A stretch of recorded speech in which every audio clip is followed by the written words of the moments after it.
Chapter 747. Could breaking the crystal ball destroy the mage tower of the great wizard Valeglia? Definitely not. What if the entire mage tower collapsed? It was possible. For example, 2 floors of the mage tower on Dragonstone Island had been destroyed by the Allied forces, and the crystal ball had also been destroyed. However, the magic pump of the mage tower on Dragonstone Island was on the B10 basement level. It could not be destroyed even if all the buildings were demolished. Black Girl Larissa brought a top-grade magic diamond that Dragon Queen had casually picked up from Soros for Dragonstone Island. She and Marvin worked together to reinstall the magic crystal in the lower level of the mage tower, and the mage tower resumed operation. In other words, the foundation of the mage tower was the magic pump connected to the magma pool. Only by destroying it would the mage tower be completely destroyed. If one were to compare it to an electrical system, the magic crystal ball would be equivalent to an electrical socket with an AI system, while the magic pump would be a generator. Half of the Holy Church of Orlos was floating above the sea, so naturally, the mana pump would not be in the basement. Thus, after Big Black destroyed the mana crystal, Danny prepared to summon Ursa and the others who were watching the battle from afar. She wanted them to go downstairs and completely destroy the magic tower. After all, Dragonstone Island's magic network was very useful for long-distance communication, especially after the collapse of the Great Wall and the successful invasion of the otherworldly demons. Danny's need for real-time information was even more urgent. Looking for Jenny was one of the reasons she had come to Orlos this time, but the mana tower was an even more important goal. As for Sheep Egg, she already knew that he was in the Smoke Sea Abyss, but she did not have any means to deal with him. However, something unexpected happened. Danny had just absorbed the weak divinity in Sheep Egg's mind. She jumped on a Blackie's back and prepared to summon her underlings. Suddenly, the magic pump overclocked, and a terrifying amount of magic power was extracted from the underwater volcano. Even the Holy Cathedral was shaking from the intense magic waves. Obviously, there were more than 8 white-cloaked priests in the Holy Cathedral. Sheep Egg must have sent another thought to a devout believer and reactivated the mage tower. Unlike Dragonstone Island, which only had 1 magic crystal ball, the Holy Cathedral's mage tower structure was more complex, and there were many secondary control hubs. In fact, it was not just a thought, but a part of his soul.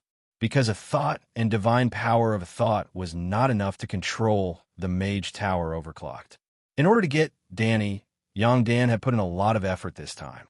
In the blink of an eye, the magical flux of a large-scale spell being activated came from the bottom of the tower. A circle of red, transparent light rose from the base of the tower, forming a gigantic tower-shaped protective barrier that enveloped the 50-meter-tall Holy Church. Yep, the Templar Tower will be wearing a layer of imitation Susa. Before Dahe could take off, it was also covered a red, transparent film appeared above the open-air platform on the top floor. Sheep Egg, are you crazy? Danny was shocked and angry. Sheep Egg's goal was not hard to guess. He wanted to raise a fire barrier to prevent Danny from escaping. However, a spell of this scale could be considered a forbidden spell.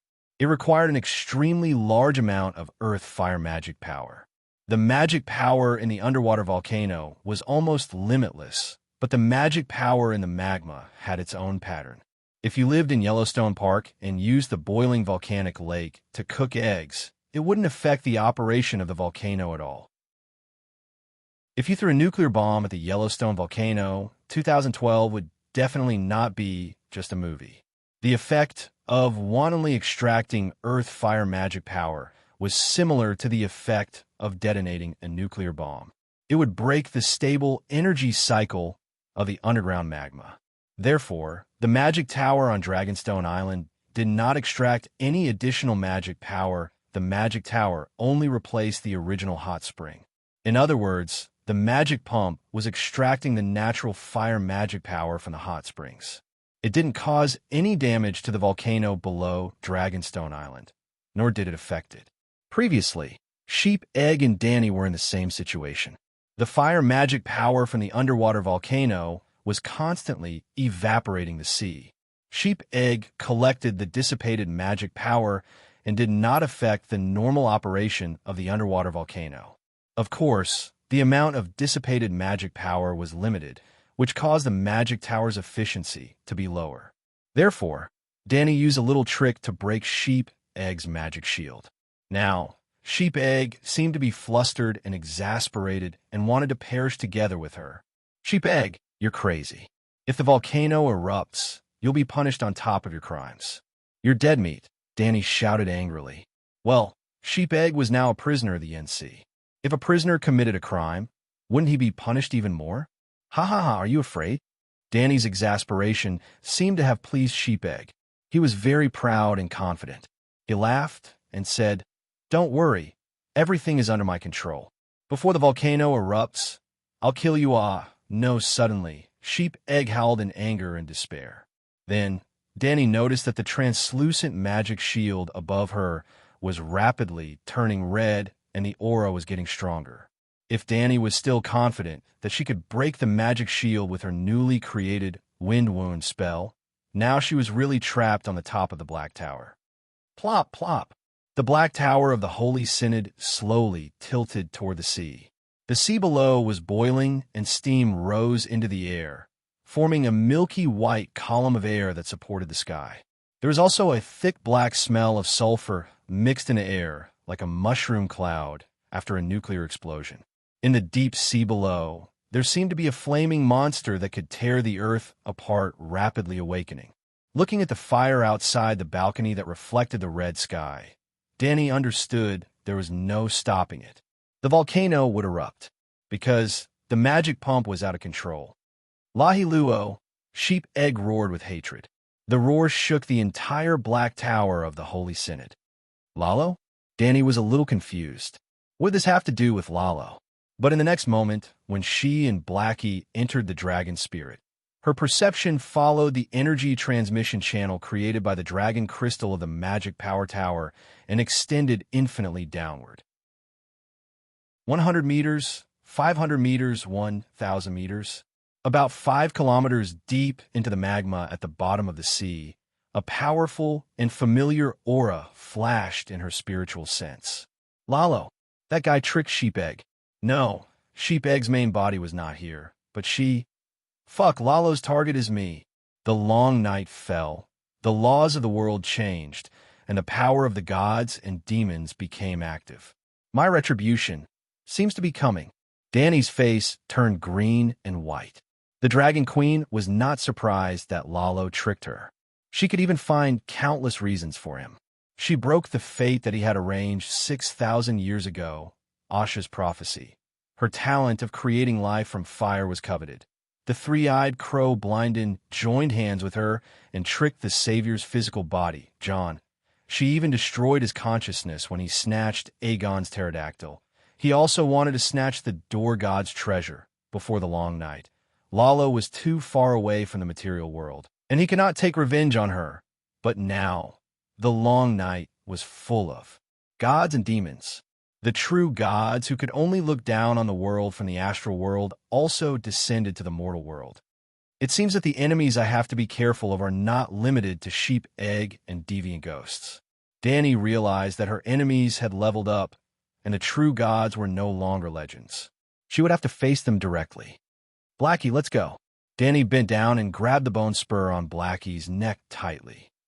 Go. Where can you go? Sheep Egg's faint voice came from the stairs, and a huge amount of magic power surged, enveloping Danny and Blackie's surroundings, almost freezing the space. Although the magic tower's rampage would trigger a volcanic eruption, and even a cataclysm on the level of a continent, before the eruption, the endless magic power would also allow the magic tower to be at its strongest. The power of the magic power pump has exceeded 3 belly. No matter what, you can't break the outer magic barrier. Danny knew about belly. It was the unit of measurement of the output power of Valeglia's magic tower.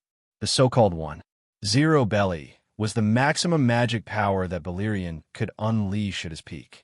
According to the book Magic Net Construction, the magic power of an ordinary true god was only 0.8 belly. Yes, Sheep Egg was not a true god, but his power surpassed most true gods. The magic tower built on the 14th fire peak had an output power of at least 10 belly.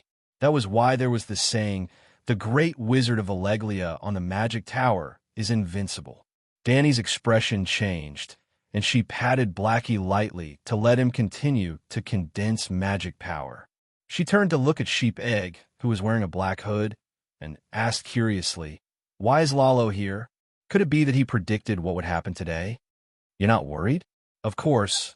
I can open the magic barrier. But you should know that even if Lalo made a fool of me, I can't let you go." Sheep Egg's pupils, which were emitting a faint golden light, suddenly contracted. Feeling the terrifying fire magic power around Blackie, Danny's heart trembled, but her face was full of confidence. She smiled faintly and said, "I'm not so naive as to expect you to be humane.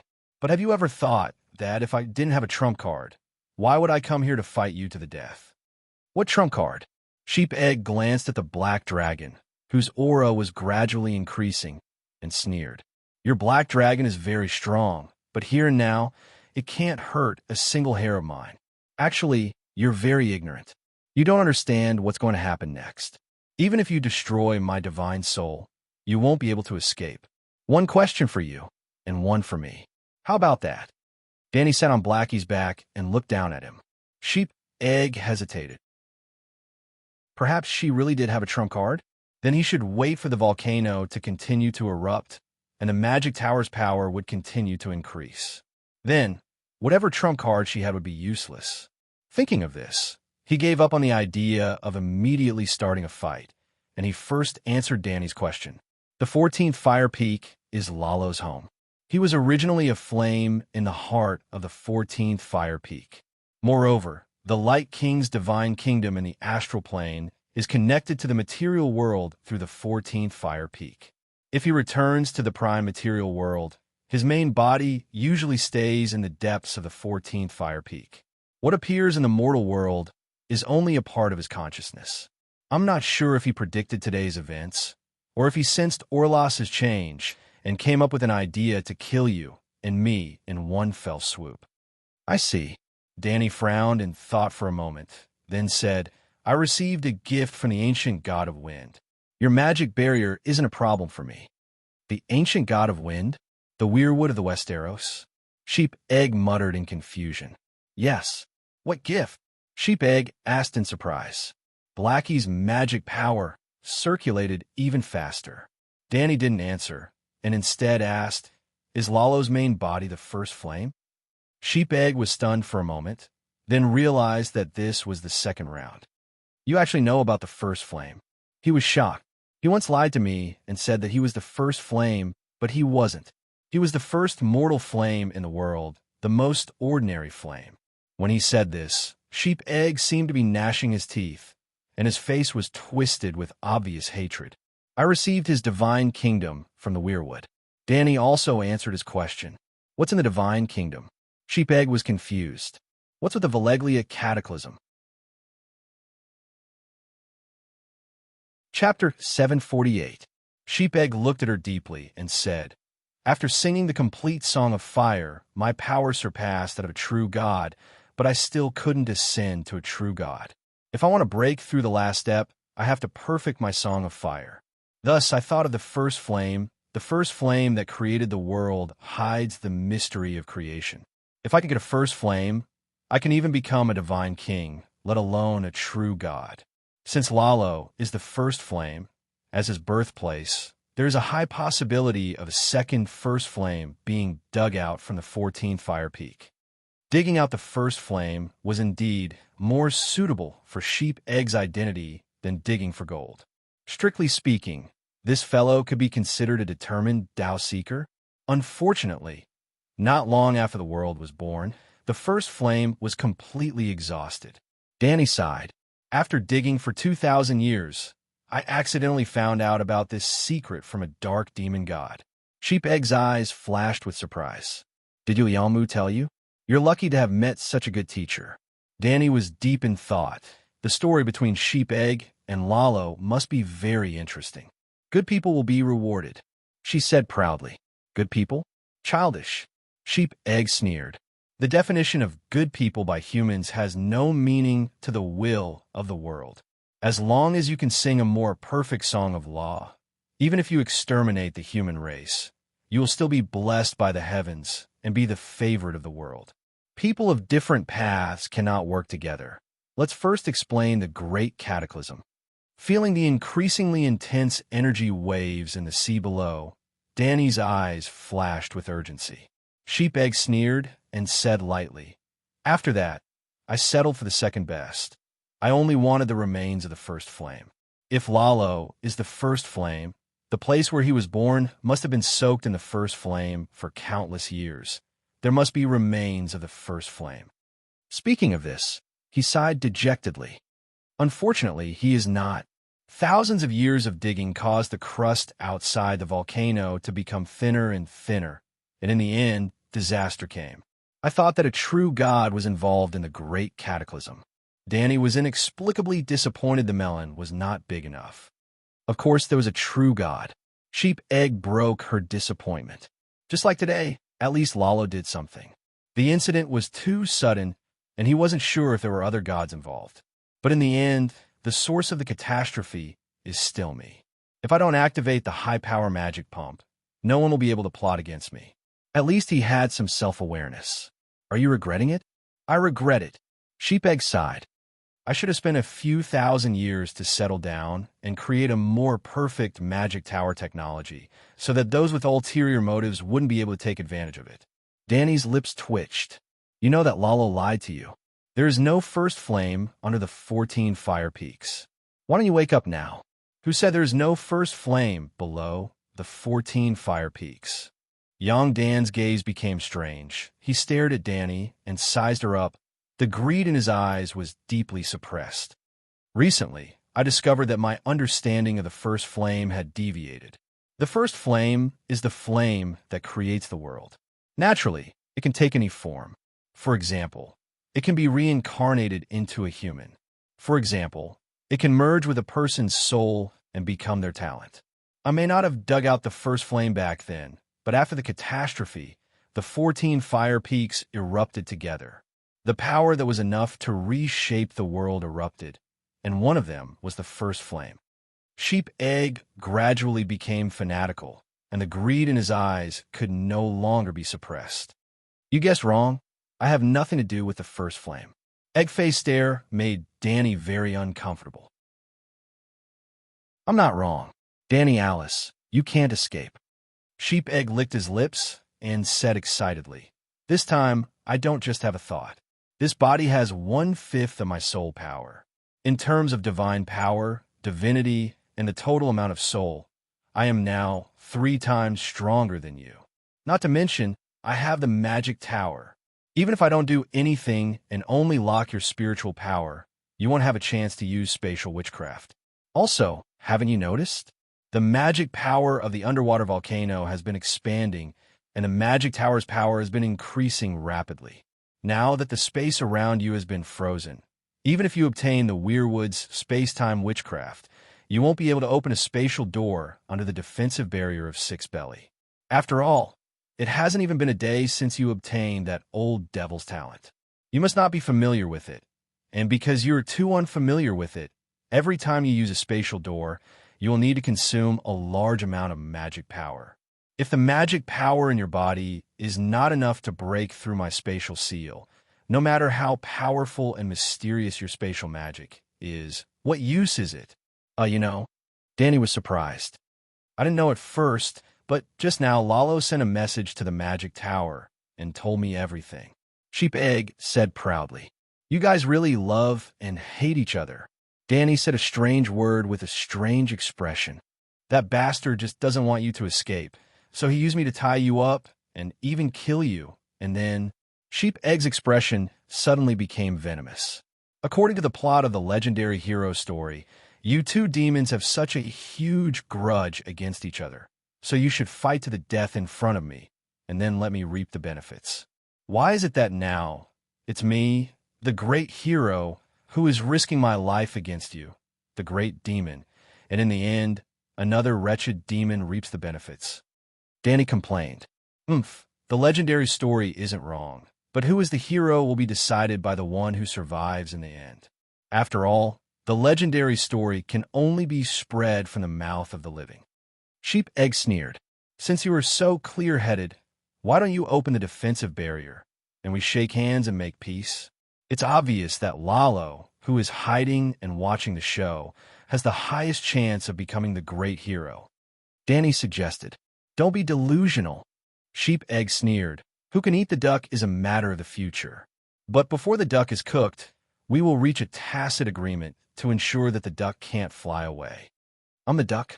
You should have this awareness long ago. The sheep egg let out a long sigh and said with an extremely sincere expression, Daenerys, merge with me. It's not a simple plunder. You have me. I have you. You are me. I am you. Let's sing the most beautiful song of fire together, and the world will sublimate under our song. Don't disgust me. Danny shuddered and said in disgust, I'd rather have my physical body destroyed and my soul return to the body of the Megalosaurus than with you. Fuck, saying that word is blasphemy to me. Don't be stubborn. Do you think that after you die, Lalo will allow the white dragon and green dragon to take your soul and leave? Danny howled. I'll teach you a lesson today. A cooked duck is not only stubborn, it can also fly. As soon as she finished speaking, Blackie bent down, opened its mouth towards Sheep Egg, and spewed out the magic that it had been accumulating for a long time. Childish. Sheep Egg's face was full of sarcasm, trying to hurt a god of fire and Megalosaurus with dragon flames in the wizard tower. Boom! The next moment, Blackie spat out a strange mosaic fireball, which was bright red, like an irregular large crystal formed by the condensation of countless polyhedral red crystals. At first glance, it seemed that the dragon flame fireball was pixelated. Sheep Egg saw such a fireball, but his expression changed drastically. No, this is impossible. The mosaic fireball landed on Sheep Egg's chest like a cannonball. Sheep Egg's subconscious use of fire control to shift the fireball was completely ineffective. However, Sheep Egg was neither blown away by the cannonball, nor did he melt in the dragon flame. Buzz, buzz, buzz. The mosaic fireball trembled rapidly a few times, and then like a lump of paste, it landed on a completely transparent iron plate and spread out like a pancake. The pancake slashed across Sheep Egg's chest as if nothing was there, and then it slashed on the immortal and indestructible black stone wall behind him, making a teeth-aching, cutting sound. Finally, the pancake met resistance on the red magic barrier outside the wall. At the place where they met, magic surged, as if a thick faucet pipe had been opened, spewing out flames and fire magic. Space and time were blurred there. Sheep Egg lowered his head, but he did not see his lower body, nor the floor of the black tower. He actually saw a reddish-brown barren land, 2 Megalosaurus, 1 white and 1 green, 3 pterosaurs carrying iron knights, and 5 dragons flying close to the ground. You actually gave the gift of a true god to a stupid dragon. Sheep Egg raised his head, his face distorted, and roared in disbelief. Do you understand what you have done? Recklessly wasting natural resources is not enough to describe your stupidity. His roar was getting farther and farther away, and his torso above his chest fell into another space. It was a long story, but in fact, it happened in an instant. While Sheep Egg was still roaring, Blackie retracted his wings, jumped down with Danny, and jumped into the red mirror the size of a swimming pool below. Blackie opened the space door, not Danny. Sheep Egg was wary of many things, but he was wary of the wrong person. The demigod Megalosaurus had almost unlimited magic, and he also had the faith pool of the 7 gods. No matter how much magic Sheep Egg used to solidify space, it was useless unless Sheep Egg also understood the law of space. Danny, Blackie, and Little Green were all dragon spirits, so she helped Blackie locate the exit of the space door above Little Green's head. Yep, Little Green, Little White, and Cora were watching the show around the Black Tower of the Holy Church, but after Sheep Egg's second god's descent and the underwater volcano went out of control, Danny immediately told them to leave. However, They did not go too far away from Orlos. After all, it had only been a few minutes. Whoosh! A gust of wind suddenly blew above their heads. Big Bear, Garth, and the others looked up and saw an oval-shaped red circle of light in the air, and large amounts of magic sparks fell from the other side of the circle of light. 7 gods! What is this? Big Bear was inexplicably shocked when he saw another half of a corpse with a neck and shoulder fall down. Yep, although the head wearing the cloak was roaring in a sorry state, his eyes were shining with golden light, and he was emitting a powerful aura that made it hard for people to breathe. Just as Big Bear, Garth, and the other warriors resisted the pressure on their souls and raised their crossbows, preparing to attack the corpse, the sky darkened again, and Blackie jumped out of the circle of light with his shoulders shrunk. The black dragon opened his mouth, and golden red runes appeared between his upper and lower jaw, arranging themselves. They formed a brilliant sealing circle. Sheep Egg felt the golden light above his head grow brighter, and before his roaring stopped, he fell into Blackie's mouth. He fell into the sealing circle. As if he had put on a tight suit, the circle stuck to every inch of his skin and flesh, and then burned him. Crackle, the cloaked believer, who acted as the carrier, was burned to ashes, leaving only a brilliant divine soul in the sealing circle. He struggled and cursed. Unfortunately, Danny was unprepared and did not even give him a chance to escape back to his main body through the dragon spirit. Whoosh! Sheep Egg's divine soul entered the divine kingdom of the 7 gods and was sealed in the abyss of the divine kingdom. He would never be able to rise again. Chapter 749. Your Majesty, why did you come out of the circle of light? What is a circle of light? Seeing Blackie and Danny, Big Bear heaved a sigh of relief, but he couldn't help but ask the question in his heart. I'll tell you later. Let's get out of here first. Danny's expression was serious. She was multitasking. She fully activated her senses and was wary of Lalo, who might suddenly appear. At the same time, she urged Blackie to quickly open another space portal. They were less than 5 kilometers away from the Orlos Holy Church. The terrifying volcanic power was like the bottom of a snail's shoe.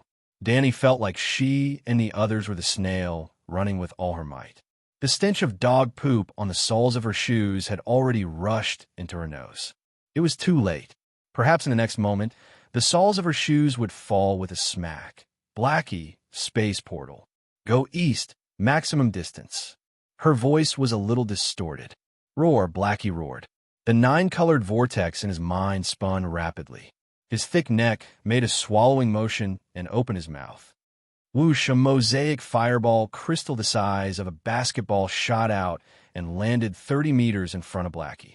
Without the magic tower's space freezing, the fireball crystal instantly expanded into a mirror with a diameter of 30 meters. Blackie didn't slow down and rush forward. Follow me, quick! With that, Danny passed through the mirror with a whoosh and arrived at another reddish-brown wasteland. Her expression was terrible because they had only moved about 8 kilometers.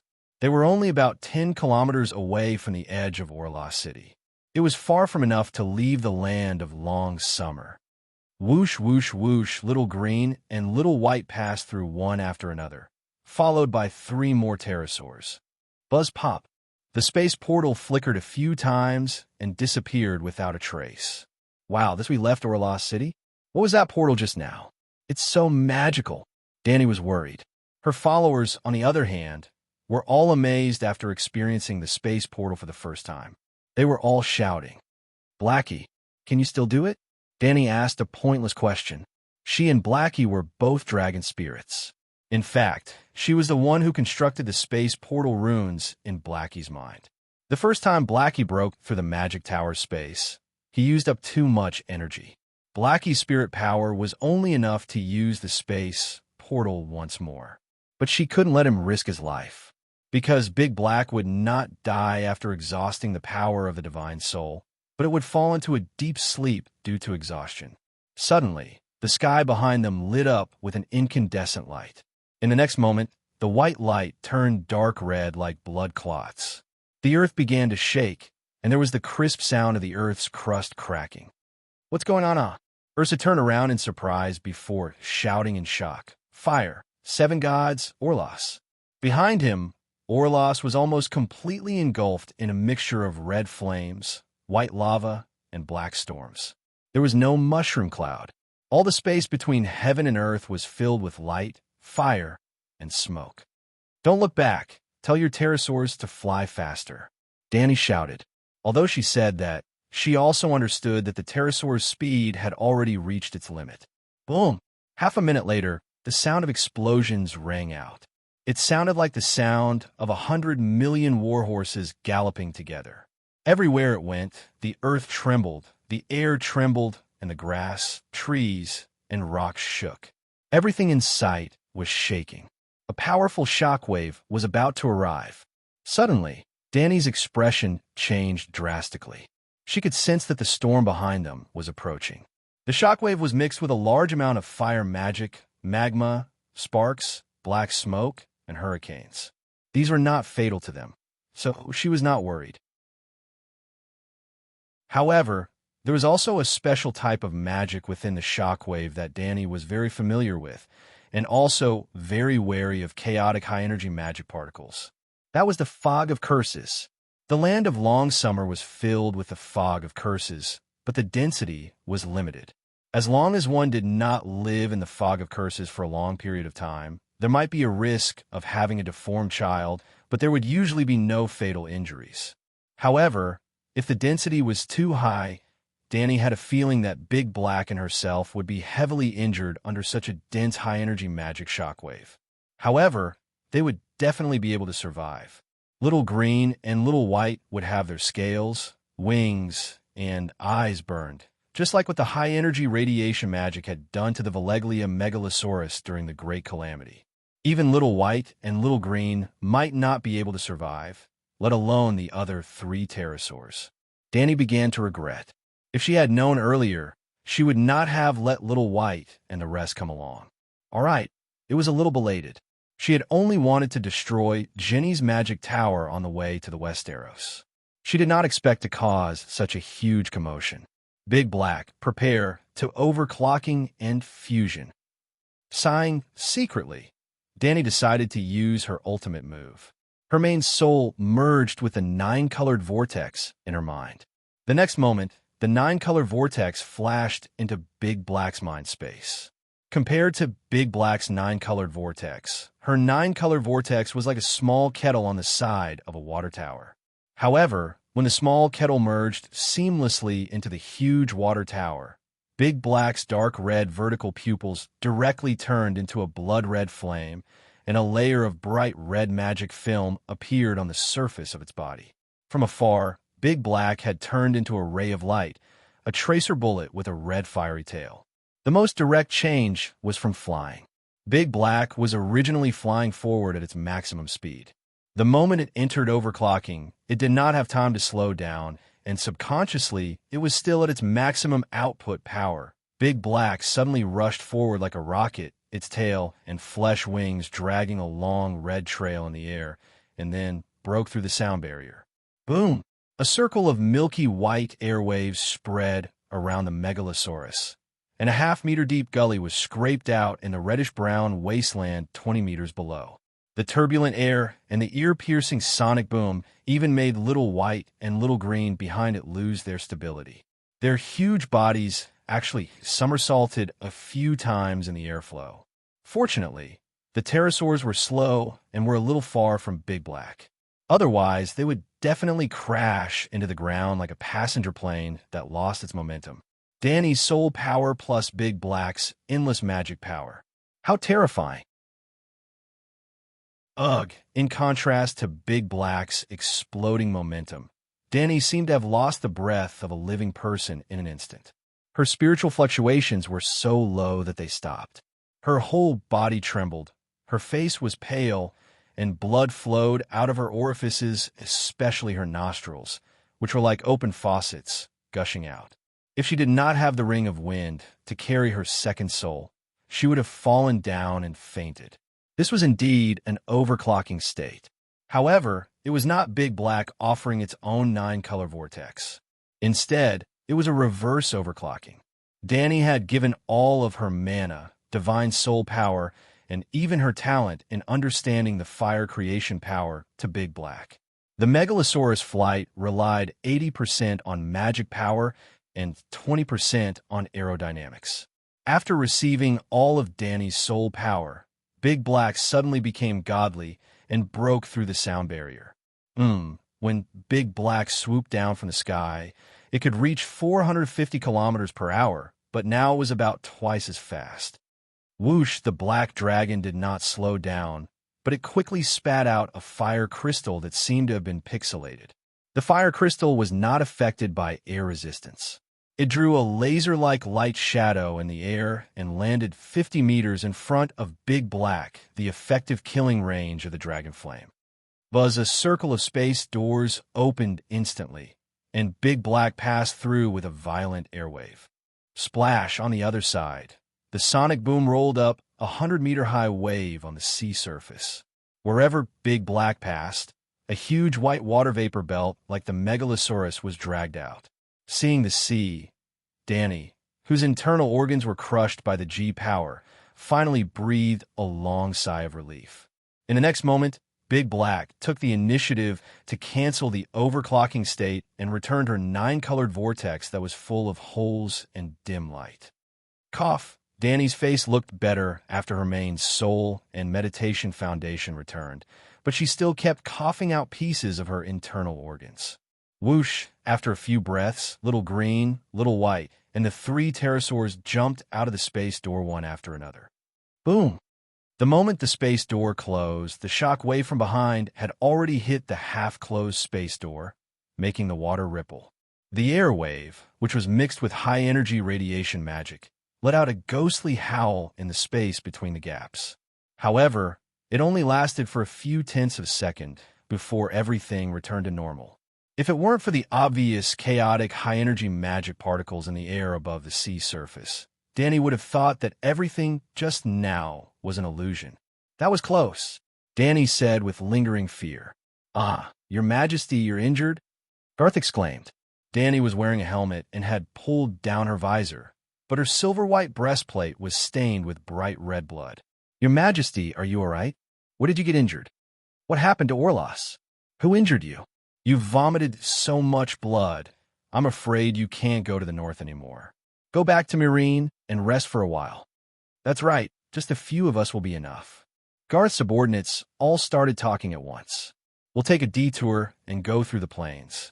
Dani waved her hand and didn't explain much. She just leaned on the dragon's saddle and closed her eyes to rest. Although everyone's hearts were filled with worry and doubt, seeing that Blackie had already taken the lead and was flying towards the north, they could only helplessly follow. Dani's condition was terrible. The best choice was actually to go back and rest for a few days. After all, she wasn't going to the Great Wall to enjoy the scenery of the north. It was inevitable that she would encounter powerful enemies while investigating the movements of the other ghosts. However, she had a cooked duck with her that could be used to replenish her energy. Blackie flew in the sky, and Dani's consciousness entered the faith space. She saw the original appearance of the cooked duck. Blasphemy! Blasphemy! I am your ancestor god. The silver-haired man who was emitting a holy golden light roared angrily and struggled with all his might. The white chains around his wrists, ankles, and neck rattled. I'm heavily injured, and I have no interest or time to talk nonsense with you. Now, you have 2 choices in front of you.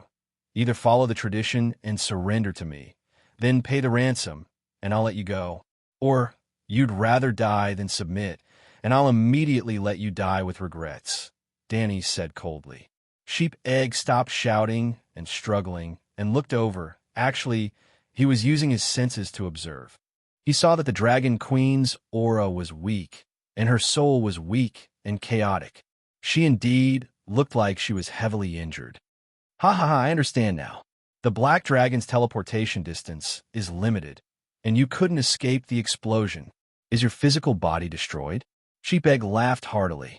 Your Megalosaurus are all dead, right? Ha ha. before you leave the land of long summer, my main body will find you. Even if my main body didn't survive the explosion, you definitely won't be able to escape Lalo's pursuit."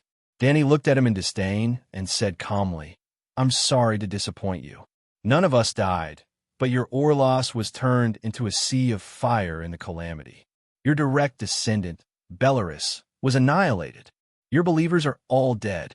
Your main body is definitely 10 times more pitiful than me. If I were Lalo, I would definitely pick the weaker one. Sheep Egg, you're finished." Sheep Egg's expression changed, and he said hatefully, "I don't believe it. You were clearly heavily injured, and even your soul has withered.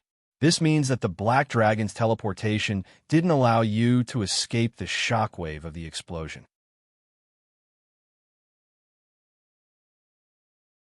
Chapter 750. Danny smiled and nodded. "You're right. Dahe has just received the Wind God Spacetime talent and can't even open a portal on its own. Even with my help to condense witchcraft runes, it can only teleport less than 10 kilometers at a time. Moreover, breaking through your space-time freeze earlier exhausted the power of its soul." Sheep Egg seemed to have thought of something, and its golden pupils contracted for a moment. Then it shook its head and said in an ethereal voice, "If that's the case, how did you escape? You're the ancestor of the Megalosaurus. Can't you guess the trump card of the Dragon Spirit Knight?" No. Sheep Egg's crazy guess was confirmed, and it was even more unbelievable. "You're crazy. Isn't it just reverse overclocking? How is it crazy?" Danny asked curiously. "You gave the talent of a true god to the Megalosaurus, and you reverse overclocked the Megalosaurus. You're crazy." Sheep Egg roared emotionally. "I don't understand what you're saying," Danny said disapprovingly. "Don't you know the relationship between the Megalosaurus and the Dragon Spirit Knight? Moreover, my relationship with Dahe is beyond that of a dragon and a knight. He's my child. The human and dragon are one, and their souls are intertwined. What's mine is his, and what's his is mine. I already have my own talent ability, but Dahe has nothing and is so stupid. How can I not help him?" Danny's words were not a lie, but there was still some exaggeration. Dorgod's inheritance was too rich, and he was so good to her for no reason, which made Danny feel uneasy. A person with a complicated mind would always think of things in a complicated way. There was no doubt that Danny was not a pure White Lotus. Instead, she had the vigilance and dark character that one must have in order to live in the celestial empire on Earth. Helping an old lady cross the road had become the standard to measure one's wealth. How could Danny trust someone to be good to her without any bottom line? Even the savages beyond the Great Wall would not believe it. Of course, Dorgod's character was relatively strong, and Danny was only 30% suspicious. However, 30% suspicion was still suspicion. Then she thought of Dahe. What was the difference between hers and his? Just like the Church of the Seven Gods, even though Blackie was one of the seven gods, Danny played the role of the Holy Mother and used the clergy of the seven gods with just a thought. If the Dorgod spacetime talent was given to Blackie, if the Dorgod was really a vicious person, Danny and the other four dragons could teach him a lesson that good people live a peaceful life, bad people die a horrible death. On the other hand, if Danny was the one who was ambushed, the 5 stupid Megalosaurus would probably not be able to do anything except worry. As it turned out, there might not be love without a reason in this world, but there were still people with the spirit of fearless sacrifice. Dorgod did not leave any backup plan behind. His soul power and divine power had completely dried up. Even his life imprint was broken and quickly disintegrating. The life imprint was the foundation of a creature. When a life imprint disappeared, it meant that the creature had completely returned to heaven and earth. Not even a trace of soul would be left behind. Danny was embarrassed for a moment, ashamed for a while, and regretted for a long time. Finally, she let go of the grudge in her heart. If she encountered a similar situation next time, she would still make the same choice. After all, people's hearts were unpredictable, and the world was dangerous. Those who thought more could live longer. After all, the meat was in the pot. As long as she entered the dragon spirit state, Danny could also use Dahe's space-time talent to understand the space-time law. Just like how she used Dahe's eyes to see the world, his ears to hear, his sixth sense to judge the immediate danger, his electromagnetic field to sense the direction, and what's the use of you giving the space-time talent to the Megalosaurus? You're a holy spirit, so you're naturally closer to the law. With your extraordinary talent and the understanding of the Holy Spirit, you're like a tiger with wings. The Megalosaurus is dull and has no ability to understand the law. It will only waste your talent. Sheep Egg was exasperated, as if Danny had wasted his talent. Danny thought for a while and asked, "After you became a demigod, did you rarely rely on the red dragon Balerian's power?" This question came out of nowhere, and Sheep Egg thought for a while. Indeed, when he was weak, the red dragon was his greatest help. When he became a demigod, actually, there was no need for him to become a demigod. When he completed the initial optimization of the Great Wizard meditation technique, based on the Megalosaurus principle of absorbing the universe's force and spitting out dragon flames, Sheep Egg would be stripped of the title of number one of the younger generation and become one of the strongest fire wizards in the world. Do you still want to grow together with the Megalosaurus? Sure, stop cultivating and wait for him slowly, Sheep Egg mocked. You only have this bit of intelligence. You only want to stop cultivating and slowly climb together with the dragon. You've never thought of giving him a hand. You want to fly together with the Megalosaurus? Danny said calmly, "I wanted to, but how is it possible?" At this point, Sheep Egg's expression changed and stopped abruptly. Danny laughed. "See, this is where the problem lies. On one hand, you think it's impossible, but on the other hand, you think that you should take all the benefits for yourself. You don't know anything." Sheep Egg shook his head lightly. "Do you think that nothing will happen to the dragon spirit? Why do you think the dragon slayer horn was created?" Danny frowned and said, "Is there a Megalosaurus that betrayed the dragon spirit knights in Valeglia before?" Sheep Egg looked at her strangely and said eerily, "The talent of the dragon spirit was very rare in a certain period of time, but in Valeglia's 6,000 years of history, there have been hundreds of people with the talent of the dragon spirit. You're not the first dragon spirit knight to reverse overclocking. At least 30 great wizards have done the same thing. Do you know what happened to them? Among the 30, 25 of them died from exhaustion because their Megalosaurus partners refused to return their meditation foundation." "Impossible." Danny's expression changed, and she immediately denied it loudly. It was as if Sheep Egg had insulted her child. Sheep Egg's mouth curled into a sarcastic smile. The other 5 people also begged and cried 1,000 times. Only then did their Megalosaurus wake up from the madness of the sudden increase in power and unwillingly deactivate the overclocking state. Danny was silent. "You tried overclocking yourself. When the knight and Megalosaurus spirit and magic power are combined, there's a feeling of omnipotence, as if the world is in the palm of your hand. Have you ever hesitated whether or not you want to maintain this state forever?" Young Dan laughed loudly. Danny's expression was calm and unmoved. "No matter how deep the feelings are, there will be a price that will make them disappear. And power is the most tempting treasure in the world. Even rational wizards can be tempted, let alone this stupid Megalosaurus. So, you were tempted by power and forced to kill your red dragon." Danny said calmly, "The relationship between us is not something you can imagine." Sheep Egg seemed to have been greatly humiliated and was extremely furious. "What's so unimaginable about it?" Danny mocked. "She has always been the one giving everything for you, but you accept it as a matter of course. I'm too lazy to talk to you. You don't know anything at all." Sheep Egg closed his eyes. "You think I want to talk nonsense with you?" Danny was slightly angered. "A prisoner dares to put on airs in front of me. I'll ask you one last time. Surrender and pay the ransom, or disappear. What do you want? If I give it to you, you'll let me go?" Sheep Egg opened his eyes. There was no hope in his eyes, only endless mockery. "I want your witchcraft, the technique to forge steel and immortal stone.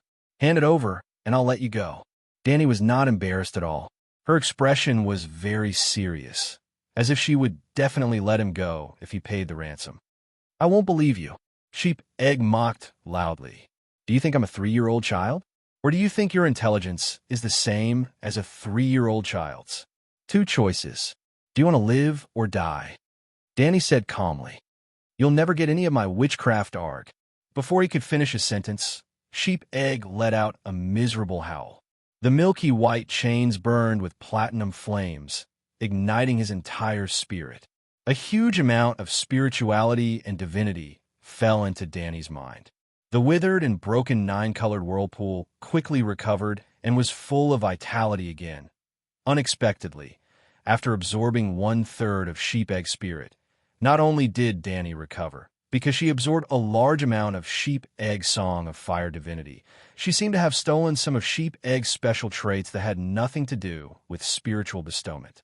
Just like how Sheep Egg desired Danny's bloodline and talent, Sheep Egg's own talent and soul traits were also a great supplement for Danny. To put it simply, the two of them could complement each other. No matter who swallowed who, they would become the final and most perfect representative of Valeglia's dragon and magic civilization. Previously, Sheep Egg had always wanted to swallow Danny. Now, Danny swallowed him. Suddenly, Cora and the others who had been following behind Blackie and looking at Dragon Queen's back worriedly saw a blur in front of their eyes. The air around Dragon Queen's body was distorted. It was like a summer afternoon. Standing on the road and looking forward, one could see the scenery in front of them being distorted in the air. It was not an illusion. They could feel the heat waves emitted from her body, even though they were dozens of meters away. The invisible flame distorted the air around her. Your Majesty? Your Majesty, what happened? Big Bear shouted worriedly. Don't be noisy. Danny is cultivating. Blackie roared in a muffled voice. Big Bear, Garth, and the others immediately stopped talking. They just opened their eyes wide and looked at her.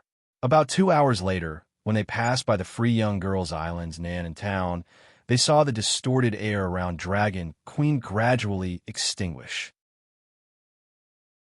The scorching heat and inexplicable pressure emitted from her body also disappeared. The 9-colored whirlpool that was rotating at high speed finally broke through the limit and emitted a pale, golden holy light. Danny had become a fire demigod. Sheep Egg, it's so nutritious.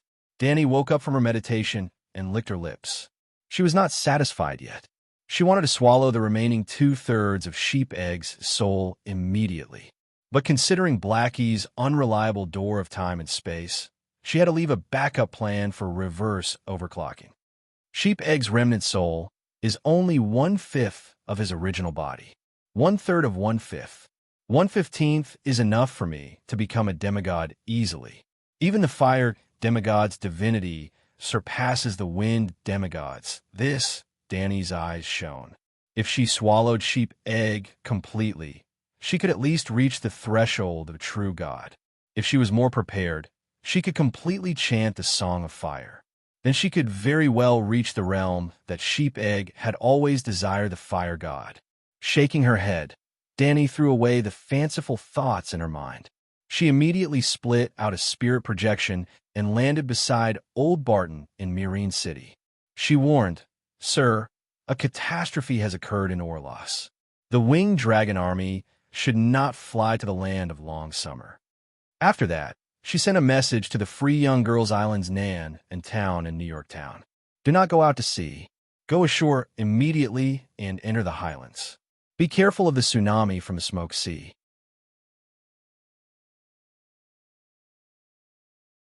Chapter 751.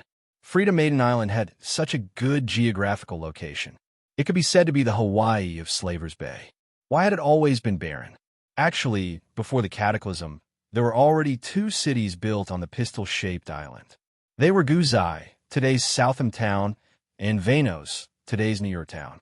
During the cataclysm of Valegia, the explosion of the 14 fire peaks, the sinking of the land, and a huge amount of volcanic ash containing high-energy magic elements should have covered the entire world, causing the world to enter an eternal winter for the mutated creatures. However, the gods interfered. They sealed the entire land of long summer. All the fog of curses was blocked within the broken continent. The neighboring Slaver's Bay was not affected at all. The seal of the gods only blocked the volcanic ash and smoke from the high-energy magic elements. It did not block the storms and tsunamis under the laws of physics.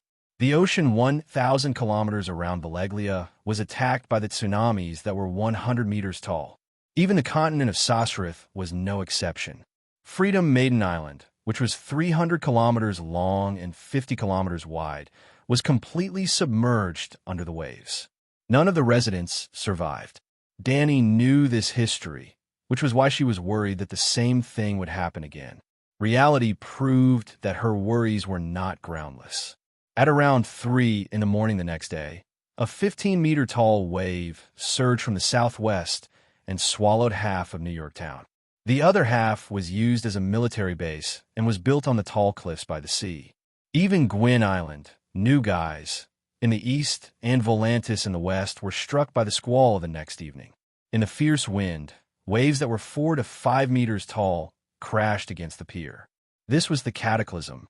Yes, the monkey version of Valeglia's cataclysm. Orlas is finished. 20 kilometers southeast of Myrene City, deep underground, Jenny's eyes were filled with tears of blood. She was screaming at the top of her lungs. The dwarf who was meditating with his eyes closed dispersed the fireball in his palm. He asked curiously, "Did the Dragon Queen attack Orlas? It must be because of the magic tower. Your magic tower suppressed her communication system. The entire Orlas is gone. It was destroyed in the underground fire and sunk into the sea of smoke. My people are all dead," Jenny said in despair. "How did the Dragon Queen do it? Could be that big turtle, the old man in the river? Did he summon the flood, just like last time?" The dwarf asked in shock. "If the old man in the river dares to step into the smoke sea, His Majesty Balerion will immediately turn him into a pot of turtle soup. It's Lalo. Forget it. You won't understand even if I tell you." Jenny shook her head in disappointment. Lalo? The dwarf was inexplicably astonished. What was going on recently? Deities were appearing one after another. Could this be the legendary circle? Have I also unknowingly joined the circle of top-class superhumans? Orlas has sunk into the ocean. This is practically a repeat of the Great Calamity. I wonder if His Majesty Balerion is safe? The dwarf asked with concern. "Your Majesty," thinking about her identity as the successor of the dwarf high priest, Jenny hesitated for a moment before deciding not to hide it anymore. His Majesty Balerion suffered heavy losses.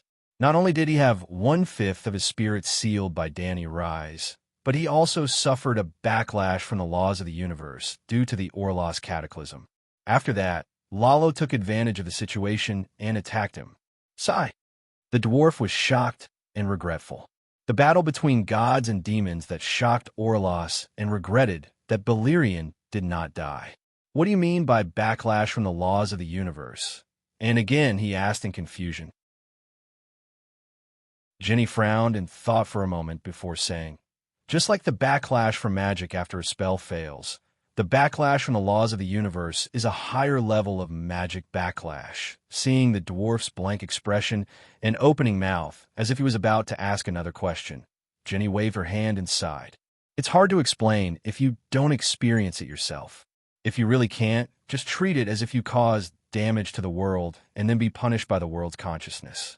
400 years ago, the great calamity of Valeglia caused His Majesty to suffer heavy losses and sleep for 100 years.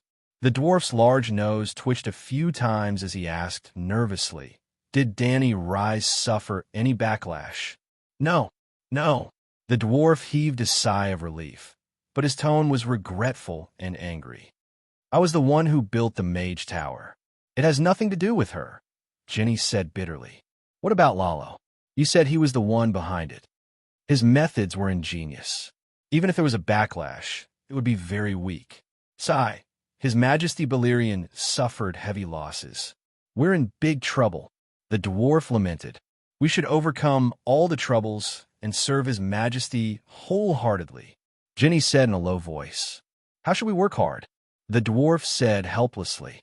"If we only attack the villages near Myrene, we won't be able to harm Dani Rise's foundation. It's even more impossible for His Majesty Balerion to gain any substantial benefits. Why don't we launch a decisive battle while we still have a few hundred elephant soldiers? I'll be the vanguard. I swear I won't be like my uncle. I'll charge at the front. Even if I die, I'll die on the front lines. That old turtle is lying in the river beside Mirene. We can't force our way into Mirene.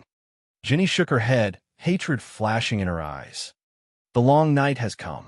I'll drag the entire slave bay down with Orlas. Mirene has the river and the old turtle.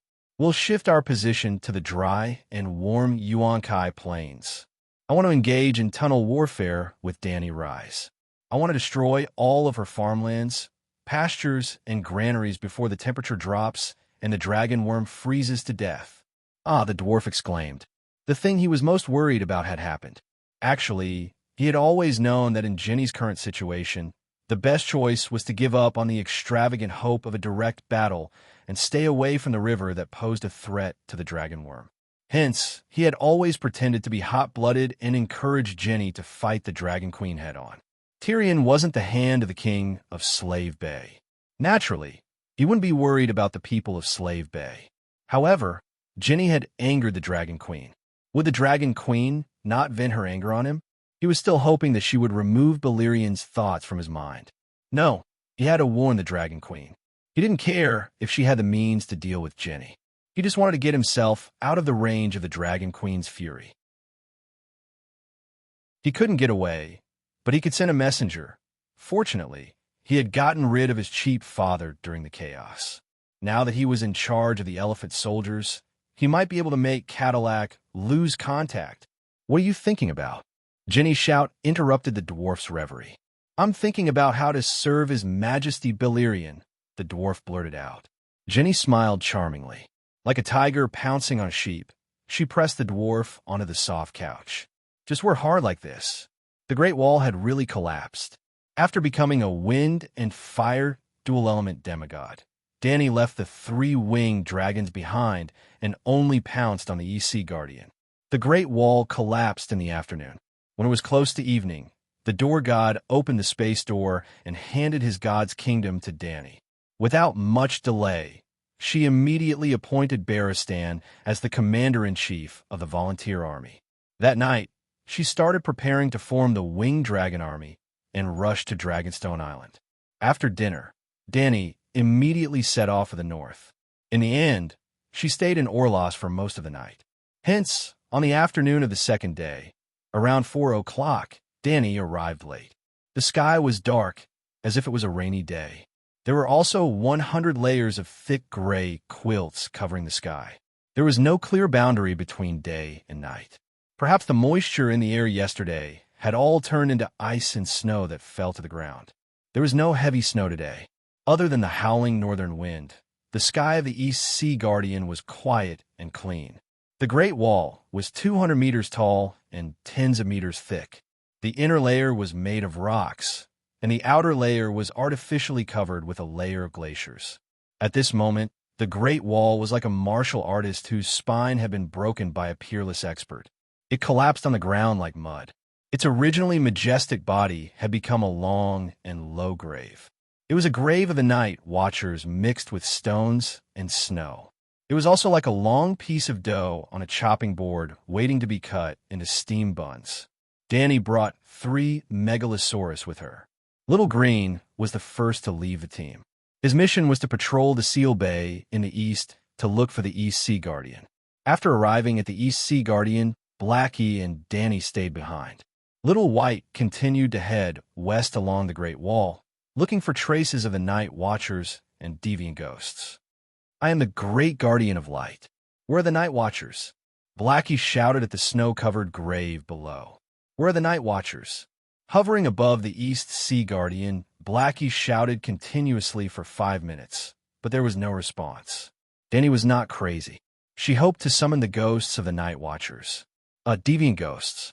She knew that the Night Watchers lived in the towers above the ground in the summer and would go into the underground worm tunnels in the winter.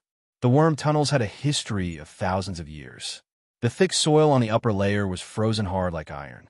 The collapse of the Great Wall would not crush all the worm tunnels. Therefore, Dany guessed that there were Night Watchers hiding in the worm tunnels and escaping. The mother of dragons has arrived. Are there any night watchers lucky enough to survive? Blackie lowered its altitude to 150 meters. Its voice was louder and louder. It even used the power of the soul. The huge draconic aura was enough to penetrate the ground for tens of meters. If there was a mage with strong spiritual power, even if he was deaf, he could hear Blackie's voice. Ordinary people could not distinguish the information in the spiritual power, but they should know that the Megalosaurus was calling them if they had come in contact with the draconic aura before. Woo-woo-woo, this time, there was finally a response. Under the grave mound, where the East Sea Guardian Castle was, there was a low sound of a horn that sounded like the crying of ghosts. Danny was about to ride the dragon and land at the sound of the horn when she suddenly had a thought. She turned to the west. Little White had an unexpected discovery. At this time, Little White flew about 30 kilometers to the west and came to the edge of the collapsed Great Wall. The Great Wall has not completely collapsed. Danny was surprised and happy. This meant that more than 80% of the Great Wall's sentry towers could be preserved. The Great Wall was 500 kilometers long, and 30 kilometers was less than 1/10 of it. This meant that there were still a lot of night watchers alive, which meant that they might be besieged by deviant ghosts now. Thinking of this, Danny became anxious again. Night watchers, listen up. The Great Wall has not completely collapsed. The Dragon Queen wants to go to the West Sentry Tower first. Woo-woo-woo.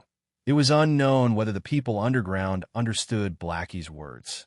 The sound of the horn suddenly became urgent. But Danny had made up her mind, and she would not change it easily.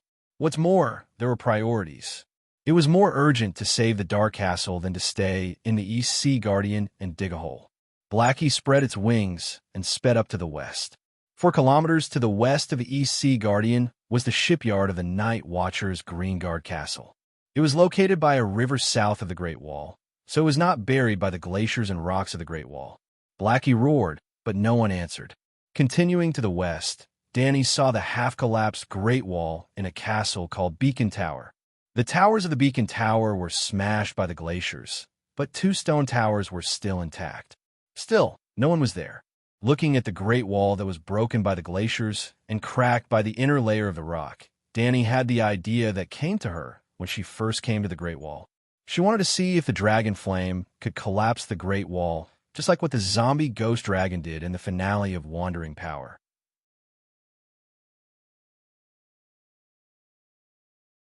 Chapter 752. Boom! Blackie didn't enter the Seven God state. It only used its own magic power to spit out a red dragon flame that was as thick as a bucket and 20 meters long. Like a welding torch, the dragon flame slowly swept through the cracks of the Great Wall. The scorching flame evaporated the remaining ice on the surface of the wall, and a large amount of white steam rose into a huge black cloud.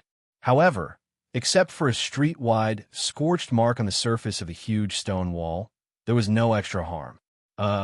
Even someone as powerful as the Black Death God Balerion could only roast the people in the castle and not destroy the walls when he breathed fire to burn the fragile Helen Castle. Danny patted Blackie's neck to stop it from doing useless work. She complained, "That's nonsense. The scriptwriter should be fed to the deviant ghosts." But the next moment, Danny's pupil shrank. The surface of the scorched stone that was sprayed by the dragon flame lit up with dark red magic patterns.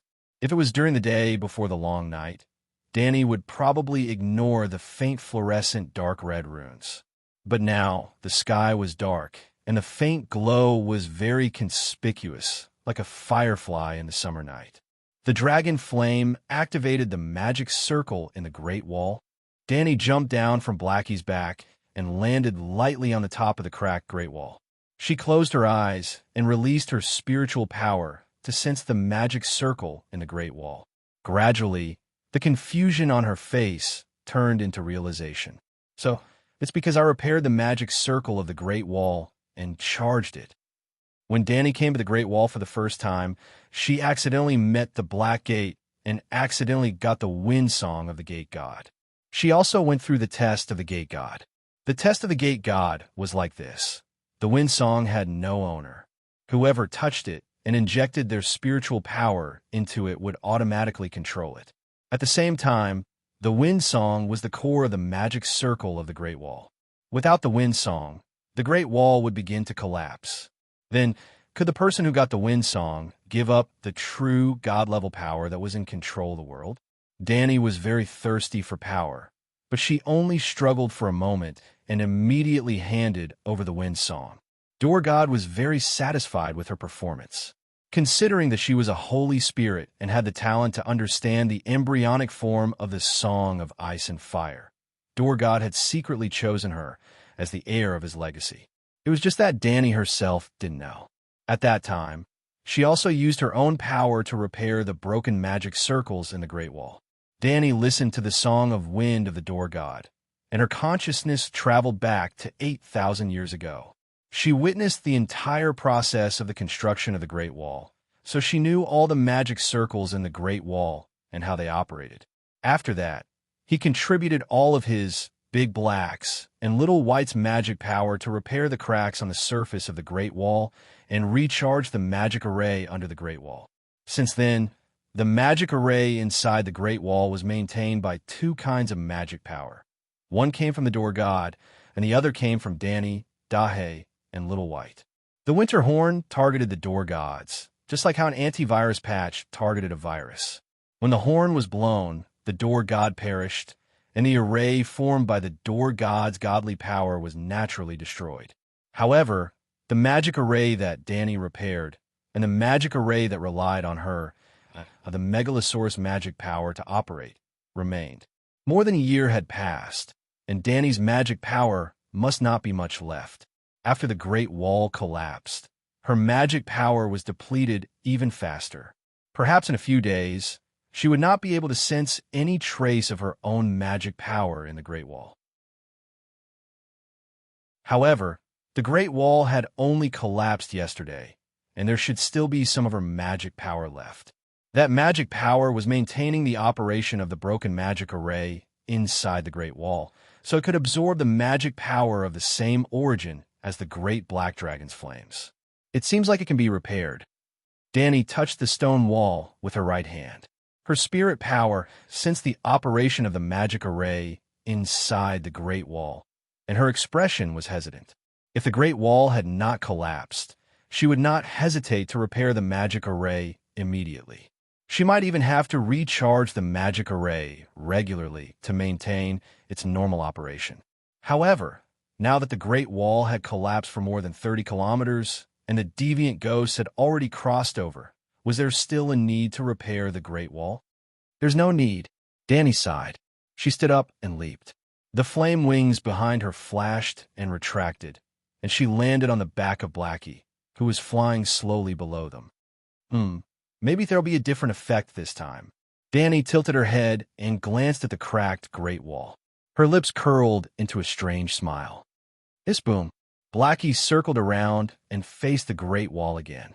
The dragon flames were like a welding torch in the hands of God, cutting through the largest steel plate in the world. This time, Dani merged her spirit power into the dragon flames. The dragon flames' form did not change, and neither did their might. However, the magic power in the dragon flames started to wildly destroy the magic array inside the Great Wall. Boom, boom, boom. Wherever the dragon flames swept past, the walls cracked, and huge chunks of ice and rocks fell to the ground. Does this count as a perfect cosplay of the Night King in Game of Thrones, who delivered his head on a silver platter? Ha ha ha. When she thought of this, Dani felt an indescribable joy in her heart. She threw her head back and laughed. Whoosh! Suddenly, the sound of fleshy wings flapping in the air came from the west, mixed with the screams of many humans. Dani looked up and saw a group of pterosaurs flying over from the west, sticking close to the inner wall of the Great Wall. The pterosaur knights were all wearing wind helmets, so she could not see their faces clearly. However, each of the knights had a large and eye-catching flame heart pattern on their chests. Was this Erlu's pterosaur knight group? TSK. There were a total of 30 pterosaurs. The Ragged Princess Peach was really big. Danny was wondering why Erlu was here when she heard Erlu's teeth-grinding roar from the leading shadow dragon. So you were the one who burned down the Great Wall. You're the deviant Ghost King with a noble heart shrouded in sin. Line up. Richard, who was on Erlu's left, ordered loudly. Raise the altitude and surround the deviant Ghost King. Then, a group of pterosaur knights hurriedly drove their pterosaurs to climb up and formed a messy encirclement that was full of holes. Scram! The dragon's soul entered her body, and the shadow of a bright sword flashed across the Dragon Queen's eyes. In the next moment, 30 pterosaurs cried out mournfully. 29 pterosaur knights held their heads and wailed. The encirclement became more and more chaotic. Some pterosaurs even slammed into the collapsed Great Wall. Erlu's brain felt as if it had been pierced by a sharp sword. It was extremely painful, but his willpower was strong. He forced himself to endure the pain and even took part of the damage from the Divine Sword Soul Suppressor for his pterosaur. Deviant Ghost King Danny Leasy, I'll kill you. With a howl, he pulled out the hero's red sword from his waist and drove the shadow pterosaur, which was much smaller than Blackie, to dive towards Danny. Why don't you learn from your mistakes? I've already reminded you to bring Melisandre with you when you go out. Danny muttered, and then her eyes flashed again. The pterosaur, which was resisting the fear and rushing towards Blackie, let out a wail and slid to the ground like a plane that had lost its momentum. Boom chi chi. The thick snow greatly reduced the impact of the landing. The pterosaur dragged out a 20-meter-long ditch in the snow and stopped with a wail. Erlu was dizzy from the fall, and the red sword in his hand fell off. Looking at the pterosaur in the sky that was afraid to move forward, Danny smiled faintly and let Blackie land on a huge rock beside Erlu. Didn't you notice? Since you met the red-robed woman, your fate has been tied to her. As long as you don't have her by your side, you will almost certainly lose every battle. If you brought Melisandre with you today, at least you wouldn't be wiped out by a simple soul shock from me. She said to Erlu, who was shaking as he stood up. Are you the king of deviant ghosts? He shouted angrily. Is there something wrong with your brain? Danny laughed. Erlu waved his hand towards the sky and stopped the pterosaur that was eager to throw bombs at Danny. Well, in Erlu's pterosaur army, some pterosaurs were carrying kerosene bombs, while others piled a bundle of green wildfire bombs on their backs. It was also because of the equipment of the pterosaur army that Danny didn't kill them. It was obvious that Erlu wasn't here to ambush her, but to hunt down the king of deviant ghosts. You were destroying the Great Wall and laughing crazily. Erlu glared at Danny and gritted his teeth. So, Danny was a little embarrassed. I thought you were the king of deviant ghosts.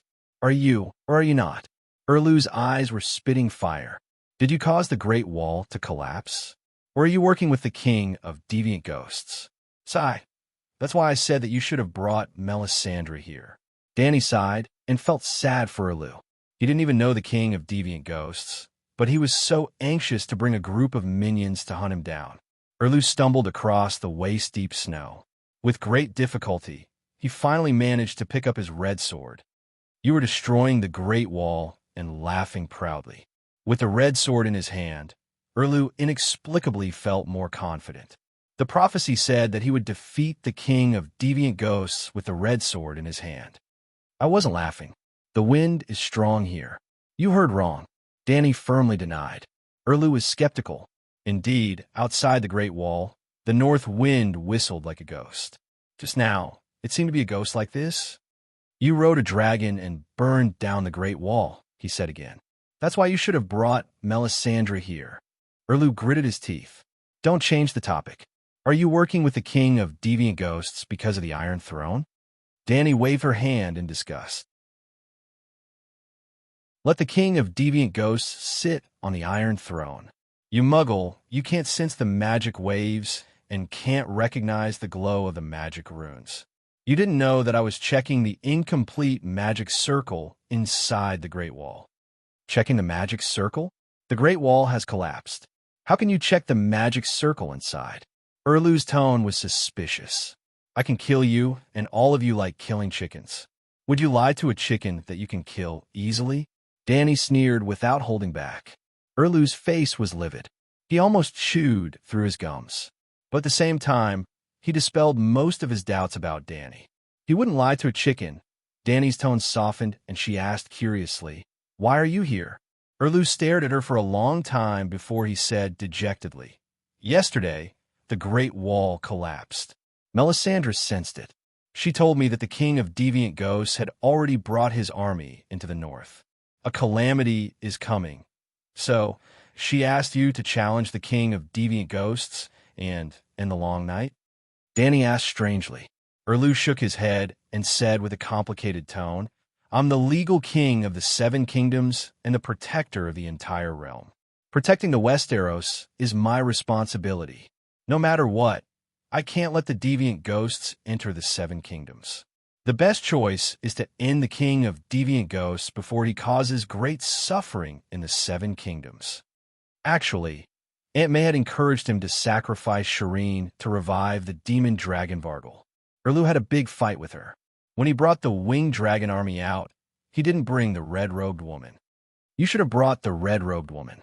Danny's tone became gentler.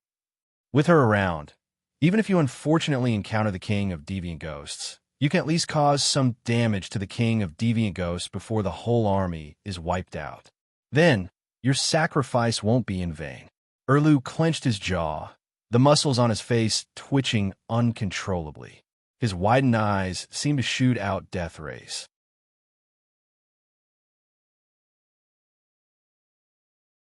Chapter 753. Hearing the sound of teeth grinding that even the howling north wind could not suppress, Danny shrugged. "Although my words are a little unpleasant, they are words of gold and jade. Even I'm not sure if I can kill the Ghoul King. You guys are useless except for adding 30 ghoul dragons and 30 ghoul winged dragon knights. We are flying in the sky. As long as we stay above 400 meters, the Dragon Slayer crossbow will not be able to hit a single scale of the winged dragon. Against the Ghoul King, we will definitely win." A knight beside Erlu shouted. After Erlu landed, a few knights immediately came to protect him. "I don't talk to reserve duty ghouls." Danny waved her hand. "You guys continue. I will leave first." "Reserve duty ghoul." Erlu's knight learned from his boss. He glared and gritted his teeth. "Don't let down on us. We are—" Blackie flapped its wings, and the violent airflow made the knight stagger. His words were interrupted. Danny was not in a mood to argue with a minion. Hiss! The black dragon rolled up a curtain of snow and jumped into the sky, flying toward Dark Castle in the west. If she met Erlu somewhere else, Danny might take revenge on him. She hadn't forgotten that not long ago, he had burned her fake nephew and thrown a steel dagger at her. But when the Great Wall collapsed, Erlu rushed to help. Whether he was fulfilling his duty as the legitimate king of the 7 kingdoms or brainwashed by the red-robed woman, thinking that he could kill the Ghoul King with a red sword as the prophecy said, his actions could be considered as a responsible performance. Well, just like Danny now, didn't she rush over as soon as she heard the news? More than 100 kilometers to Dark Castle, the Great Wall became more and more intact. Although the ice on the surface cracked enough to bury Erlu, it did not fall off. The stone wall inside the Great Wall was still stable. They passed by several Night Watcher castles, but they were all empty. But on the walkway on the Great Wall, there were many migrants. The Night Watchers in each castle rushed to Dark Castle through the Great Wall. Danny did not delay and flew directly to Dark Castle. Dragon Queen is here. Her Majesty Danny Lilith is here to save the Great Wall. Dark Castle was unexpectedly lively. It was brightly lit, and there was a hubbub of voices. From the walls on the ground to the high tower in the courtyard, and then all the way up to the summit of the Great Wall, there were many lit oil lamps and torches, and men in black standing under the torches. Not only the Night Watchers, but also many northern region civilians and gorgeously dressed women. Dahe hovered half a circle above the castle and was discovered by the Night Watchers. The Night Watchers blew the horn, and the whole castle fell into a fanatical and joyful atmosphere. It was as if they had been choked to death underwater and had finally grabbed the straw rope that could save their lives. Then they surfaced and took deep breaths. The castle, the insect path, the stable, the sentry tower. There were people scrambling to get out. The Great Wall to the north of Dark Castle was also full of cracks, and large chunks of ice had fallen. Danny only let little white land on the Great Wall to monitor the surroundings, while Dahe took her to land on the outer wall. Yes, it was the wall that she had asked the giants and barbarians to build. It surrounded the buildings of Dark Castle in a semicircle. Your Majesty, you're finally here. Chief Commander Elise's eyes were red, and he was so excited that tears almost fell.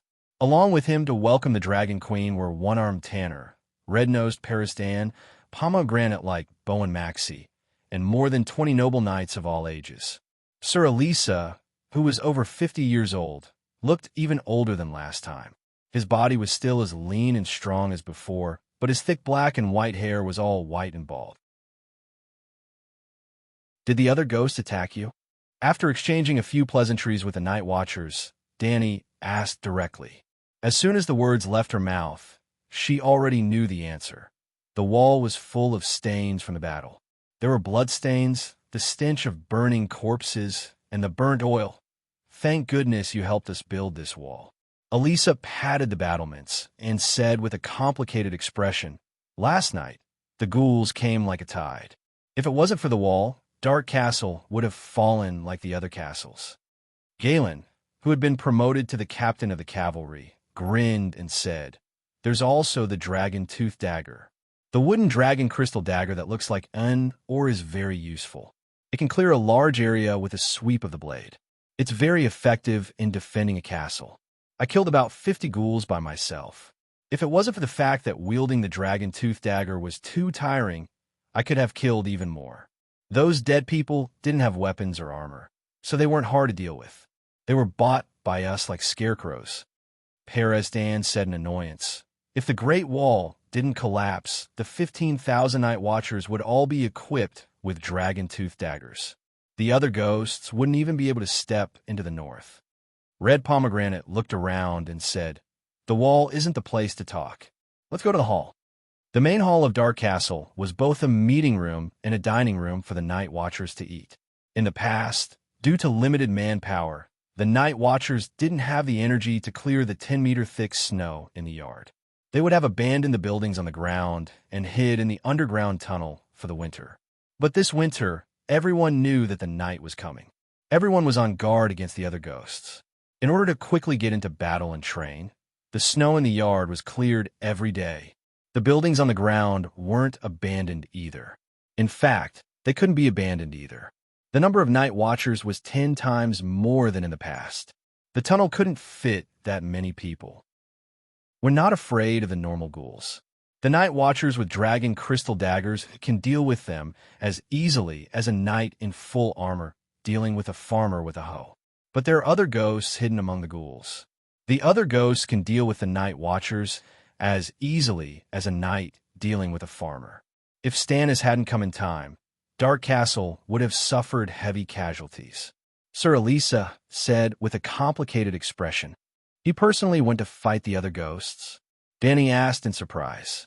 "No, but he has 30 winged dragons that can throw wildfire bombs and kerosene bombs."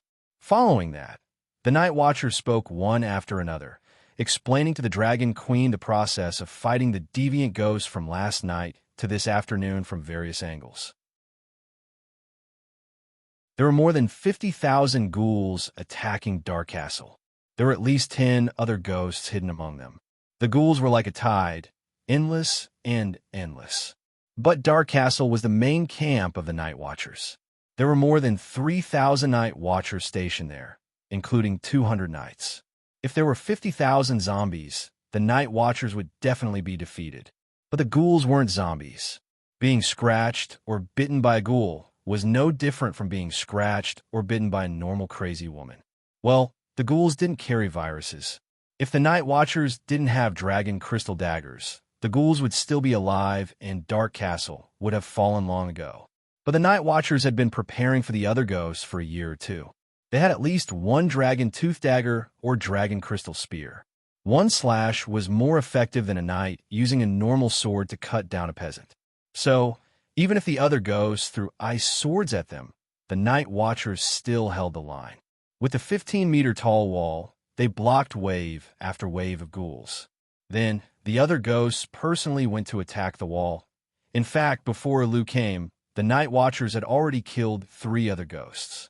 Or rather, those 3 other ghosts tried to cross the wall, but were killed by the Night Watchers. The Night Watchers held on until morning.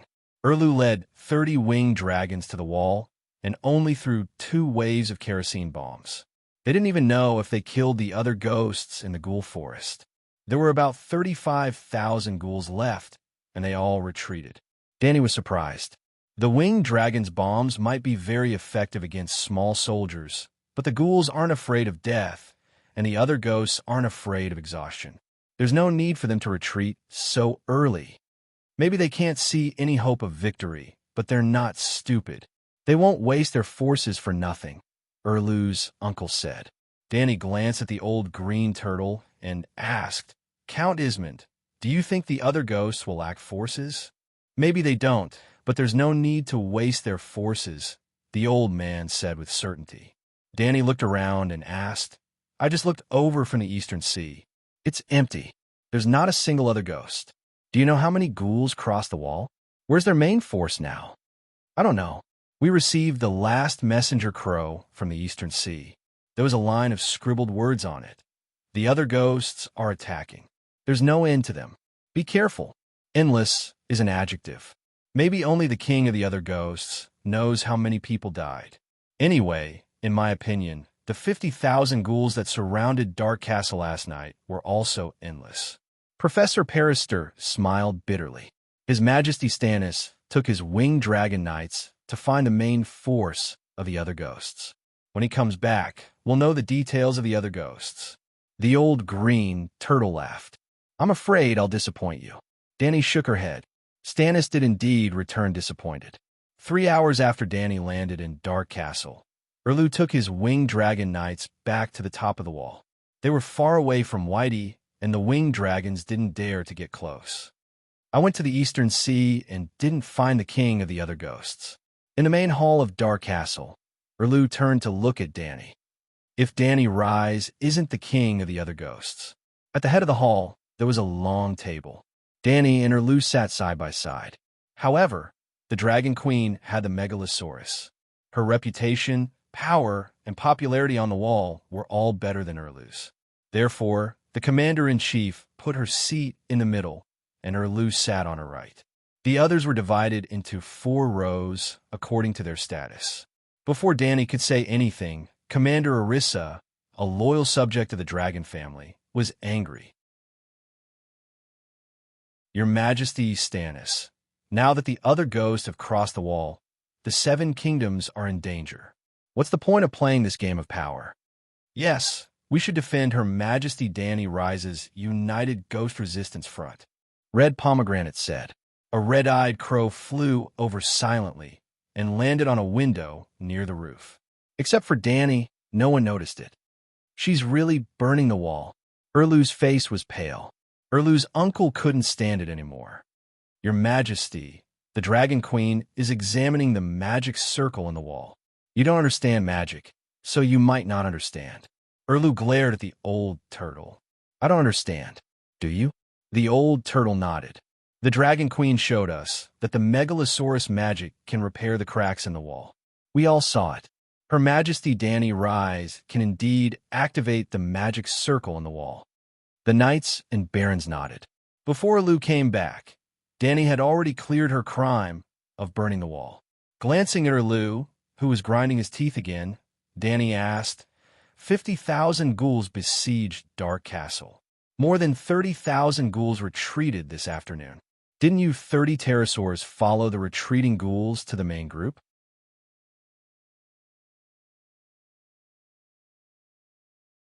Chapter 754. Seeing that everyone was looking at him with anticipation, Elu sighed regretfully and shook his head. The deviant ghosts are smarter than we thought.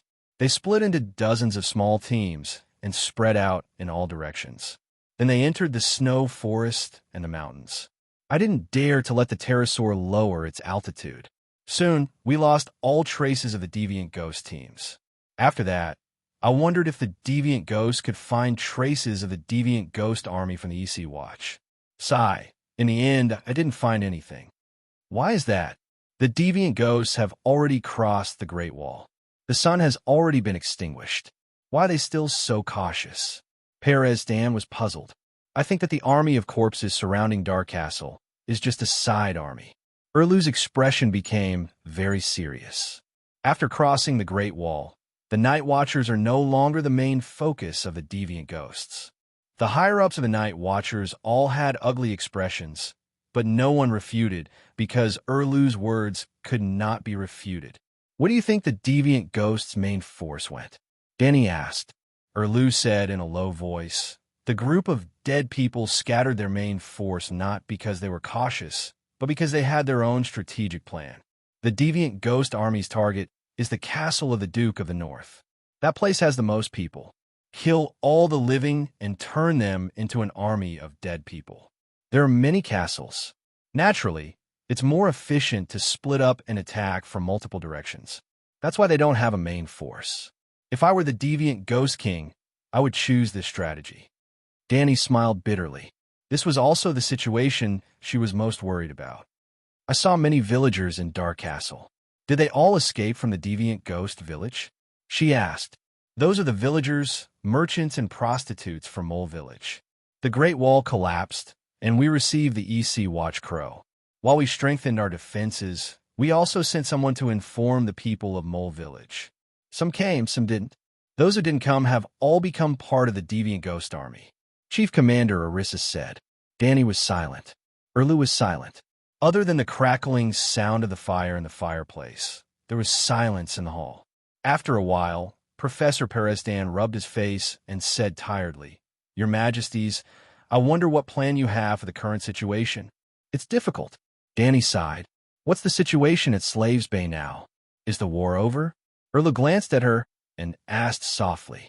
The alliance is now history. Danny's eyes turned into crescents as she smiled. Wow! The knights and knights of Erlu below all exclaimed in unison, looking at the Dragon Queen with eyes full of shock and admiration. With a complicated expression, Erlu asked, How much power do you plan to invest in the Westeros? Sir Barristan has formed a volunteer army at Slave Bay. The first batch of 400 elite unsullied equipped with tile armor and tile weapons have been airlifted to Dragonstone Island by Pterosaur in recent days. Gods, 400 sets of tile armor and tile weapons. There are only 300 tile swords in the entire Westeros. Everyone exclaimed again, looking at Danny with eyes that seemed to emit endless golden light, the gold of a mountain of gold. Tile armor. Erlu looked down at the old black plate armor on his body and said hesitantly, Aegon, I have a set of tile armor and black fire with me. Do you want them? Sansa asked me for them last time, but I didn't give them to her. Black fire is the Targaryen clan sword. I don't care about armor and swords. Do whatever you want. Danny's gaze turned sharp. But I will remember the matter of you burning Aegon to death. When the deviant ghosts are eliminated, I will settle the score with you. Erlu pursed his thin lips and said calmly, I hope we can live until that day. Cough, cough. Blacksmith Tanner coughed a few times to break the awkward silence. Your Majesty, 400 tile unsullied is a powerful force. Wouldn't it be a waste to leave them on Dragonstone Island? That's where the problem lies, Danny said in a low voice. The deviant ghosts are heading south. As long as the Seven Kingdoms aren't stupid, they will know that it's time to go all out. But if the Great Wall collapses, where should we put our forces? One-armed Tanner opened his mouth and shook his head with a bitter smile. Indeed, the Great Wall, as the first line of defense, is useless. We should build a second, third, and even fourth line of defense. Perezdan was deep in thought. Where should we build a second line of defense? Winterfell? A knight frowned and asked. Winterfell is undefended, and the castle is too small. Perezdan gritted his teeth. I suggest we give up on the Northern Territory and put all our forces into the valley. We should strive to build the second Great Wall through the Bloodgate. Gods, Bo and Marcy exclaimed. Professor Perez Dan, has your brain been eaten by the deviant ghosts? How can you say such disgraceful and stupid words? A northern night was filled with righteous indignation and cursed loudly. There are hundreds of thousands of people in the Northern Territory. How can we give up? The rest of the knights expressed their dissatisfaction. Caw, caw, caw, the large red-eyed crow by the window flapped its wings and cawed loudly. Everyone, quiet down and listen to me. Preston's nose was as red as a lamp. He pressed his hands down repeatedly. When I said we should give up on the Northern Territory, I didn't mean we should give up on the people of the Northern Territory. I don't know the reason for this unprecedented calamity, but it's obvious that between us and the deviant ghosts, between the living and the dead, only one side can survive. The one who survives in the end will win. So, we are not fighting for territory with the deviant ghosts. We are competing to see who can last longer. Everyone stopped cursing and cursing. They were all deep in thought. Danny smiled and said, If the land exists and the people are lost, the people and the land are lost. If the people exist and the land is lost, the people and the land are lost. Professor Paris Dan, you have seen through the nature of this war. Your Majesty praises me too much. Paris Dan smiled bitterly and shook his head. This is the most helpless choice. Of the 17 castles on the Great Wall, only Dark Castle remained intact due to its walls. The rest of the castles have all fallen. Only the Night Watchers who climbed up the Great Wall survived. The Night Watchers are the most elite and powerful force in the Northern Territory. You can imagine what will happen to the Northern Territory's vassals who have exhausted their strength in the recent years of war. The deviant ghosts have already passed the Great Wall. Is there enough time? There are so many people. Where can they move to? Sir Elisa frowned. Commander, have you studied the map of the Northern Territory carefully? Perez Dan smiled proudly. 90% of the Northern Territory's nobles' castles are built by the river or the sea. Really? Sir Elisa doubted. It's true. Bo and Maxie was pleasantly surprised. I didn't realize it before. Now that I think about it, Stark's Winterfell, Mandalay's White Harbor, the Bolton family's Terror Castle, even Savon City, Lonely Tomb Village, Torrance City, even the Amber family, which is closest to the Great Wall, is only a few kilometers away from Mahjong. Send a message to the Northern Territory's vassals to immediately take a ship south to the Valley and the Western Territory. Danny said to the red-nosed old professor. Forget about going to the Valley, but the Northern Territory and the Western Territory. Will Lannister take us in? A Northern Territory knight asked hesitantly. Moreover, the Northern vassals might not listen to us. Sir Elisa sighed. We have to let Stark know about this.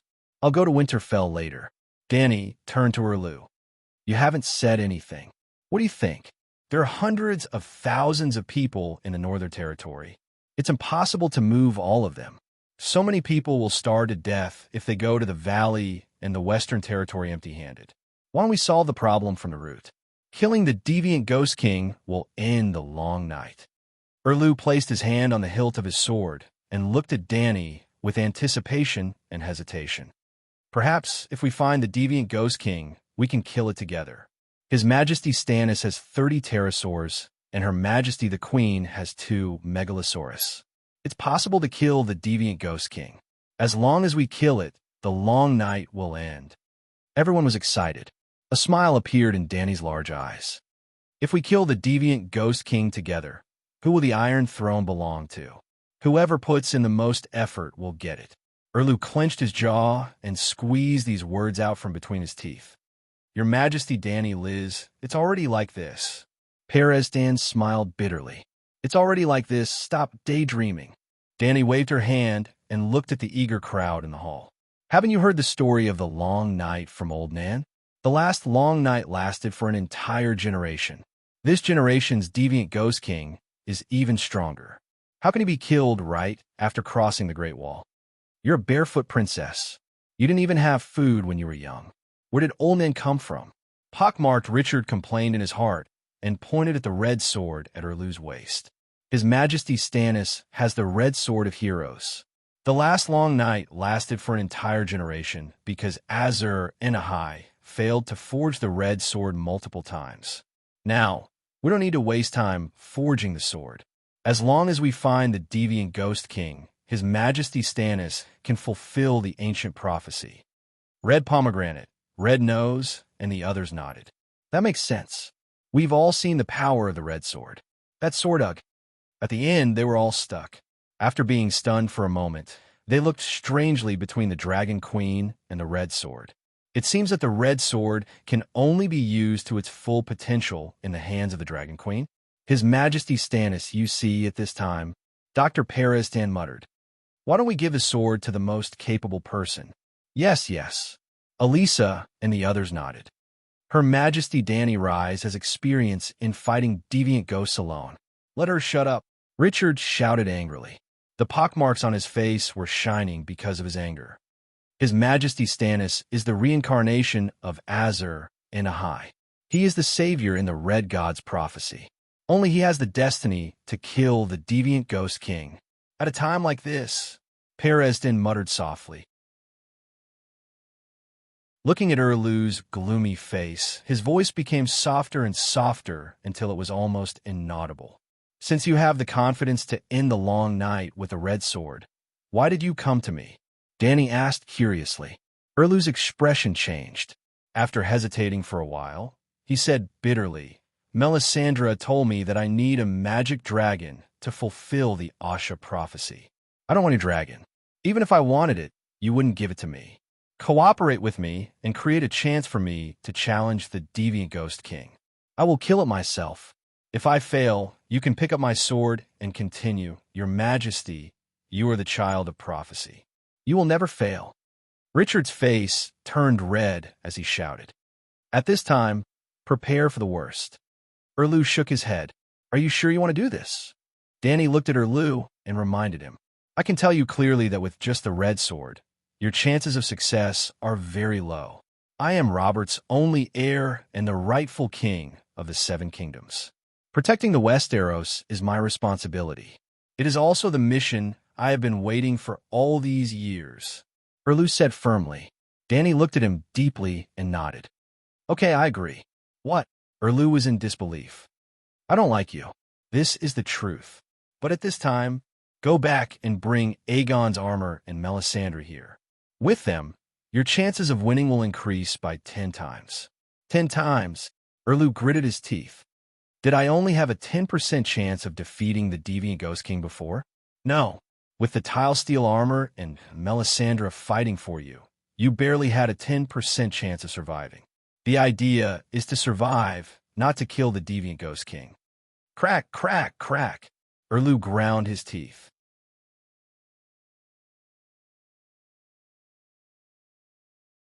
Chapter 755.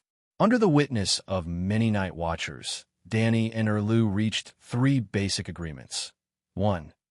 Immediately send out a warning to the northern warlords and remind them to prepare to cross the sea. 2. Inform the nobles in the south of the next swamp to prepare to build a second and third defense line. 3. Confirm a location of the strange Ghost King and then cooperate with the Dragon Queen and the Child of the Prophecy to try and kill him. Almost everyone believed that the strange Ghost King might not go to the northern warlord's castle, but when attacking Winterfell, he would definitely appear. Therefore, Erlu and Dany would meet in Winterfell. Winterfell would become the main battlefield of the first Strange Ghost King War. After the meeting ended, Dany went to Pereston's crow's nest. The sanctuary is destroyed. In the scholar's study, she saw the red-eyed crow again. It was the black crow that was eavesdropping on their conversation from the small window. It was also one of Bran's crow avatars. To cross the Great Wall, the sanctuary must be destroyed first. The Winter Horn is also effective against the sanctuary's defense circle. The tombs that have existed for millions of years have turned into scorched earth in the flames. There is nothing left there. The raven's eyes flashed with human-like sorrow. Why didn't you discover the Winter Horn earlier? I don't know. It seems to have the help of fate and has been hiding in my blind spot.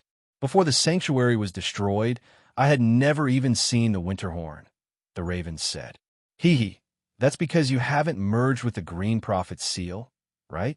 Now, you still have a large part of Bran Stark's humanity, Dany sneered. This has nothing to do with me. The winter horn had already appeared during the time of Blind and River One. Great. A three-eyed crow that knows how to shirk responsibility. You're the only one in a million years. Danny continued to mock. Caw, caw, caw, caw. The raven excitedly flapped its wings and cawed loudly. I'm not trying to shirk responsibility. I just want to tell you that if Blinding can't do it, I can't do it either. None of the three-eyed crows can be omniscient and omnipotent. We are still at the mercy of fate. The mockery on Danny's lips grew thicker. Normally, you people are omnipotent and do everything.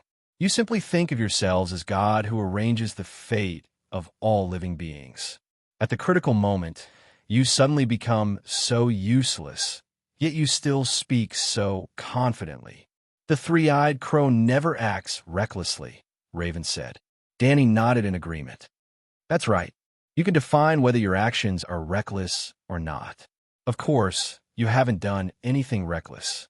The three-eyed crow didn't have any honor, and he didn't see the light of day. Yet, he shouldered a great responsibility, and he devoted his life selflessly. In fact, every decision he made and every thought he had wasn't his true thoughts.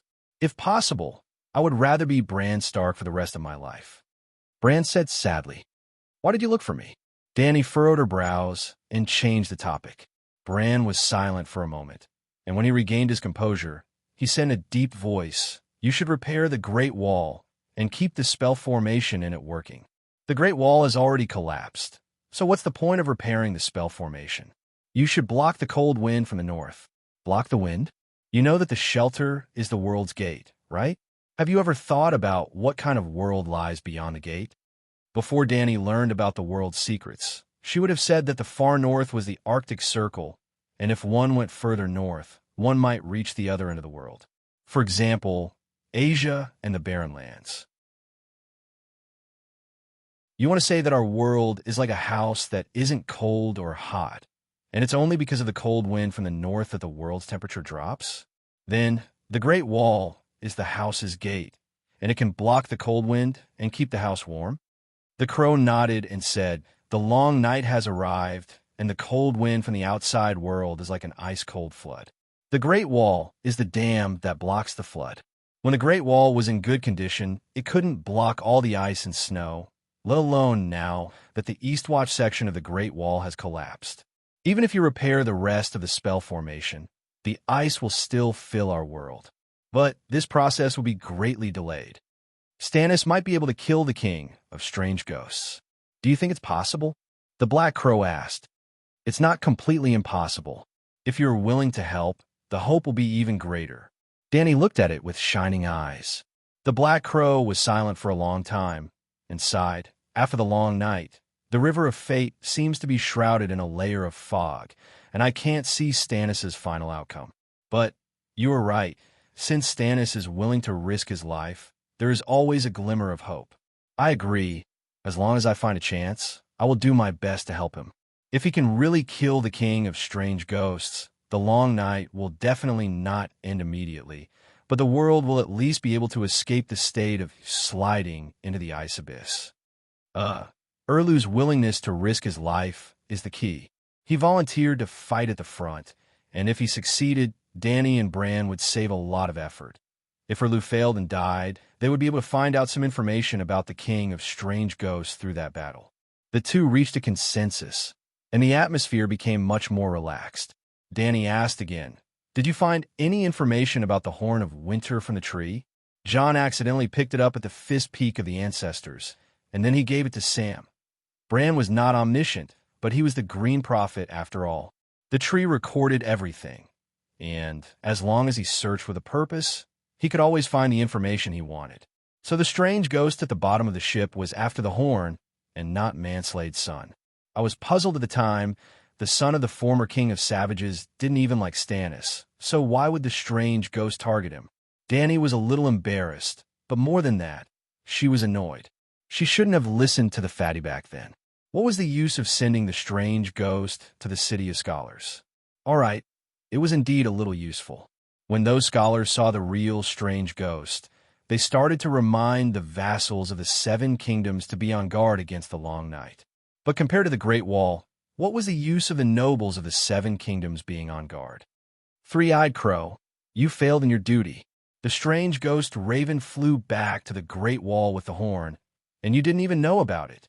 In the blink of an eye, the Dragon Queen found another scapegoat.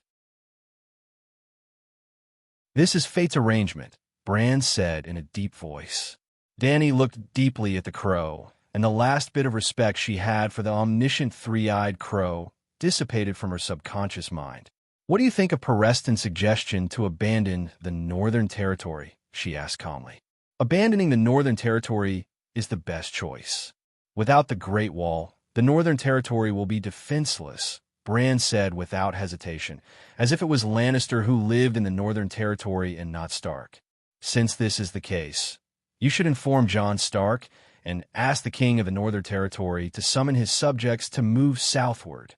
I tried to persuade him, but he refused. Jon swore to live and die with Winterfell, Bran said in a complicated tone. Dany pouted and asked, the sanctuary has been destroyed. Where are you now? Are Leaf and the others still alive? The children of the forest are still alive. They are with me in Gorney's tunnel. From a sanctuary to the Great Wall, there are thousands of kilometers of underground caves. Do you plan to hide in the caves for the rest of your life? The Westeros are not friendly to shapeshifters. Only after experiencing the destruction of the strange ghosts will they understand the meaning of the three-eyed crow. At that time, I will naturally appear in front of them, Bran said honestly. What happened when the Green Prophet's seal shattered? The Green Prophet's seal is very strong, but also very weak, Bran said perfunctorily. Dany looked at him deeply and asked, you still have the will of Bran Stark. You did it on purpose, didn't you?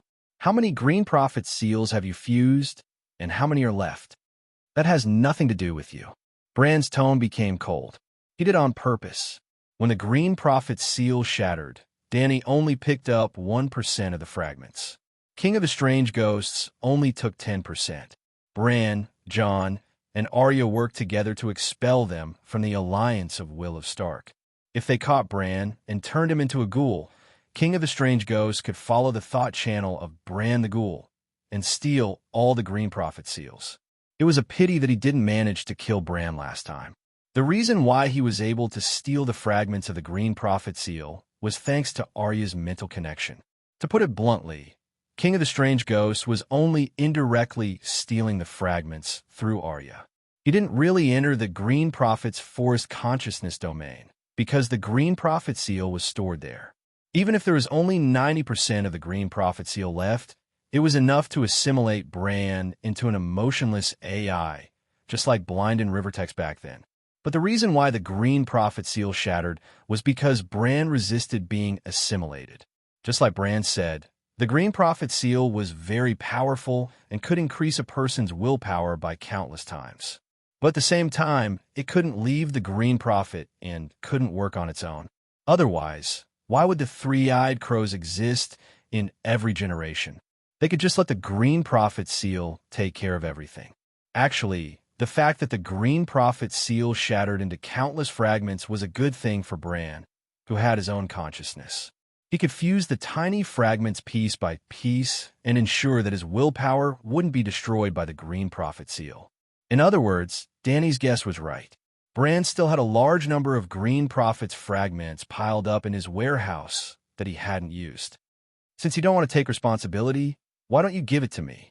For the sake of the world, no matter how tired or bitter it is, I'll gladly endure it, Dany said righteously, exuding a fearless and heroic aura. You're too greedy. You've already obtained Mother Goddess's kingdom, and you still want the Green Prophet's inheritance treasure. Bran was very angry. He flapped his wings and squawked angrily. I'm just brave. I'm 10,000 times better than you, Dany said righteously. One day, I'll fuse all the fragments together and reforge the Green Prophet seal, Bran said as if he was making an oath. Give me 1% as payment for repairing the Great Wall, Dany suggested. Isn't repairing the Great Wall your responsibility as the successor of Mother Goddess? Bran said angrily. Fine, As the successor of Mother Goddess, I can't just take the benefits without taking responsibility. Similarly, as the successor of Weirwood's divine kingdom, I have the right to ask for believers of the divine kingdom. You want me? You want us believers of the old gods? Bran said in disbelief. No, I'm not interested in you human believers. I only want the children of the forest. Dead or alive, I want them all. Dany's lips curled into a smile as she revealed her true goal. They won't go with you, Bran said hesitantly. Call the crows over first. I'll ask them one by one and convince them one by one. Dany smiled. They're my companions. Bran almost couldn't suppress his anger. They're not your slaves. They have the freedom to pursue a better future. Helping the three-eyed crows protect the Westeros is their pursuit. Dany looked at him disdainfully and said, It's because the three-eyed crows neglected their duty and lost the Winterhorn. It's also because you weren't willing to sacrifice yourself that the Green Prophet seal was shattered. You didn't even notice that the deviant Ghost King came to the Great Wall. Now, you still have the face to call yourself a protector of the Westeros? I think that giving me the Green Prophet seal and disbanding the three-eyed crows is the greatest protection for the Seven Kingdoms, the world, and the human race.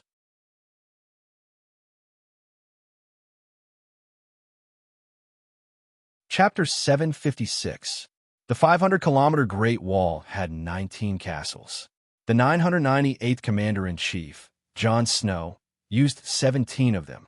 After Orisa Thorne took over, he only made some adjustments to the manpower and resources of the 17 castles.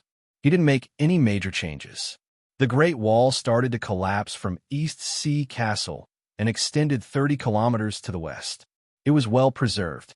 When it reached the Shadow Tower in the west, there were only a few large cracks on the wall, and a lake-sized glacier fell from the front and back. If the alternate Ghost Army didn't sweep along the Great Wall, the Night Watchmen would have preserved at least 80% of their manpower. Even if the alternate Ghosts led the ghouls to clear the castles south of the Great Wall, thousands of Night Watchmen survived. They were either on duty at the Great Wall or were alerted by Dark Castle, or they retreated to the Great Wall after seeing the large number of alternate ghosts. In short, when the Dragon Queen arrived at Dark Castle again, thousands of Night Watchers on the western side of the Great Wall were struggling to move towards Dark Castle. Yes, there's a lot of space on the Great Wall, and it could be used to transport resources. It could also be used to transport large armies. However, there was a thick layer of ice on the Great Wall. Now that the ice surface was cracking, the ice would break and people would fall. Hence, the Night Watchmen were moving slowly and hesitantly. If Her Majesty can repair the Great Wall, it's best to inform the Night Watchmen walking on the Great Wall. They might be crawling through the cracks on the ice surface. If the cracks close, they might accidentally kill many Night Watchmen, Peristan suggested. This wasn't a groundless worry.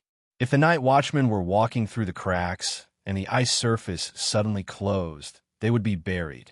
Hence, while the Ravens were informing the Night Watchmen moving towards Dark Castle, Dany had a long period of free time. However, she didn't rest. Little Green finally found the Night Watchmen's ships in Seal Bay.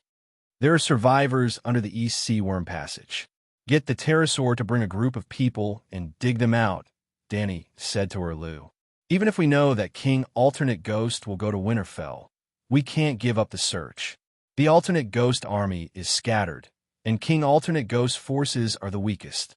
If we encounter him, we won't have to wait until the battle at Winterfell, Orlu said. Leave this mission to the others. You should rest up and prepare to challenge King Strange Ghost. Orlu hadn't rested much for the past 2 days. There were dark circles under his sunken eye sockets. His stork bones and square chin were particularly prominent under his thin skin. Who did you ask to search for deviant ghosts? A glint flashed across his tired blue eyes. Could be a shapeshifter, king of the shapeshifters, king of savages. You didn't know about the three-eyed crow? Dany asked curiously. Seeing that he was really confused, she reminded him, Green Prophet. I know the Green Prophet. They are the servants of the Frost God. You are working with the Frost God? Orlu gritted his teeth. Stannis, let me tell you a secret.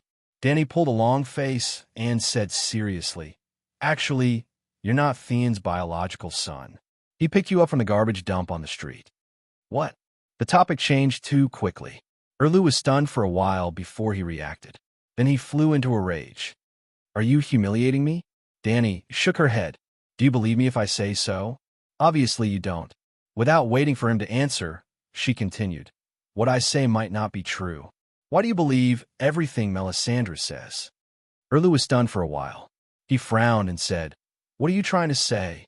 I want to say that Melisandre is not an omnipotent god. She might not know everything. She is also not a virtuous great knight who would never lie. Erlu said coldly, You said before that I have to take her with me, wherever I go. Sigh. You don't even know how to be an emperor. You only want to fight for the Iron Throne. Danny sighed and took a few steps closer to her cousin. She whispered, A king should be suspicious of everyone, especially witches of unknown origins. At the same time, a king should know how to control all the power he can use. Witches are not trustworthy, but her power is real. You have to order her around like a dog, like an old ox, and guard against her like an ungrateful wretch. Are you trying to drive a wedge between me and her? Erlu's eyes flashed. He sneered as if he had understood something. I understand. You are afraid of her power. I'm demonstrating to you how a true emperor deals with an enemy. Didn't I just say that? A king should know how to control all the power he can use. I'm using you to deal with her. Danny also smiled. Her smile was very arrogant. You think I will be controlled by you? Erlu looked as if he had been greatly insulted. His face was livid. You are a fool if you don't listen. I am happy that you are a fool. I am happy that you are wise enough to listen to my advice. I am happy that Melisandre is unlucky. So, do you understand the difference between you and me? In your dreams, Erlu snorted and was about to leave. Do you know the true meaning of Yasha's prophecy? Danny asked slowly. Erlu stopped, but did not look back. Don't try to lie to me. Melisandre told me that Jon Stark was only the child of the false prophecy in the illusion. Do you know the secret of Jon Stark's resurrection? Danny lowered her voice and told him everything about Jon being the vessel of Lalo's reincarnation. You are lying to me. Erlu's face was pale, and his voice was trembling. Why do you think that the King of Light would be selfless and help a mortal become the savior of the world? Or rather, would you help a pig become the king of the seven kingdoms? None of the deities were good. In their eyes, mortals are like pigs and dogs that can be toyed with, slaughtered, and sacrificed at will. Danny sighed. Erlu was in a trance for a moment. I don't believe it. He gritted his teeth. You can choose not to believe it, but you must remember to be alert. I was once Lalo's target. So, I really hope that you can escape the tragic fate that he designed. For heaven's sake, Danny had spoken the honest truth at last. East sea gazing. The sky was dark, the snow was gray, the north wind was howling, and the turbid waves were rolling. There were no birds in the mountains, no traces of people, and no traces of living creatures. Hiss, a loud dragon roar sounded from the western sky. Blackie, who was wearing a silver belly-band armor, flapped its wings and blew up a large amount of snow on the ground. It landed on a glacier that was 3 stories high in the ruins. Hiss, hiss, then, another 10 pterosaurs landed on a piece of plain snow in front of Blackie. Woo, woo, woo. The low, hurried sound of the horn passed through the thick soil and snow and entered the ears of the crowd. In the wild waves and raging winds, the sound could not be heard clearly. It was like an illusion. Olma hurriedly jumped down from the back of Big Bear's pterosaur and ran to the place where the sound came from. He pushed aside the snow and pressed his ear against the cold stones. After listening for a moment, he said in surprise, It's the horn. Someone really survived. Well, a day had passed. Big Bear, Garth, and the rest had also arrived. They also picked up Olma on the ship 200 kilometers south of Donghai Wangnan, leaving Little Green and Little White in the sky as warning machines. Danny was not worried that there would be deviant ghosts surrounding them. So, her actions were very bold and unrestrained. She directly controlled a basketball-sized dragon flame fireball and burned the ice and snow on the ground with a sizzling sound.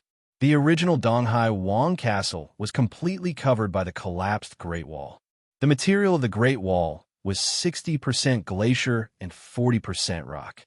Besides Danny burning the ice and snow, someone had to dig the rocks and excavate the soil. Cora, Garth, the fat eunuch Bulworth, and Quero surrounded Danny as guards. The 20 overnight watchmen transported by Erlu's pterosaurs started to get busy.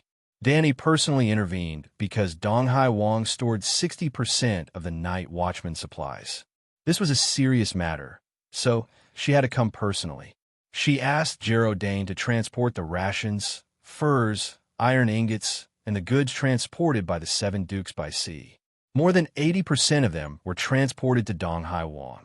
Even John, after receiving a loan of 5 million gold royals from the Iron Treasury, bought the rations immediately. 70% of the rations were transported to Winterfell and 30% was donated to the Night Watchman. The rations borrowed from the Night Watchman were not included in the 30% donation.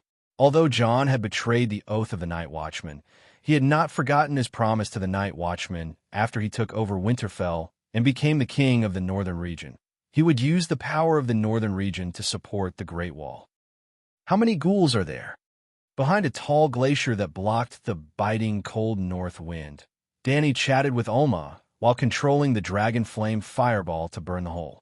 Recalling the scene at the Great Wall, the old ranger could not help but shiver. He said in a trembling voice, "They are endless and densely packed. It's like a sea of corpses. How many are there? Do you know how to estimate the number of troops on the battlefield?" Big Bear frowned. "At least 1 million, Ulma said. 1 million, Garth Hyder said in disbelief. Are there so many people beyond the Great Wall? The skeletons buried in the ground have crawled out. They're also wild beasts." Ulma's old eyes reflected the red light of the fireball with fear. "Then it's more than 1 million, Danny said firmly. "The northern region is finished. We can't defend it. Winterfell can't defend against 1 million ghouls." Big Bear's face was pale. Danny's eyes flashed. She asked again, "Other than the corpses, what else did you see that day?" "I saw a tornado, a sun that suddenly lit up, and a large group of crows. The strangest thing was King Stannis Jester. He was singing a strange song, as if there's treasure under the Great Wall. I know it. Everyone is coming to snatch it. I know it." Then he was stepping on the waves. He seemed to be able to control the waves. "Are you talking about Patchface? Are you kidding me? He's just a jester. How can he control the waves?" Richard, who was beside the hole, said in surprise, "That's right. It's him." The aura on his body at that time. Ulma frowned. He seemed to be thinking about how to phrase it. "Is it like this?" Danny's divine power surged. Her purple eyes emitted a solid green light. Ulma shivered and nodded. "Yes, it's like this. Just one look at him, and he can make people feel fear and respect. A god who can control the waves. Shit, that jester is actually a Nami." Danny was dumbfounded. She had seen Patchface before.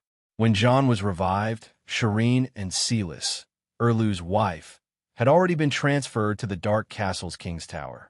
Patchface, whose face looked like a mosaic tile, was right next to Serene. He was jumping and jumping around. He was a complete clown. She did not notice anything unusual about him. She did not expect, however, to act like a clown in front of mortals. Would Inami be able to put down her pride?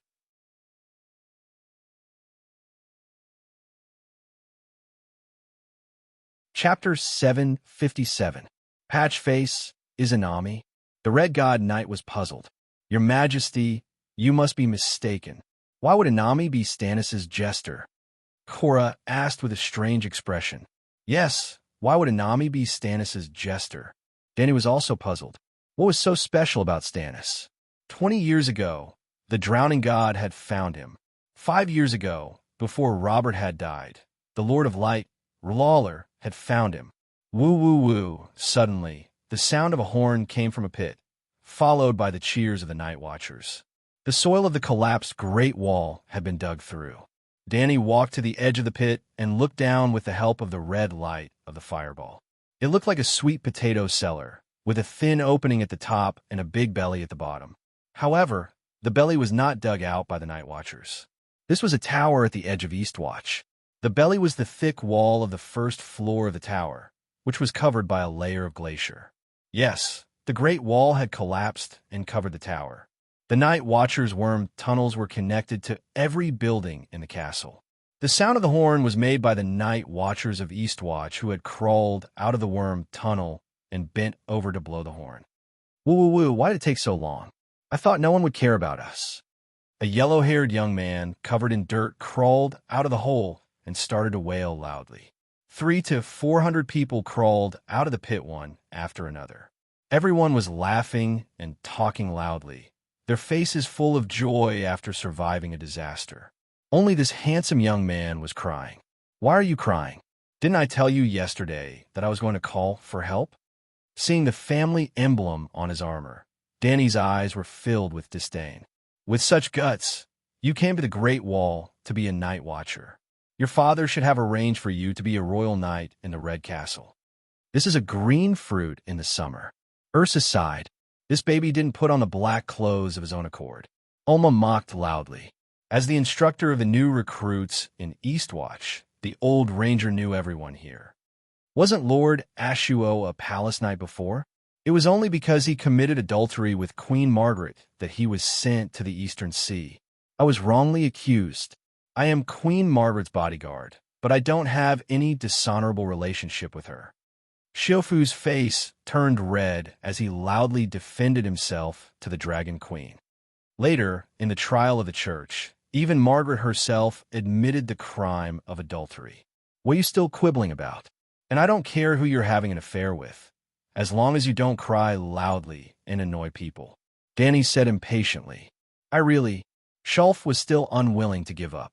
He looked around and grabbed a tall man with black hair, an aquiline nose, and 3 scratches on his face. Onis, tell the Dragon Queen that I was framed by you and Queen Circe. This has nothing to do with me. The hook-nosed man angrily struggled to free his right arm. How is it not related? Queen Circe used sleeping with you as a bargaining chip to seduce Queen Margaret. You didn't succeed, so you lied to the Archbishop and said that you had an affair with the Queen. You even dragged me into it, the yellow-haired man said loudly. His words were too shocking. Not only was Danny's attention attracted, but the Night Watchers who were discussing the construction of the Sentry Tower also quieted down and looked over. I have already put on the black cloak.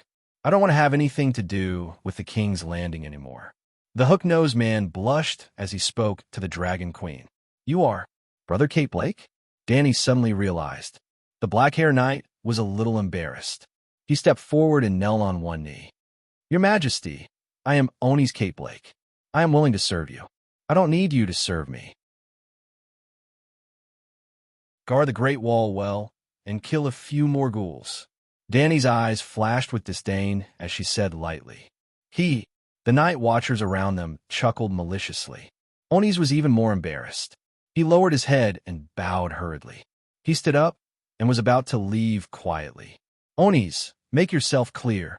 The yellow-haired man pulled the hook-nosed man again, walked past Mormont and Garth, and came 3 steps away from the Dragon Queen before the fat eunuch Beworth pushed him back with his big belly. The Queen doesn't like you. Don't come so close, the fat eunuch said bluntly. Oni's looked at Beworth coldly, then turned to the yellow-haired man and growled, Don't make a fool of yourself. Who here cares if you really have an affair with Margaret? I care. The yellow-haired man glared. I can put on the black cloak, but I can't become a Night Watcher by insulting the reputation of the Clayton family. What's wrong with you? Oni's was anxious, angry, and confused. What's wrong with you today? Previously, when they asked you how Queen Margaret felt, you were extremely proud and spoke with assurance. When Danny heard this, she was stunned for a moment, and then her face changed greatly. Be careful. There was another person whose complexion suddenly changed. Joseph Clafton's fair and handsome face grew a thin layer of barbed scales, and his eyes were green like 2 willow, the wisps hanging over the broken tombstones of a barren grave. His purple-black lips made a bubbling sound like a pot of cooked porridge. Before the others could react from a shock, he suddenly rushed forward. His mouth was as wide as a plate, and the black liquid was like a shadow tentacle shooting out extremely fast. It split in midair and rushed to Beworth, and the Dragon Queen behind the fat eunuch. Piss off. Dany reacted before anything could happen.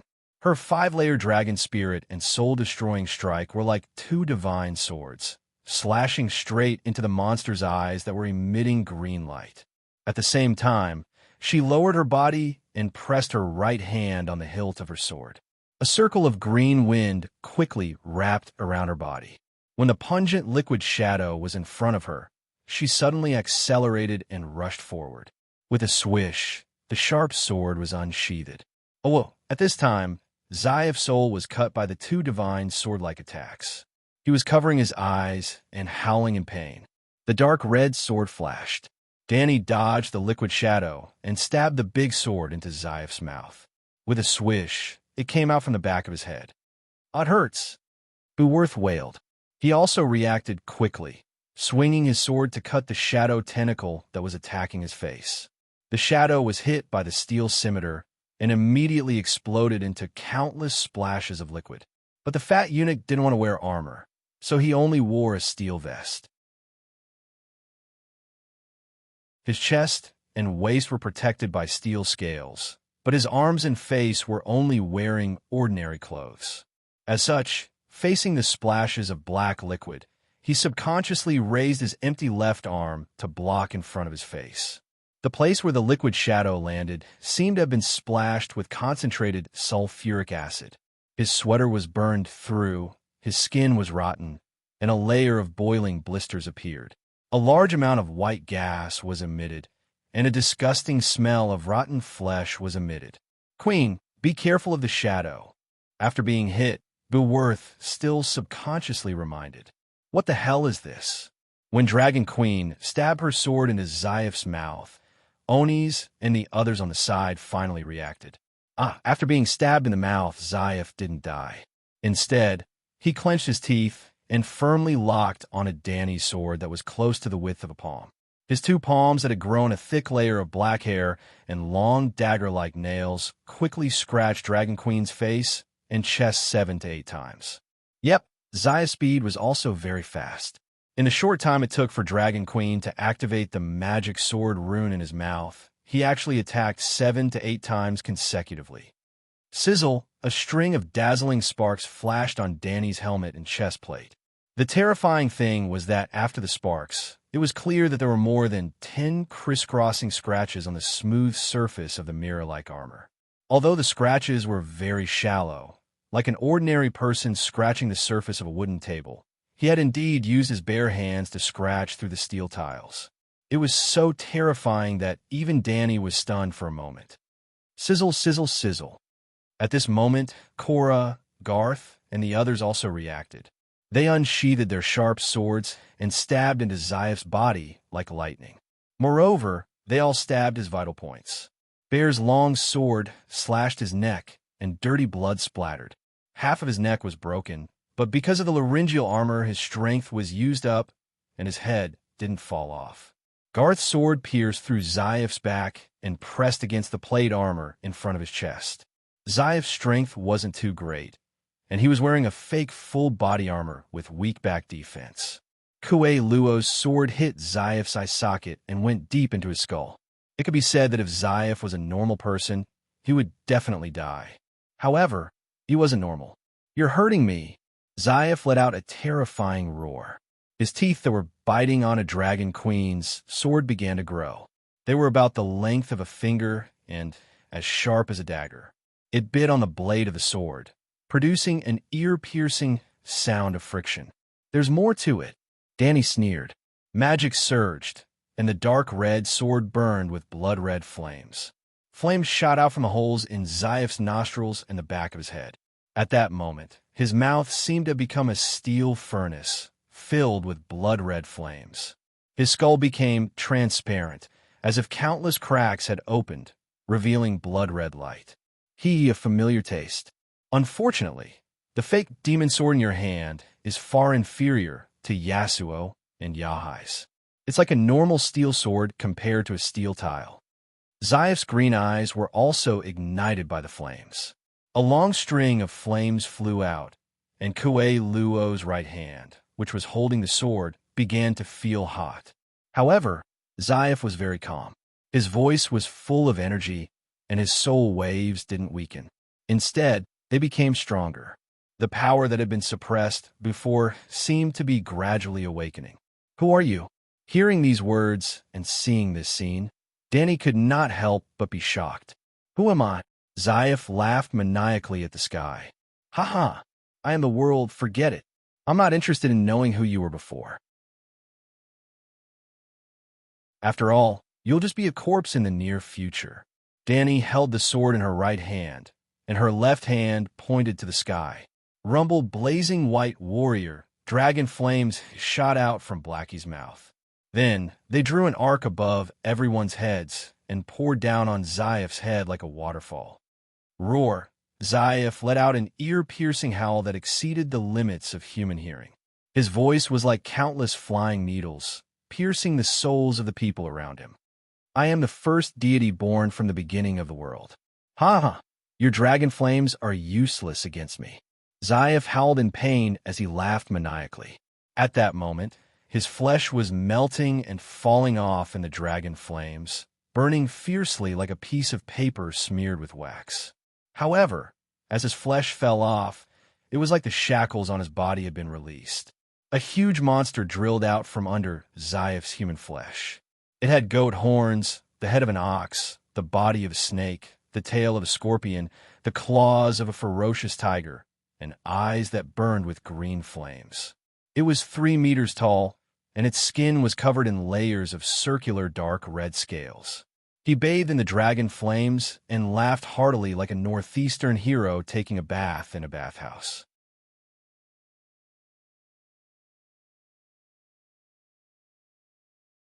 Chapter 758. Boom. Ah, what kind of monster is this? How did Shofu become like this? He's not Shofu. He's a demon. The demon has taken over Shofu's body. Holy Mother, even the dragon flames can't burn it. The monster's transformation shocked Danny. The surrounding night watchers and Red God Knights also felt their scalps tingle as they screamed in fear. Walala, the bull-headed serpent monster looked up at the sky and inhaled fiercely. The blazing white warrior dragon flames seemed to have met the smoke from a range hood. They left Danny's fire control and swirled into the monster's mouth. The monster's python body seemed to have been plugged into a power bank. Bright red light slowly filled its lower abdomen and then piled up. From its lower abdomen to its chest, and then to its throat, it overflowed. In the end, every round scale on the monster's surface started to shine with golden light. The round scales were like small suns. In the center of the suns, there seemed to be flaming runes flickering. This ability to control fire, this resistance to dragon flames, and, as mentioned before, it was born in the first flame. Danny was shocked. She suddenly guessed who the devil god was. Although its form was a bit strange, it was most likely the shadow, Devil Lalo, of the true god Lalo. Lalo had indeed come to kill her. Boom! The monster suddenly lowered its head and opened its mouth. Like a megalosaurus spitting dragon flames, it shot out a bloody flame that was 20 meters long and as thick as a thigh. Immediately, a few night watchers were hit and melted in the flames, howling in pain. That's right. The monster took away Danny and Blackie's control over the dragon flames. It absorbed them into its stomach and turned them into fire magic. Then it spat them out in the form of devil flames to the people around it. As the devil flames sprayed out, the bright round scales slowly dimmed. Even though Big Bear, Garth, and Shui Luo saw the monster transform, they didn't forget their responsibilities. Plus, they were confident in their tile steel armor. When the black dragon flames were absorbed, they quickly stepped forward and stabbed with their swords. But other than creating sparks on the monster's scales, they didn't do any damage. Now that the monster was spitting devil flames, they were the first to bear the brunt. After burning a few night watchers to death, the monster changed its direction and spat at the white knights beside it. Boom! Amidst the horrified screams of the people around them, the black smoke that gave off the stench of rotting corpses and the flames that looked like blood plasma suddenly exploded just a few centimeters away from the monster's mouth. It was as if a firefighter had placed the muzzle of a fire extinguisher against a wall and sprayed foam everywhere. It was Dragon Queen who quickly stepped forward. Wearing a steel glove, a green tornado revolved around her left palm. Like a giant shield, she blocked the monster's mouth. At the same time, the magic sword in her right hand pierced forward at lightning speed, hitting the monster's throat where the magic fluctuation was the strongest, causing it to abruptly stop spitting fire. Ding! Unfortunately, even with the Dragon Queen's inhuman strength and speed, the sharp dark red blade only left a small spark on the round scales of the monster's Adam's apple. It was as if it had struck a steel plate. Danny's attack was fruitless. The monster grinned and clenched its black hairy hand into a fist as big as a rice cooker. It hit her head with lightning speed. Boom boom. Danny was like Tony who was hit by Thanos during the battle on Titan Star. Her body leaned back uncontrollably, dragging a 10-meter-long ditch in the snow. Along the way, she killed 2 Night Watchers and only stopped when she crashed into a glacier. The monster ignored the attacks of Big Bear and the Night Watchers. It strode forward and waved its claws to cut the Night Watchers who swung their swords at it into pieces. Just as it was about to deliver a fatal blow to Dragon Queen who was struggling to get up, a black shadow silently but swiftly darted out from behind. It stepped on its swaying tail and climbed up its back like a monkey on its shoulder. The monster's reaction was not slow. It immediately turned its head and opened its mouth, preparing to roar a sound wave that could attack the soul. Demon, die, die, die, die, die, die. Level 5 Dragon Spirit, plus Warrior Godhood, plus Sword God's Divinity. Danny's face under the helmet was pale, and blood was flowing from the corner of her mouth. However, she endured it and continuously delivered a soul-destroying blow. If the soul attack was visible to the naked eye, everyone would be able to see that her eyes were like superhuman laser eyes, shooting out countless black, red, gold, white, and green sword streams. Roar! The monster hugged its head and let out an earth-shattering howl. Airwaves spread from its body and rolled up a circle of whistling snow foam in the snow. The weak-willed Night Watchers knelt on the ground and hugged their heads as they howled. At this moment, the black shadow that had already leaped onto the monster's shoulder suddenly waved a silver lightning bolt. After the attack, the black shadow immediately jumped away from the monster's shoulder. Its thin body bounced back 4 to 5 meters in the strong wind. Ugh! The monster with the head of the bull god covered its left eye and cried out in pain. One of its pair of large green lantern-like eyes was extinguished. It was Danny C. The little assassin had been lurking. When a Dragon Queen was sent flying 10 meters away by a punch, she finally could not help but jump out. Danny also borrowed the vision of the Megalosaurus and saw everything. She understood that with the little assassin's assassination skills, facing the bull god alone would be suicide. So she endured the pain of her internal organs rupturing and used the level 5 Dragon Spirit to control the situation. The effect was not bad. The bull god's scales could even block Danny's counterfeit magic sword, but its eye was still pierced by Danny C's steel dagger. At this moment, the others also reacted from the shocking change and roared as they attacked the demon god. That's a demon, kill it. Ulma drew his bow and shot an arrow.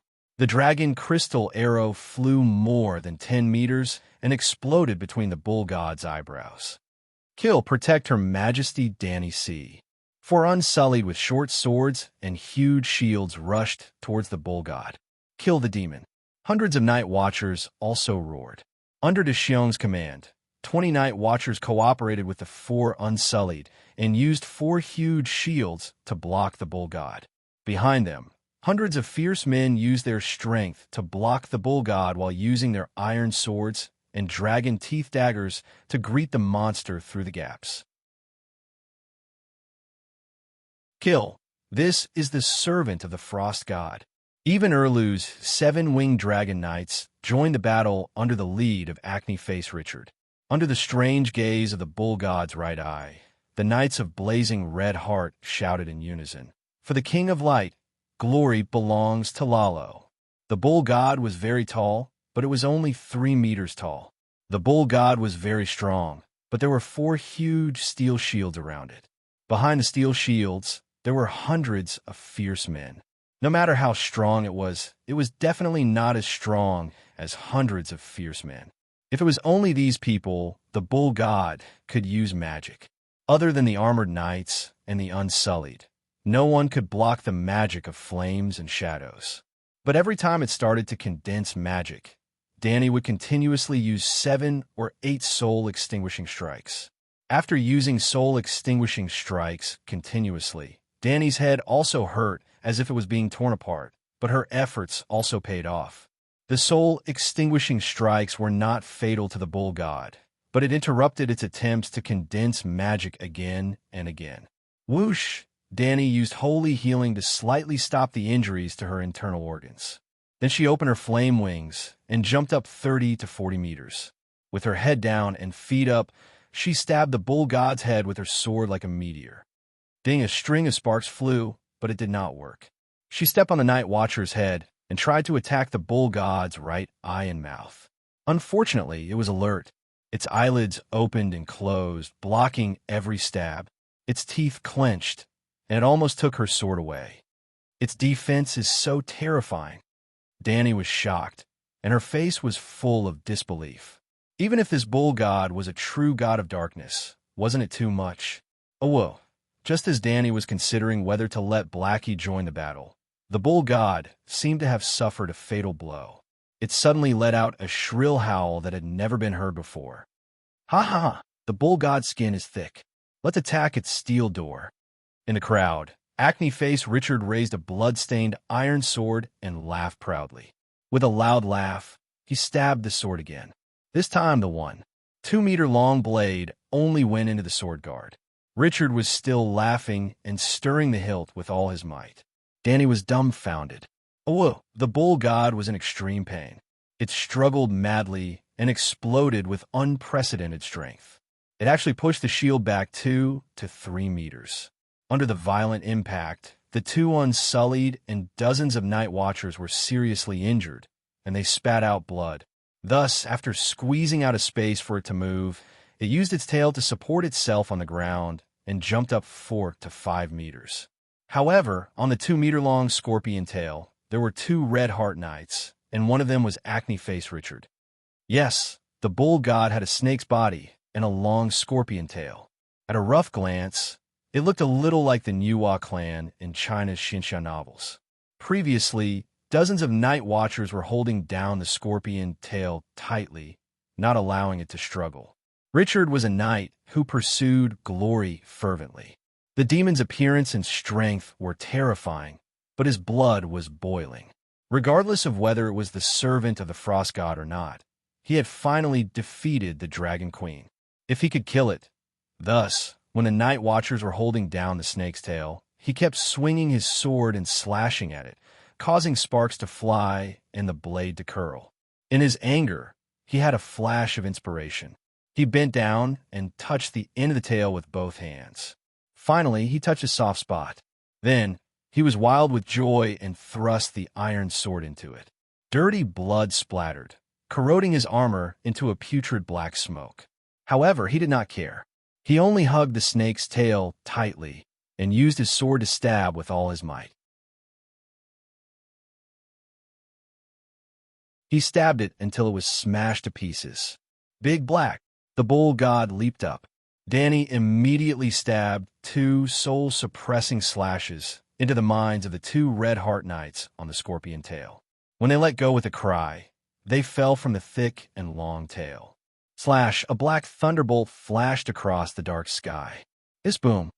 Big Black roared. Its tail was like lightning, hitting the demon that leaped into the air. The demon was like a missile that had lost its speed, crashing into the snow 20 meters away. It was too fast. Everyone only saw a black shadow flash, and a huge crater appeared in the snow. The snow and rocks that flew up were at least 10 meters high. The ground shook slightly. Danny's fire wings flapped gently. She leaped 20 meters and landed beside the crater. She raised her sword and was about to stab it down. Suddenly, Richard staggered to his feet. With a ferocious face, he roared at the Dragon Queen, "I killed the bull god. Don't steal my glory." After shouting, he raised his iron sword and rushed toward the crater beside Dany with a roar. "Use my sword, the Iron Demon Sword, to break the evil." The Dragon Queen seemed to be intimidated by his aura, and she actually took the initiative to hand over her sword. The pockmarked Richard was stunned, and his mind became clearer. "Why? This is your glory," Dany said sincerely. "What a pity. If only Erlu were here, she would definitely give him all the glory." Richard was hesitating. The demon at the bottom of the crater also struggled to get up. It roared at the Red Heart Knight. "Idiot, you are blaspheming the gods."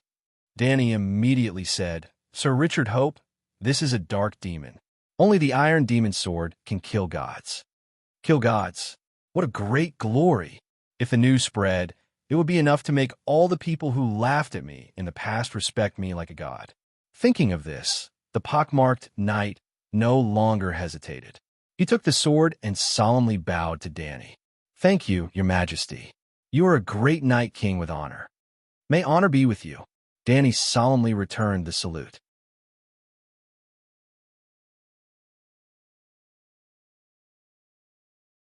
Chapter 759. Idiot, I'm Boom. The monster roared angrily, but before it could finish, Blackie's tail whipped the monster's head like lightning again. Dany immediately gave him a series of soul destruction slashes, only to make the monster stagger and unable to speak. "Come and hold the demon down." Sir Richard waved to his followers. The 6 blazing flame knights rushed over at the same time. "For glory, for our healer, for the King of Light, for glory." Shouting his slogan, the blazing Red Heart Knight held his round shield tightly against the monster, immobilizing it. Then Sir Richard laughed sinisterly and plunged his sword into the monster again. Roar boom. The tile steel sword was indeed more effective than an ordinary iron sword. The monster let out a shrill cry, and its divine power burst out again. The violent airwaves immediately blew away the 7 Red Heart Knights who were on top of it. Blasphemy! It roared at the sky, and its body was covered with a black shadow like a water curtain. The terrible divine power of shadow could not be suppressed even by Dany's soul destruction slash. But Dany was not afraid of its evil magic. She entered the dragon spirit state with the divine title of the Great Black Mother. The next moment, endless milky white holy light spread out from Dany's body and spread to more than 20 meters away. The Night Watchers and the Red Heart Knights nearby suddenly felt cool and warm water entering their bodies through their pores, washing away their fatigue and healing their wounds. Their minds were refreshed and their minds were strengthened. For ordinary people, the large-scale holy healing was a positive buff. But when it fell on a monster's shadow, it burned fiercely. There was no doubt that the monster's body was stronger than Dragon Queen and Blackie. Its divine power level was higher, and its total divine power was not necessarily less than the 7 gods. But at this time, the monster was only a clone of the Shadow Demon. "Gods bless," Dany shouted. "Destroy the Frost God's servant." 7 gods bless. Ursa, Garth, and the Unsullied shouted and rushed forward. "Dragon God bless." Centaur Kawei Luo shouted. "Red God bless." Sir Richard and the 6 Red Heart Knights were emotional. They shouted and rushed forward. Once again, the monster's claws scratched the surface of the steel shield. But because the shield was pressed against its body and hundreds of people exerted force, it could not move even if it wanted to. Once again, Sir Richard raised his magic sword with a grim smile. Once again, the Minotaur wailed in agony. This time, it was obviously much weaker than before. It struggled hard, but could not break free from the hundreds of fierce men. "Ha ha ha, for the King of Light." Sir Richard rode on the tail of the scorpion, stabbing again and again. Every time he stabbed, he laughed wildly and shouted, "For glory, for our healer." Finally, the Minotaur was emptied out. It lay weakly in a pool of blood, unable to struggle. The shield-bearers got up and left, but it could not get up. The Red Heart Knights could stab as much as they wanted, and the Night Watchers could happily swing their swords.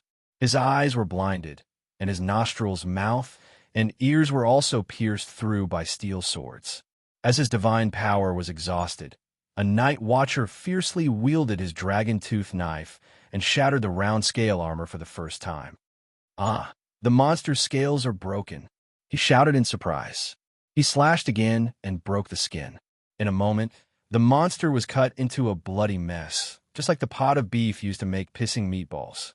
However, the 400 people took turns slashing and panting. The real damage was far less than the Red Heart Knight's rainbow piercing the sun. Their stomachs were empty. "Okay, everyone get out of the way. Let me burn the monster to ashes." Before the monster was completely dead, the Dragon Queen came to clean up the battlefield. "It's not completely dead yet." Richard wiped the sweat off his forehead and said unhappily, "I still want to cut off its head and end the monster's life myself." "You killed the monster. All the glory belongs to you, to all of you. I don't want any of it. You saved me from the monster," the Dragon Queen said emotionally. This is not very good. Your Majesty, you also helped a lot." Hearing the Dragon Queen's words, Richard's pockmarked face showed some embarrassment. Danny looked around at the broken bodies of the soldiers in the snow and sighed. "There's nothing bad about it. If you didn't find a monster's weak point, I don't know how many people would have died." Although the battle was short and the monster's movements were restricted many times, it was too strong. Its claws were too sharp, and it used evil witchcraft one after another. In just a few breaths of time, when it lost control, 40 to 50 night watchers died. If not for Danny's field control to suppress the monster's magic and movement, the 400 to 500 night watchers who had just crawled out of the worm tunnel would not have been enough to kill it. In a one-on-one battle, Danny might not be its opponent unless she was as sensitive as Sir Richard to detect the monster's weakness. "Your Majesty, what's the matter with this monster?" Alma asked curiously. As soon as he said that, the surrounding soldiers who were sitting on the ground and panting looked up. Their curious gazes fell on the Dragon Queen. Regardless of whether the monster was the shadow devil Lalo or not, Danny immediately determined its identity. That's the evil god from the land of eternal winter. It's the servant of the frost god. This is the common enemy of all humans, and this tragic battle did not happen because of me. Just 2 days ago, more than 10 demon gods' projections or clones were fighting over the door god's god kingdom. Then, the door god opened the space door, and all the demon gods knew that she had inherited his legacy. Therefore, Danny guessed that the monster with the monster head must be one of the demon gods.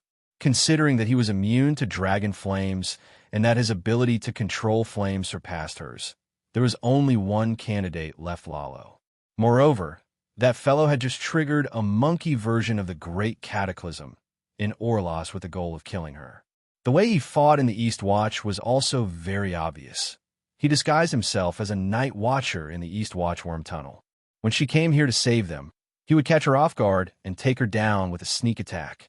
Perhaps, when Blackie was roaring and informing the people in the worm tunnel, Lalo was listening at the side and decided to parasitize the body of a night watcher in the worm tunnel. This is an evil god called Painted Skin Monster. He hides in Sir Hugh's body and devours Sir Hugh's soul, bones, and flesh, leaving only a human skin on his body. TSK. So, it's a painted skin monster. It's indeed terrifying. Evil god, evil god. The night is long, and danger is everywhere. The evil god has descended. The King of Light bless us. Danny was talking nonsense with a straight face, but the others believed her. After all, the monster head really came out of Hugh's body. Everyone saw it with their own eyes. This kind of painted skin monster is almost impossible to guard against. Deshion said worriedly. Indeed, this time, it's all thanks to Oni's Kate Black, who discovered Hugh's abnormality. Danny looked around and asked curiously, "Where's Oni's?" "He's dead. The servant of the frost god burned him into meat sauce." A night watcher replied loudly, "Sigh, may the Holy Father forgive his sins when he was alive. May the Holy Mother take his soul to heaven." Danny's face was filled with compassion as she lied out of kindness. "Your Majesty Danny Alice, how is this servant of the frost god compared to the king of deviant ghosts?"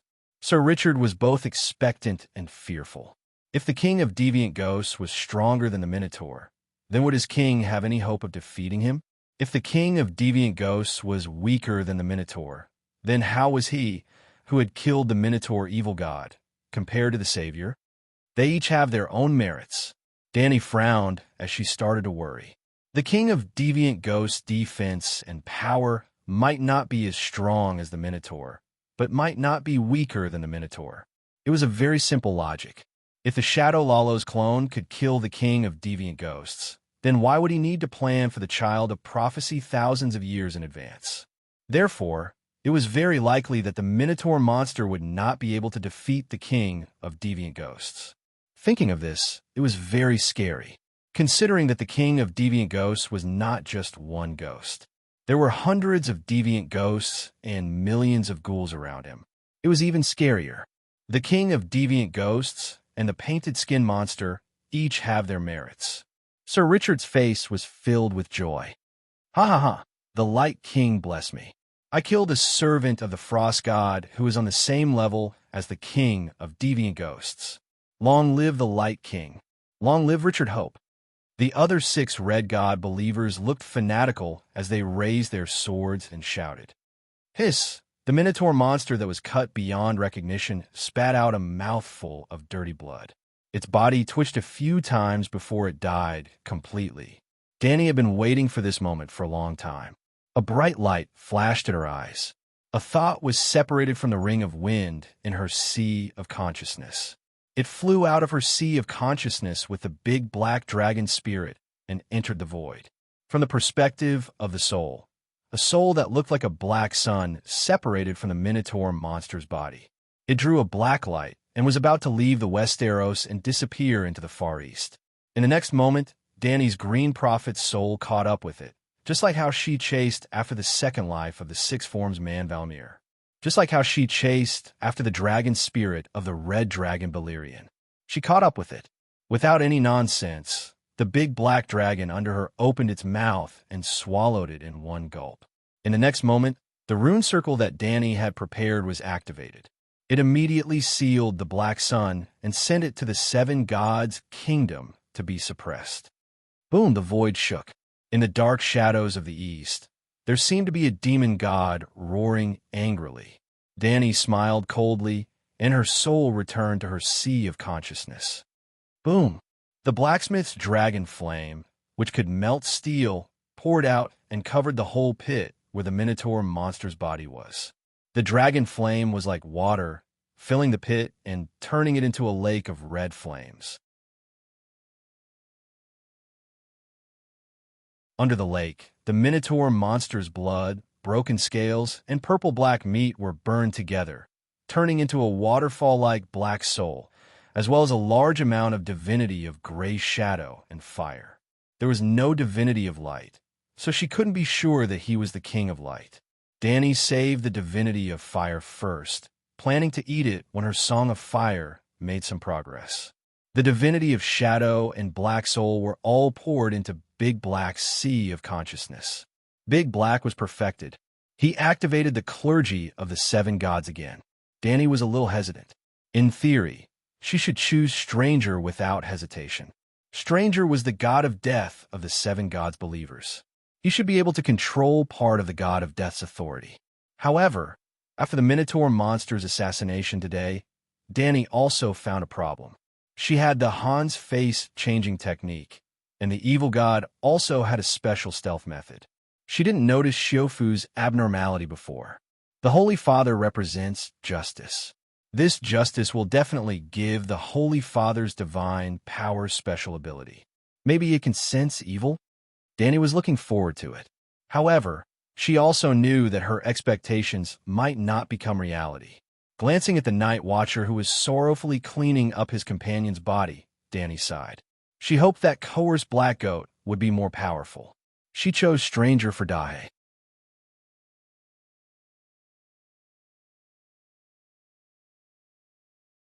Chapter 760. Stranger Danny felt very awkward at this moment. The priesthood of the seven gods was similar to the god summon in Xinxia. For example, the god summon of earth that was conferred by the heavenly court could immediately turn a mortal into a land. At the same time, he could also obtain all the knowledge that a god of earth should have from the god summon of earth.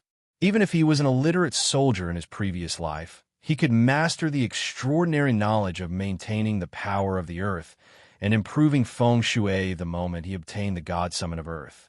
If it was in the world of gods like the Pharaon continent where extraordinary power was standardized, the priesthood of the gods was almost equivalent to the heavenly court's summon of earth. But this world did not have a complete system of extraordinary power. To put it bluntly, everything was in the initial stage, but before the gods could start their own business, the company entered the stage of bankruptcy and liquidation. The world began to degenerate, and it was difficult to protect oneself, let alone start a business. Therefore, the priesthood of the seven gods was formed unconsciously by the power of faith of the believers under the tacit approval of the rules of the universe. It was a kind of summon of earth. The knowledge in the summon of earth was either given by heaven and earth, which was a natural summon, or the heavenly court's big shots instilled their own knowledge and skills into it, just like a master tape recording a CD, which was a heavenly court summon. Even large immortal cultivation sects were qualified to create summons. The priesthood of the seven gods did not have the corresponding knowledge given by the universe, nor did the big shots inject experience points into it. It was all accumulated by the believers over time. Simply put, the knowledge that the believers of the past knew was only known to the seven gods. Therefore, the warrior of the seven gods was the position with the richest knowledge among the seven priesthoods. Blacksmithing, forging, farming, hunting, and all the other labor-related skills was second, followed by the Holy Mother, healing and medicine. Perhaps the old woman, who represented wisdom, could surpass the blacksmithing, but the Holy Father of Justice, the pure maiden, and the stranger of death were difficult for the believers to inject extraordinary knowledge, especially the stranger. After Dani and the stranger of the great black dragon spirit, she only received the knowledge of silence and her sister how to deal with corpses. This, the Dragon Queen, would definitely not be willing to be a corpse collector. Therefore, unlike the warrior priesthood that helped Dani become the god of swords, the stranger did not help her increase her knowledge. But this did not mean that the stranger priesthood was useless. In stark contrast to its lack of knowledge, Emoku's divine power was wondrous and powerful. Your Majesty? The Xiong rubbed his eyes and opened them again. The Dragon Queen was right in front of him and had not disappeared. But when he blinked and looked again, under the dusky sky, the Dragon Queen's body seemed to have merged into that gray and white darkness. She disappeared? Or was there a layer of shadow blocking his view? The others also noticed this, but although White Knight and the four shield bearers did not understand, they immediately stepped forward and protected Dragon Queen in the center. Your Majesty? Big Bear was surprised and couldn't help but take another step forward. This time, Garth and the others were sure that there was no shadow around the Dragon Queen, but her figure was indeed looming, as if she was wearing an unqualified invisibility cloak. Not only was her figure not completely invisible, but even the cloak itself showed traces. Your Majesty, what's wrong? Big Bear asked in a low voice. The Dragon Queen finally turned around and glanced at him. Big Bear's eyes met hers, but he lost his voice and couldn't help but take a step back. What a terrifying pair of eyes. They were still the color of violet, but it seemed to reflect a world of death. Countless ghosts let out soul-stealing wails and stretched out their thin and shriveled arms, as if they wanted to reach out from the purple eyes. They wanted to climb out of the world of death, and even more, they wanted to pull in the living people who were gazed at by the purple eyes. Big Bear felt cold all over. The soul in his body was like water in a pool that had been opened, pouring into a gray and cold world. I was praying just now, praying to the stranger. Dani returned to her valiant appearance of the tall and slender Night Queen, exuding a trustworthy and gentle aura. She turned around and looked at all the people who came over in surprise and said with a smile, "Today, many night watchers died in battle. Their belief in the seven gods was very shallow, so they were not qualified to enter heaven. But as night watchers, they sacrificed their lives for the seven kingdoms and deserved to be rewarded. So I prayed to the stranger and led all the heroic spirits to mountain paradise to rest for a few years. When the long night ends and summer comes, they will be reincarnated into the beautiful new world that they fought and sacrificed their lives to create. Your Majesty, what you said is a little complicated. I don't really understand, Ulma said in confusion. Not only did the old ranger not understand, but everyone around him was also confused. Tell me, where do people's souls go after they die? Danny asked instead of answering. To the 7 levels of hell. Ulma mumbled. Bad people go to hell, and good people go to heaven, a night watcher knight said loudly. We believe in the red god. After we die, we will go to a world full of sunshine, gardens, wine, and sex, Richard said excitedly. Danny looked at him strangely, nodded, and said, In general, after people with faith die, they will be rewarded by the gods according to their faith and their lifetime achievements. In other words, they will go to heaven, or they will be punished by the gods and go to hell. Then, what about people who are neither good nor bad? She asked again. Everyone was dumbfounded. The Seven Stars Bible seems to say that the stranger will bring them into reincarnation and return to the human world, Garth said hesitantly.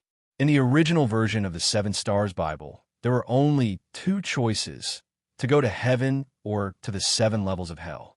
Only underage children would enter a new reincarnation outside of these 2 choices. The centaurs had such a tradition as well.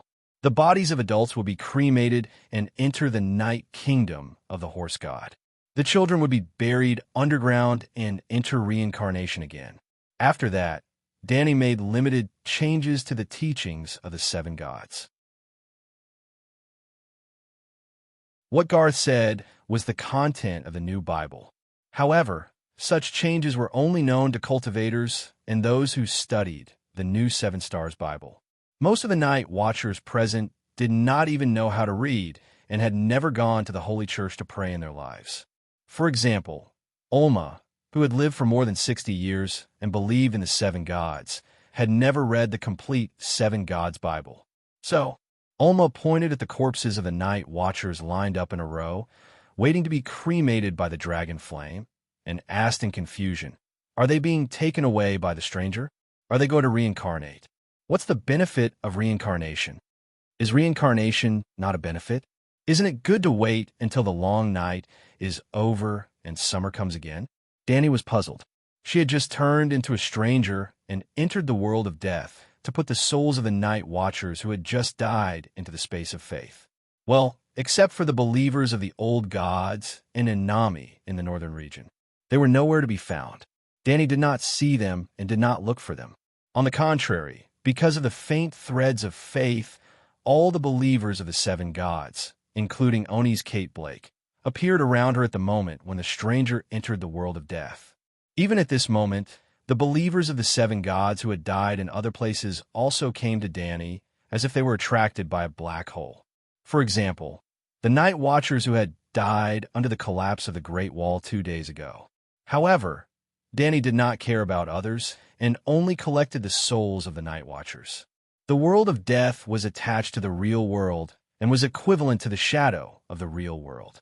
The scenery was exactly the same as the real world, but it was a gray and cold world. The souls of the dead wandered around. There was no death god or ox head or horse face to manage them. There was no need for management. Those souls were emitting spiritual essence into the world of death every minute and every second. When the spiritual essence was exhausted and the life imprint no longer existed, they would vanish into thin air and completely return to the world. The world of death was similar to a spatial crevice. Activating the stranger's godly power would allow her to fuse into it. Hence, Danny's figure was faintly discernible, like a gray mosaic shadow. What does reincarnating into another person have to do with me? Ulma mumbled. Danny was stunned. It seemed that this was not wrong.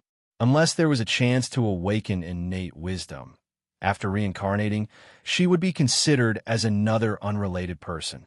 At least it's better than going to the 7 levels of hell. The East Sea Kingdom was 30 kilometers away from the Great Wall that had yet to collapse. The Night Watchers could not mobilize their army and transport all the resources in the castle's wormhole to Dark Castle. If they really did that, the other ghost army would come back, and even the Dragon Queen would not be able to save them. Hence, they built a simple 3-story sentry tower at the only exit of the wormhole. Their main purpose was to observe the movements of the other ghosts. Only a team of 30 people was left in the entire wormhole. If they encountered the other ghosts, they did not need to fight. They only needed to immediately retreat into the wormhole, close the door, and wait for reinforcements. This is the secret key to the communication center of the magic net. Danny handed a glass candle to the alchemist and instructed, "Every day, report to me regularly about the wind, temperature, weather, and the movements of the other ghosts in the East Sea Kingdom. If the other ghosts surround and attack the sentry tower, you can also send me a message." The Magic Net Center on Dragonstone Island had lost its suppression and regained its long-distance communication function. The alchemists who stayed behind at the East Sea Kingdom could contact the Dragon Queen at any time. Not only the East Sea Kingdom, but the 17 castles that originally belonged to the Great Wall also had alchemists. Back then, the reason why Danny built the Magic Net Center on Dragonstone Island was to obtain the ability to instantly communicate during the long night. Hence, she had long sent a group of alchemists with real skills to the Great Wall. They were from the King's Landing Alchemist Guild. Before the long night, the alchemists were responsible for preparing wildfire. When the long night officially arrived, Danny would activate the magic net communication. Unfortunately, when the long night came, the Great Wall collapsed. Most of the alchemists died in the tide of zombies, and the human resources were wasted. Back at Dark Castle, Danny once again lived in the King's Tower. When Mance Rider's wife, Dana, helped her tidy up the room, the Dragon Queen took the time to separate a part of her consciousness into the faith space. "Who are you?" A black sun floated in front of Danny. The sun was tightly bound by white chains. The black sun struggled a few times, and the chains rattled, but there was no sign of breaking free. "I'm the God King of the Darkness, the Master of Shadows, the shadow cast by the first flame between heaven and earth." The black sun's voice was like thunder, and the whole faith space trembled slightly. "Are you Lalo? Don't be so secretive." Danny was impatient with beating around the bush and asked directly, "I am not Lalo. I'm also," the black sun said in a deep voice. "Okay, you're Lalo, the shadow devil." Danny waved her hand. "Why do you look like a bull head and a snake body? You should be asking why the bull and the snake look so similar to me." "I thought you were a flame or a shadow," Danny said strangely. "To survive in the material world, one must have a material form, and that is my form. The bull and the snake that were born later refer to my appearance."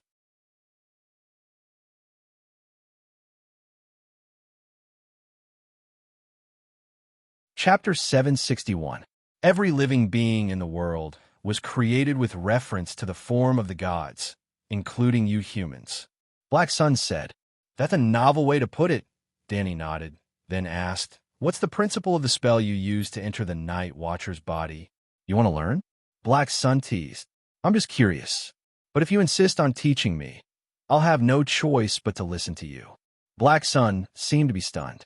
After a while, he said proudly, "That cowardly human fell into despair after the fall of the Great Wall. Desperate humans attract the attention of the dark gods. I filled his empty and dead heart, and his heart gave birth to the person I am now. I didn't wear his skin. I've always lived in his heart. You won't be able to learn this skill." Danny looked at him coldly. "So, you didn't come to the Eastern Sea to ambush me after Orlos's explosion?" "Sigh. I came a long time ago, but I mistakenly thought that you were in a state of reverse overclocking. That's why I acted so recklessly. I should have waited for a better opportunity. At least there shouldn't be so many Night Watchers present," Lalo said regretfully. "Why did you plan to deal with me?" Danny frowned. "Because of fate. Speak human. You were born with a mission. According to fate, you should have become the torch that dispels the long night. But now, you betrayed your original glorious and great mission. Black Sun said angrily. Torch. Danny's eyes turned dangerous. Tell me, can you give me a satisfactory explanation for this exenhua? Why don't you sacrifice yourself to save this world? This is your destiny, Lalo said angrily. Tell me the details. How should I sacrifice myself as the torch? Do you know how the sun came out last time? Lalo didn't answer. Mother Lone sang the song of water to summon the sun back to the world. Danny frowned and said, Then, do you know who will summon the sun this time? There was a hint of pride in our Hiller's tone. It can't be you, right? Danny was shocked and said in disbelief, You are the king of light.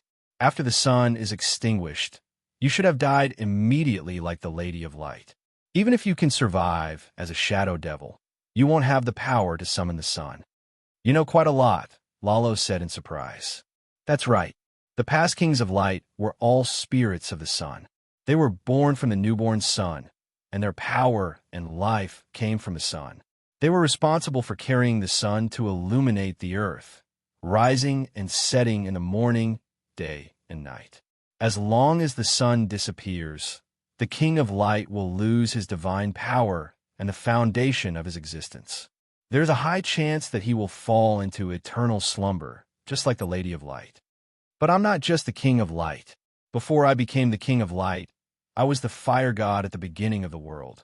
It was I who sang the song of fire and separated the final first flame from the earth's core, allowing the mother goddess of the lone river to extract it and forge it into the sun of this era. So, do you understand? The sun was born because of me, not because I was born from the sun. I won't fall into slumber because of its extinguishment, Lalo said proudly. So the king of light was born from the sun. Danny was stunned. Then she asked in confusion, Why are you the king of light of this era? You had the song of fire, so there was no need for you to occupy the eternal song of light. The song of light can't be eternal. Can the song of fire and the other songs of law be eternal? Black Sun's mocking laughter had a trace of sadness and resentment. Danny was silent. Wasn't Lalo the best example of the song of fire can't be eternal? After discovering that there was only a trace of the first flame left in the earth's core, I had a premonition that the song of fire would undergo a huge change in the following era. So I wanted to rely on the song of light to protect myself. But I didn't expect that in just a few thousand years, the song of fire would change hands twice, Lalo lamented. No wonder you lost the song of fire. You lacked the courage to break through the single plank bridge. Danny sneered. What do you know? Lalo was furious. If it wasn't to raise the level of the song of fire, why would I waste my time and energy to help a group of shepherds create the megalosaurus and help them develop the earth fire and dragon civilization? You've embarked on the wrong path. Cultivation is the most personal thing. How can you let others do it for you? Danny mocked. If that's the case, hand over the thing that Weirwood gave you. You said that cultivation depends on oneself, Lalo said calmly. You've embarked on another wrong path.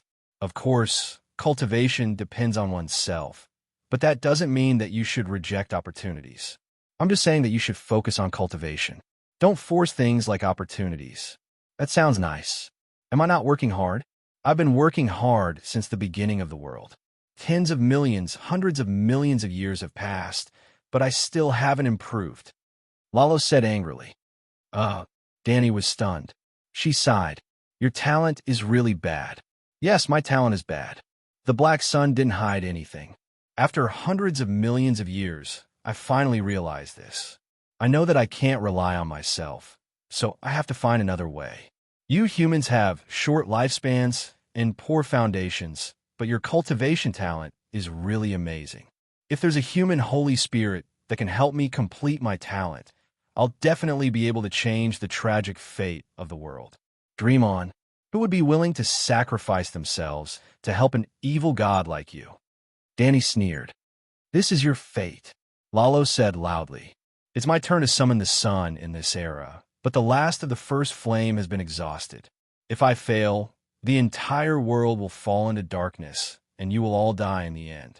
Don't you have the resolve to not be afraid of sacrificing yourself to save the world? I only have the resolve to enjoy the world. Foolish actions like not being afraid of sacrifice will never have anything to do with me. Danny waved her hand. I really should let old Blockhead see what kind of person his successor is. Lalo said angrily. It was as if the Dragon Queen had taken advantage of him. Danny sneered. She didn't continue on this topic. The door god told me that the first flame has been exhausted. The door god? The Black Sun was confused. The old Blockhead you speak of, the Weirwood, the wind god. Lalo was silent for a moment. Then he said in a deep voice, the first flame he spoke of should be the flame that gave birth to the world. The first flame I speak of is actually the secondary first flame, or the embers of the first flame. In the beginning, the sun was forged with the true first flame, which lasted for tens of millions of years. There was no winter back then.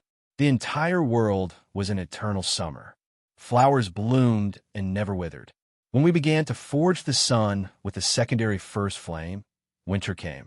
The sun's lifespan was even shorter, from millions to hundreds of thousands. This era is only 8,000 years. Now that even the secondary first flame is gone, even if there is another era, it won't last long. Only I can change this. Give me your talent. I can sing the true song of fire and summon the song of fire of the first flame. This is the reason why fate allowed you to be born. Why can't I summon the first flame? Danny smiled faintly. You? Ha ha! The Black Sun laughed wildly as if he had heard the funniest joke in the world. Is this funny? The smile on Danny's face disappeared. Her eyes became dangerous. You're just a prisoner. How dare you laugh at this, king? Do you have a death wish? 2 problems. The Black Sun sneered. You have to solve 2 problems. First, sing the complete Song of Fire. Second, become a true god. Even your ancestor, the Valeglia's sheep egg, took more than 1,000 years to take the Song of Fire from me. How old are you? When you sing the Song of Fire, the entire world will be taken over by deviant ghosts and will forever be in the cold and dark winter. 1,000 years. Danny was not discouraged. Instead, her eyes flashed as she thought of someone else who had said something similar. You must come. This time, I really want to help you. At least, I can save you 1,000 years of cultivation time. Blind and River text. Did he see something back then? If she cultivated normally, Danny estimated that it would take 1,000 years before she could sing the Song of Fire. But she ate weirwood paste. It was very likely that Blind and River text knew something and wanted to help her. I have good talent. I am confident that I can sing the Song of Fire in 10 years, Danny said confidently. Impossible. The Black Sun refuted. No matter how good your talent is, it can't be that fast. All right, I'll tell you the truth. I cheated. I ate weirwood paste. Danny did not plan to let the evil god in front of her go back. Naturally, she did not care if her secret was exposed. Weirwood paste. The Black Sun was slightly confused. It's a divine medicine that can develop a human's talent to the limit. It's a fruit born from the roots of the door god's body. I've never heard of such a divine medicine. The Black Sun's tone became uncertain. Think about the Green Prophet and the Three-Eyed Crow. If they didn't eat weirwood paste, how could they have turned from ordinary people into the omnipotent Green Prophet in a short 1 or 2 years? The Black Sun was silent. After a long while, he sighed and said, We have always wondered why the Green Prophet grew so quickly. So it's because of weirwood paste. You are really lucky. A descendant of Valeglia is favored by old wood. No, it has nothing to do with the door god. The previous Three-Eyed Crow was a member of the Targaryen family. Even though he was a scoundrel his whole life, he took advantage of the last moment when his mind was clear and helped me get in through the back door. The Black Sun, the Three-Eyed Crow, helped you change your fate? Did he forget his duty of protecting the world? He asked in disbelief. At first, he did his best to protect the predetermined fate, because according to the predetermined fate, he would be able to safely get through this long night. But I didn't want to. My fate is in my own hands, not the heavens. Danny had a foul mouth and said something inauspicious. Even if you can quickly chant the Song of Fire, you're not a true god, and you still can't summon the sun. Must I be a true god? Danny frowned. Of course. If I'm not a true god, how can I come into contact with the core of the world's lost sea? Why do you think that I can't become a true god? It's not what I think, but the current world can't give birth to a true god. Just look at the sheep egg, and you'll understand. He was able to snatch the song of fire from me, but he's been stuck at the threshold of a true god his whole life. The sheep egg has always wanted to devour me, but I can also devour him. If I devour him, I'll be able to break the shackles and become a true god, Danny said. This? Lalo hesitated. He was silent for a long while before he shook his head and sighed. If it was before, you might have had a 30% chance. But now you can't. Why? Because the sheep egg is ruined.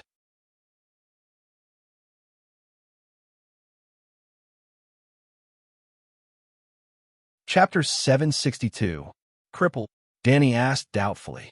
Did you think that I caused the Orlos explosion just to take your life and that it didn't affect sheep egg at all? Black Sun smiled coldly. He was heavily injured, and then I took away a third of his strength. Now he's incomplete. Even if you swallow him, you won't be able to break through to the true god realm. You stole my gift package. You're forcing me to kill you. Danny's eyes were filled with killing intent. Your gift package? Black Sun sneered. What do you think my goal is in raising sheep egg? You, and here are both my big gift bags. Okay, you've successfully packaged yourself into a gift package that I can't refuse. Danny's eyes no longer showed any hesitation. Black Sun teased. Do you think there's still room for reconciliation between us? Danny gave him a thumbs up and praised. You're still the one with high awareness. Then, she waved her hand, and the blacksmith's divine flames that could refine all things surged from all directions and enveloped Black Sunday. Oh, Black Sun boiled in the blacksmith's divine flames, melting like ice, but also like ice in the flames. A large amount of spirituality and divinity evaporated. He was howling in pain and cursing loudly. I curse you, Danny Alice. I curse you madly. Curse the night watchers and those blasphemers. When you enter the world of death, I'll let you know what the ultimate horror is. Don't think that the demon god's curses were just empty words. Their words carried great power, enough to affect the fate of most people in the world. I am the ruler of death and shadows. Just you wait. Death will descend upon you one day. This is an eternal fate, and I will AOO. Danny's expression was cold and unmoved. She only increased the intensity of her flames, causing them to boil. In order to frighten others, she even pulled over the other demon god, suppressed in the pond of faith. Yes, Sheep Egg only had 2/5 of his soul left. Ha ha ha, I didn't expect retribution to come so quickly. Lala, how does it feel? Ha ha ha. Sheep Egg wasn't scared, instead becoming excited, laughing happily. Tell me Lalo's secret, and his retribution will be even worse, Danny said to the Sheep Egg. Ha ha. Young Dan crazily laughed. Do you think my hatred for you is less than this bastard? I'm happy to see him in trouble. I'm happy to see you in trouble. I'm happy to see you in trouble. I'm happy to see the two of you fighting each other and both of you falling. Danny nodded and sighed. I have to say that your words make sense. Burning you makes me happy. Burning evil god Lalo makes me even happier. Now boom, a red, crystal-like blacksmith's divine flame landed on Sheep Egg's soul. Aolo, Aolo, the Sheep Egg howled in pain. A large amount of spiritual essence and divinity evaporated, but they only passed through Danny's wind divine soul once before returning to the Sheep Egg's divine soul. There was no damage to the sheep's eggs, only endless pain. Of course, the spiritual essence that returned after the evaporation was imprinted with Danny's will. However, Danny's whispers seemed to have no effect on him. After the spiritual essence returned to the Sheep Egg's divine soul, the imprint she left in the spiritual essence slowly disappeared. Sheep Egg even sensed it and mocked loudly. You want to control my soul? Ha ha, dream on. It's all right. At least you can persevere forever without dying. It's worth it to only hear your wails. Just like now, as you said, I'm so happy to see you two evil gods in pain. She smiled and said to the Sheep Egg, I curse you. I'm going to curse you madly. The Sheep Egg started to imitate Lalo. Language is like the wind, and curses are also language. Only the weak will scream unwillingly, Dany mocked. The black sun evaporated spiritual essence and divinity richer than the bull monster's corpse. It was pure divinity of death and shadow. It was still all given to Blackie to absorb, but strangely, no new divine position was born this time. Instead, it gained a large amount of divinity of death. That's right, Blackie gained a large amount of divinity of death. Previously, Blackie didn't have a divine position of death. Even if it absorbed the divinity of death, it would be like how ordinary people absorbed glucose and amino acids in food. It would all be converted into the divinity of Megalosaurus that strengthened the divine soul and body. Now, it had an additional divine position of stranger, and stranger corresponded to death and mystery. To give an inappropriate example, men ate sheep's eggs to replenish their eggs. But without eggs, there was nothing to replenish. Now that Blackie had eggs, it could replenish its eggs by eating sheep's eggs. To put it bluntly, gods of the same divine position had the possibility of robbing each other's divinity. Yes, the three divine positions of blacksmith, holy mother, and warrior also had divinity. However, Dany had never encountered divinity of the same kind in other evil gods, so there had never been a case of robbing divinity before. This was the first time for stranger. One could imagine that in the Song of Ice and Fire, a world filled with evil gods, the probability of encountering the divinity of death was very high. Although there was no new divine position, the sudden increase in divinity of death also brought Dany a huge surprise. There were two specific points. First, after taking on the divine position of stranger, she had a stronger adaptation to the world of death. She could almost break away from the real world and hide 99% of her body in the world of death, leaving only a dark shadow in her original place. Yes, just like those dark demon gods. There was no way to be invisible, but it was high class, which was very in line with the identity of stranger, symbolizing death and the unknown. Perhaps there were other functions, but Dany hadn't developed them yet due to the short time. Second, the range of the domain of death that stranger could control was wider. Perhaps, one day in the future, Dany could really help Blackie build a 7 levels of hell. Westeros talked about the 7 levels of hell almost every day, but there were no 7 levels of hell in the world. Just like how Dany teased Tyrion before, saying that he would meet his father in the 7 levels of hell, that was complete nonsense. The 7 gods were fake, so how could there be 7 levels of hell? If Dany wanted to build 7 levels of hell for Westeros, the model would probably be very similar to the ghost city of Fengdu and the hell of Mount Tai in Chinese mythology. The underworld was the cave of Fengdu. The world of death was the shadow of the real world. To build 7 levels of hell in the world of death, one must first find a place in the real world that connected yin and yang. Well, Dany had to find a place similar to Fengdu and Mount Tai in the Westeros and build a cave called 7 Levels of Hell. Building 7 Levels of Hell was still too far away, but with the sudden increase in divinity of death, Stranger did have a new skill, using Stranger's divine power to bring the souls of the dead to a designated place. For example, if Stranger Dany entered the world of death, as long as she was willing to consume divine power, she could bring all the souls of the dead in a certain range. Not only the believers of the 7 gods, but also all the souls that had not dissipated. There was nothing special about this ability. If God of Death could not even control the souls of the dead around him, how could he be called God of Death? But Dany had a flash of inspiration. She was inspired by the Atonement Scroll made by Christianity in her previous life. If she could store Stranger's divine power in runes, could she bring the soul of the person who held the runes to 7 levels of hell or heaven after his death? Now that 7 levels of hell had not been built, they could only go to heaven. Well, no one would spend money to buy an atonement scroll to go to 7 levels of hell. Dany's atonement scroll was not a joke. She was inspired. Before getting 1% of the Green Prophet seal, the standard for ascending to heaven was as high as 200 points of faith. Now, after absorbing 1% of the Green Prophet seal, the standard was lowered to 100 points of faith in Westeros. But Dany's subordinates, even a devout believer of the seven gods like Old Bart, only had about 60 points of faith. In the Battle of Meereen, many of her subordinates who had followed her for many years died.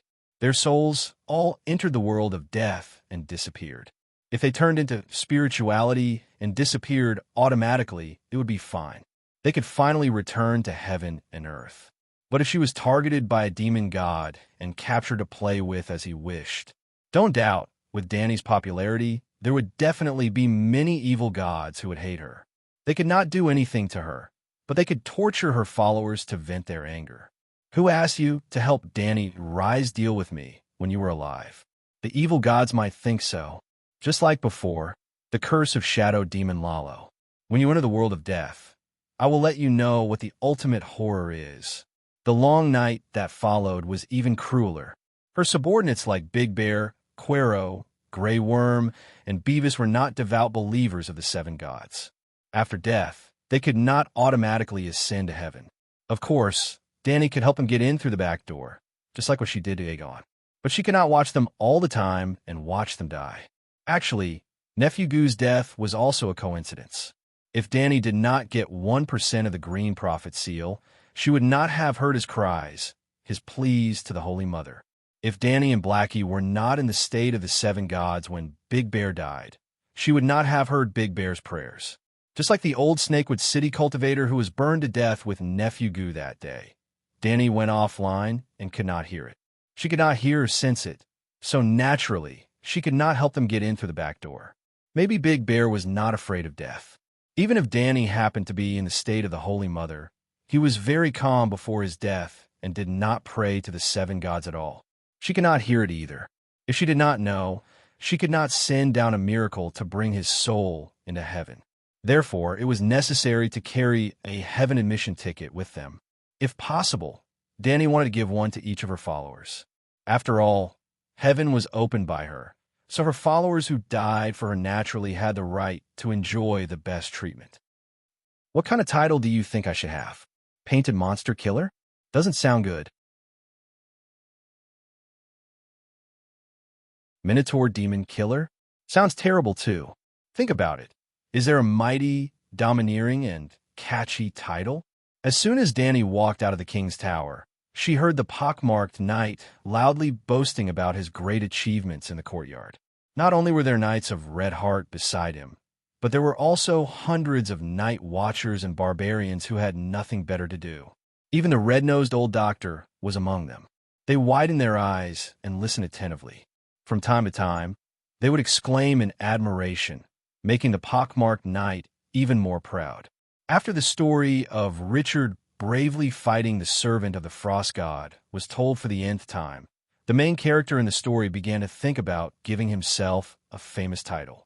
For example, his former companion, Gerdiffelin, became the Giant Killer because of the corpse-picking giants.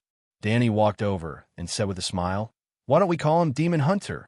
"Ah, the Dragon Queen is here." Everyone was shocked and immediately turned to salute Dany. Dany waved her hand, indicating that everyone was at ease, and said to the Knight of Red Heart, who had become a little reserved, "Let me give you the title of Demon Hunter as a reward for your contributions in the attack of the servant of the Frost God. How about it?"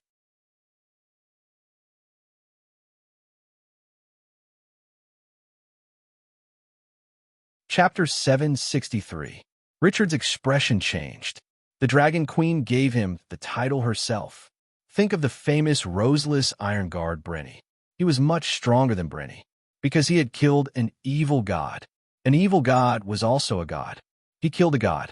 Now his achievement of killing a god was officially recognized by the Dragon Queen. The pockmarks on the pockmarked knight's face lit up with excitement, like little light bulbs. "Thank you, Your Majesty." He bowed solemnly, raised his head, and said, "Isn't Demon Hunter too ordinary? There's nothing special about it." Dany said seriously, "Although the name is ordinary, there's a deeper meaning in the ordinary. A fancy title only represents your past, that you killed a skin-painted demon. But your glorious life has just begun, In the future you will face other ghosts, other ghost kings, and countless demons in the dark. Your glory cannot be limited. Therefore, the simple and low-key title of Demon Hunter can better show your ability and great achievements. Indeed, Demon Hunter contains a wild domineering aura and low-key luxury. Professor Parisden nodded and praised. Hearing you say that, it's really... The pockmarked knight was overjoyed. Demon Hunter Richard? Good. From today onwards, I'll be called Demon Hunter. Clutton Sange on the side cracked his mouth full of rotten brown teeth. His expression was fearful and expectant. There will be countless dark demons in the future. Countless does not mean that there are countless demons, but I don't know how many there are. There may be many, or there may be only a few. Danny said, "Are they as strong as the Minotaur that Richard killed?" Sir Clutton asked nervously. "Definitely not as strong as the Minotaur. As long as there's no fear in everyone's heart, we can definitely defeat them if we work together. Just like 8,000 years ago, Yeser and Ahai led the warriors to expel the demons from the far east with the light emissary." Danny encouraged the Knights of Red Heart loudly.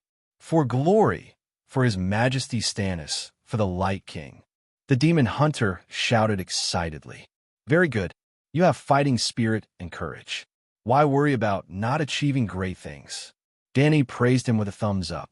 Then she took out a stack of parchment the size of movie tickets and handed it to the Demon Hunter. "This is the temporary residence permit in heaven that I got from praying to the Holy Mother. Take it with you.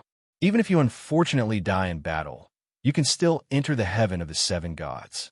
Come on, 7 of you have participated in that battle. Isn't it God's will?" Danny stuffed a movie ticket into the Demon Hunter's hand and gave one to each of the other 6 Red Heart Knights.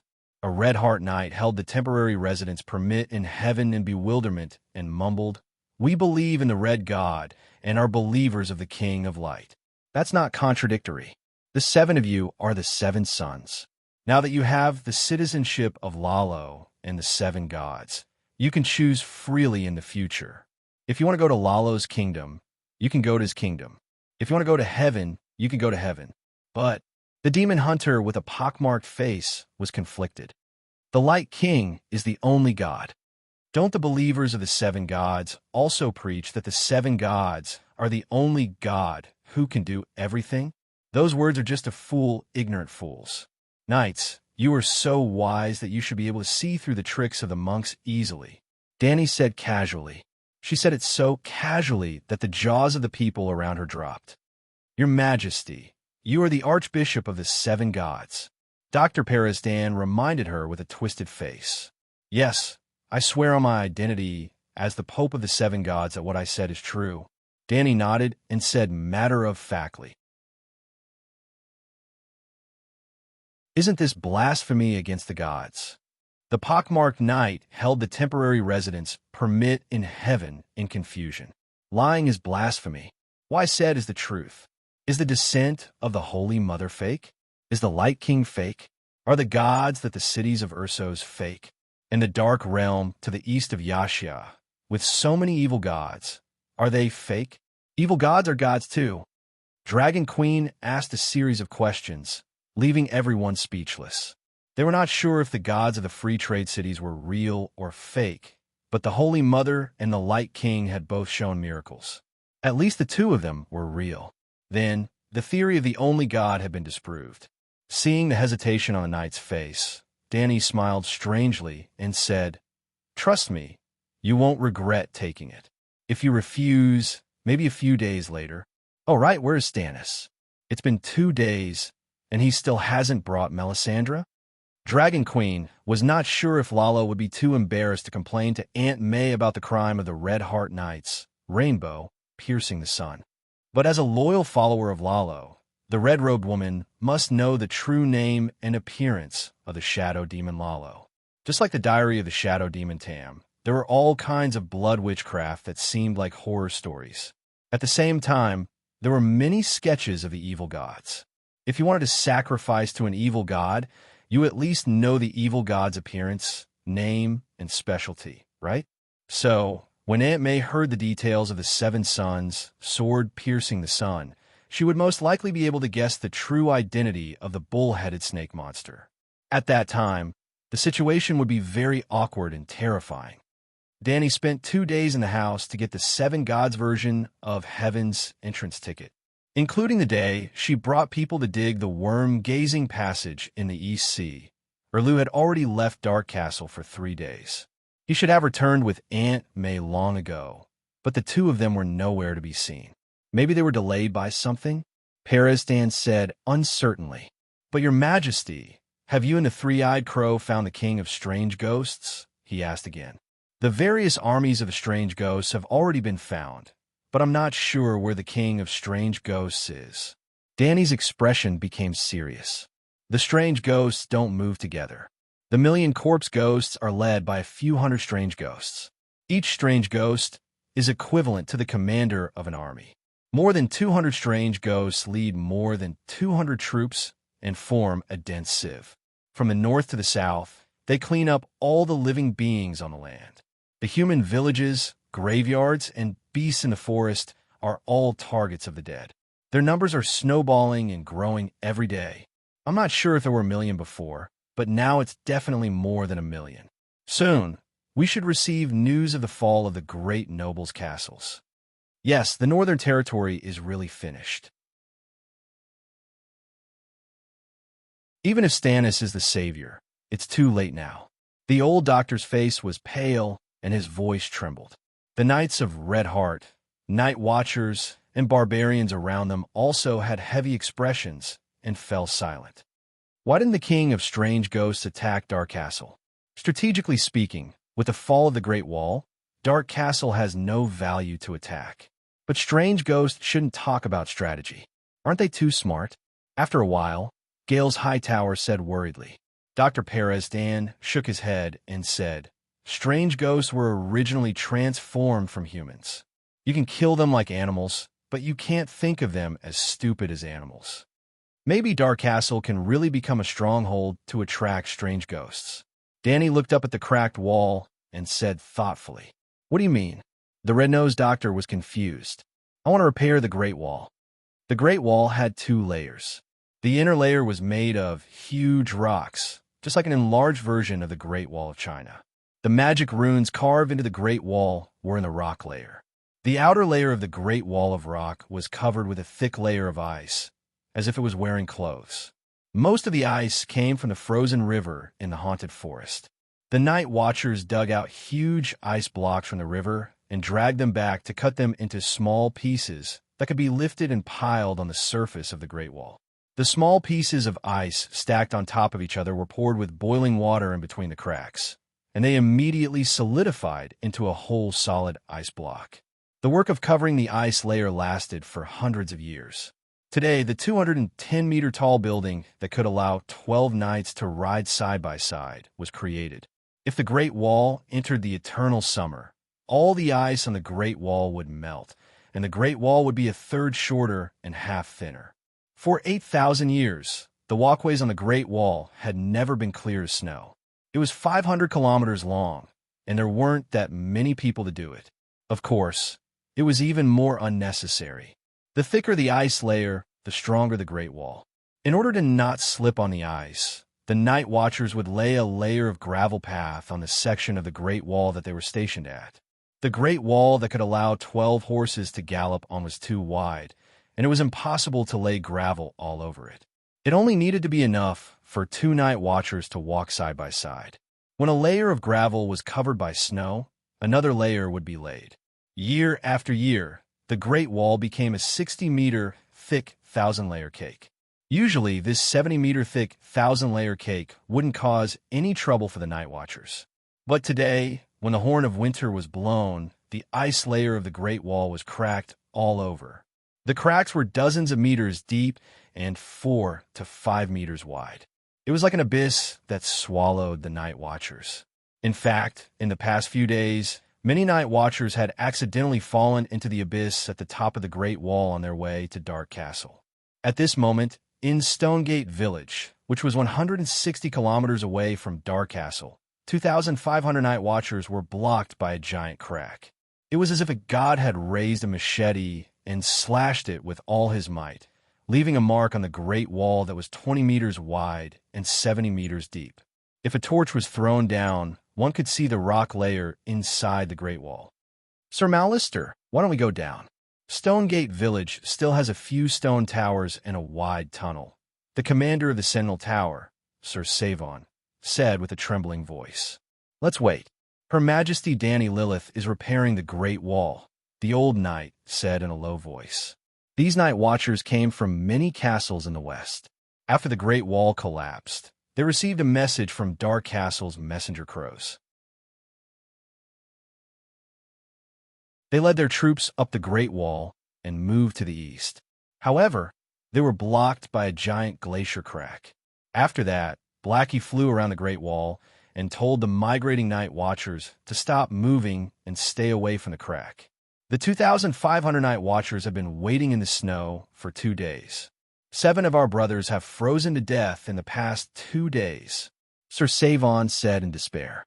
There are too many of us. If we go down the Great Wall, we might attract deviant ghosts. More people will die then, Sir Mallister said with a frown. The Great Wall is full of cracks.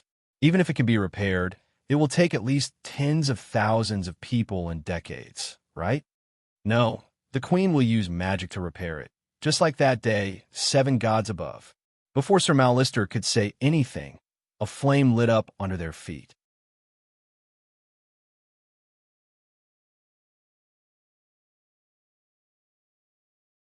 Chapter 764. The glacier under their feet seemed to have a series of light bulbs buried inside and then pulled the switch. As the current flowed, the light bulbs lit up one by one.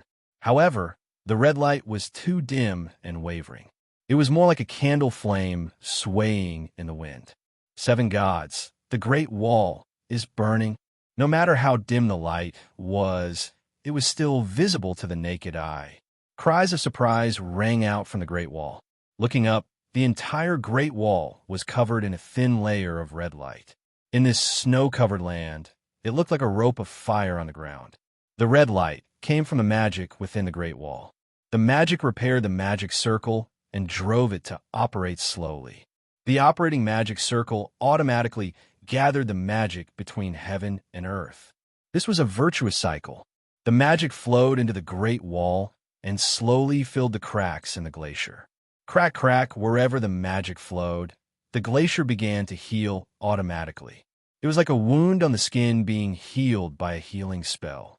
Sir Severn was stunned. This is repairing the Great Wall? It's like a miracle. It was the same last time. Even though it was not the first time Sir Mallister had seen it, he was still very excited. As long as the Dragon Queen is here, we will not lose. Even if the Great Wall collapses, it can be rebuilt. I heard that 30 kilometers of the Great Wall collapsed at Eastwatch. Shadow Scholar Tamulin shook his head. Sir Mallister said in a low voice, "We can build a stronghold first and then repair it at Eastwatch." 8,000 years ago, the Night Watchers could build 500 kilometers of the Great Wall. Can't we even build 30 kilometers? Even if it's repaired, the other ghosts might blow it down again. I heard that the king of the other ghosts got the Horn of Winter, Sir Severn said helplessly. This time, it might be different, Sir Mallister said uncertainly. Don't worry, it's different this time. Even if the king of the other ghosts loses his voice, he won't be able to blow down another section of the Great Wall. Dark Castle Sir Elisa had a similar worry. The Dragon Queen comforted him with a proud expression. The Horn of Winter specifically targets the wind power of the weirwood, but I used a full set of fire power. I also adjusted the magic circle inside the Great Wall. I've been modifying the magic circle for the past 2 days. At this point, Dany's expression became a little strange. As she said, 2 days ago, she had arranged for Blackie to inform the Night Watchers on the Great Wall. However, it was not until today that the repair of the Great Wall officially began, because she found that the Great Wall was in a very special position. The Great Wall was in the front yard of the world, the Green Prophet Sanctuary was the gate, and to the north was another world. The area beyond the Great Wall was the buffer zone between the Westeros and the outside world. Such a special location also brought about special benefits to the Great Wall. First of all, the Great Wall was the place where the world's magic power gathered. 99% of the magic power used by the spell formations in the Great Wall came from this place. The last time Dany replenished the magic power of the Great Wall, the magic power of 2 Megalosaurus was of no use to a colossus like the Great Wall. Why was it able to last for so many years without being depleted? The main reason was that the area where the Great Wall was located was rich in mana. The mana of the Megalosaurus drove the magic circle, and after the magic circle was activated, it would automatically absorb the free mana in the air. This was also the reason why Melisandre's mana had improved so much after coming to the Great Wall. To explain it in Xianxia terms, the Great Wall was built in a blessed land. In addition to the rich magic power, the law of nature around the Great Wall was also very active. This gave Dany an idea. Could she use the Great Wall as her training ground? After that, she returned to the place where she first met the door god, the Long Night Fortress. Once, the Long Night Fortress was ruled by the Night King, and the deviant Ghost Bride and the Night King ruled the Long Night Fortress for 13 years. Once, the most famous violation of guests' rights in Westeros occurred in the Long Night Fortress. Rat Chef was born in the Long Night Fortress kitchen. Once, the 79 guards escaped from the Long Night Fortress, but they were brought back and buried in ice. Once, a brave girl named Dany Flint learned from Hua Milan, disguised as a man, and entered the Long Night Fortress as a night watchman.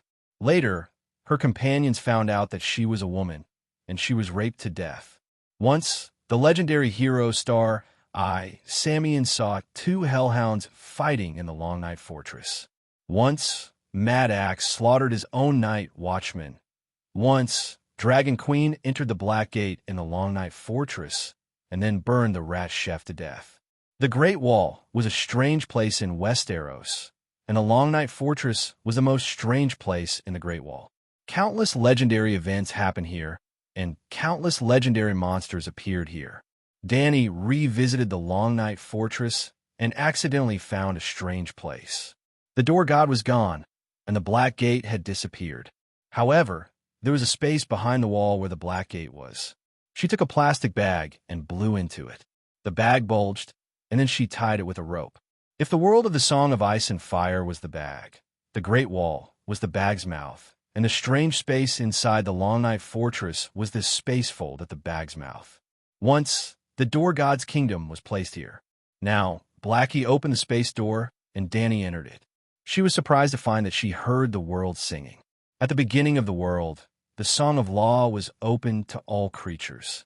The door god heard the Song of Wind, and then he sang his own Song of Wind. After that, the world gradually became stingy, and the Song of Law was hidden. Even the Holy Spirits could hardly hear the song of the world. Anyway, Dany was learning meditation. Before she met the door god, she had never heard the Song of Law of the world. Now she heard it. She seemed to have returned to the beginning of the world. God, this is no longer a holy place for cultivation. This place itself is a treasure. Dany named it Source of the World and made up her mind to occupy this treasure land. She spent 2 days modifying the magic circle so that the magic circle in the Great Wall could perfectly match Goldie. Well, Dragon Queen was busy every day, and she couldn't stay here even if she wanted to. However, she could let Megalosaurus stay. Megalosaurus was the source of magic and the control center of the magic circle of the Great Wall. It could also use the treasure land of the Great Wall to cultivate. Blackie, Little Green, and Little White had to fight with the Dragon Queen. Little Red was too young and couldn't take on the responsibility. Thus, the 2.5-year-old Goldie was called over and stuffed into the Great Wall to act as a battery. I feel that Goldie will surpass the 3 of you and become the big brother, Dany said to the 3 big dragons with a strange smile. This wasn't a joke. From now on, whenever Dany cultivated, she would be with Goldie as a dragon spirit. Goldie might not be able to grasp the Song of Law that she mastered, but he would always be watching, listening, and experiencing it personally in the form of a dragon spirit. Wouldn't his experience increase by leaps and bounds? Also, staying in a place like the source of the world all year round, even a pig could become a spirit.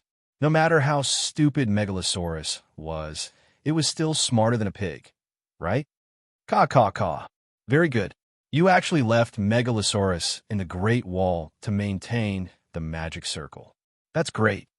Dark Castle, the ninth floor of the King's Tower. At the window, a red-eyed crow flapped its wings excitedly. Even if the King of Strange Ghosts returns to the Great Wall with the Winter Horn, the Great Wall won't collapse. After the Great Wall's magic circle was activated, the temperature of Dark Castle didn't rise. Danny was puzzled. Of course it didn't rise. In the future, when the sun is completely extinguished, the temperature will drop even lower. The Great Wall can only slow down the temperature drop, but it can increase the temperature. Only the new sun can bring summer to the world. The excitement in the crow's eyes disappeared and was replaced by a trace of helplessness. You haven't found the King of Strange Ghosts? Danny asked again. The King of Strange Ghosts took 1/10 of the Green Prophet's seal. I can't spy on its tracks through the trees, but I can guess its direction, the crow said in a heavy tone. Danny said calmly, I don't need you to guess. It's Winterfell, right? If it wants to take over the northern region, it won't let Winterfell go. Will you save Winterfell? Bran's voice was as light as a gust of wind. That depends on whether it's worth rescuing. I think it's worth it. Winterfell can be the bridgehead to stop the strange ghosts, Bran quickly said. Danny waved her hand and said, I don't care what you think. I want what I think. Dark Castle's affairs have come to an end. I'll go to Winterfell personally. Now, you should give me the reward for repairing the Great Wall. Bran looked deeply at her and spread his wings to fly into the dark sky. After a while, a group of crows flew over from the north. There were too many crows circling above Dark Castle like a dark cloud. The already dim sky became even darker. The night watchers below were all alarmed, and they all pointed at the sky. Danny didn't care about what they thought. She sent a mental wave to the crows in the sky and said, I'm the chosen successor of your mother goddess. I can give you a new life. If you're tired of your current life, you can start a second life with me. If you don't want to leave the three-eyed crow, I won't force you. Gee, just as she finished speaking, a ray of fire shot out from Dragon Queen's left eye. It was like a fluorescent gauze that flew 7 to 8 meters in the sky. Suddenly, it expanded and transformed into a cawing crow. When the crow flew into the sky, the other crows looked at it in surprise. Look at it. It looks like Carbon Tooth. It's Carbon Tooth. I remember that Carbon Tooth and fruit left with the human queen. Carbon Tooth, where have you been these days? It feels like you've changed. The crows were chattering in a language that humans couldn't understand. Carbon Tooth? I'm not Carbon Tooth. Carbon Tooth sounds terrible. My name is Fog. You can call me Little Fog. The big crow cawed loudly. Palm. It exploded into a bright red sun. It was about the size of a plate. In the middle of the sun, there was a little girl's face. At this moment, the little girl's face was scrunched up. She looked left and right and pouted. This place is so cold. Don't you feel cold? Carbon Tooth turned into a fireball. Carbon Tooth, is this your second life? It's so strange. Carbon Tooth, it's so cold. If you turn into a fireball, will it be extinguished? The big crows sensed that the little sun's form had changed, but its aura hadn't changed. They weren't afraid, and they all surrounded Little Fog and cawed. Ah, look, a sun appeared in the sky. Are you stupid? How can there be such a small sun? It must be Dragon Queen's fire magic. Don't you think that the sky is much brighter? It's like a small sun. It's too dark. If you hang an oil lamp on the Great Wall, the people below will think that it's like a sun. It's different on the ground. The night watchers also started shouting. Palm! The little sun changed again. Under the instigation of the crows, Little Fog turned into a beautiful girl who flapped her dragonfly wings. This is my daily form. Little Fog pulled on her skirt made of flower petals and twirled around proudly. So ugly. Mother Goddess, Carbon Tooth has become so ugly. He looks like a human.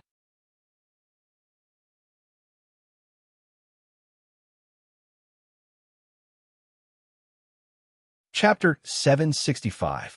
If a person looked like a pig, would you say that she was ugly? By analogy, if a pig looked like a human, would other pigs despise it for being ugly? It was the same for the children of the forest. I'm not ugly. I look like Mother Goddess. I'm proud. Little Mist put her hands on her hips and puffed out her chest. As a human, you and Danny Alice aren't ugly, but you used to sing praises of the earth.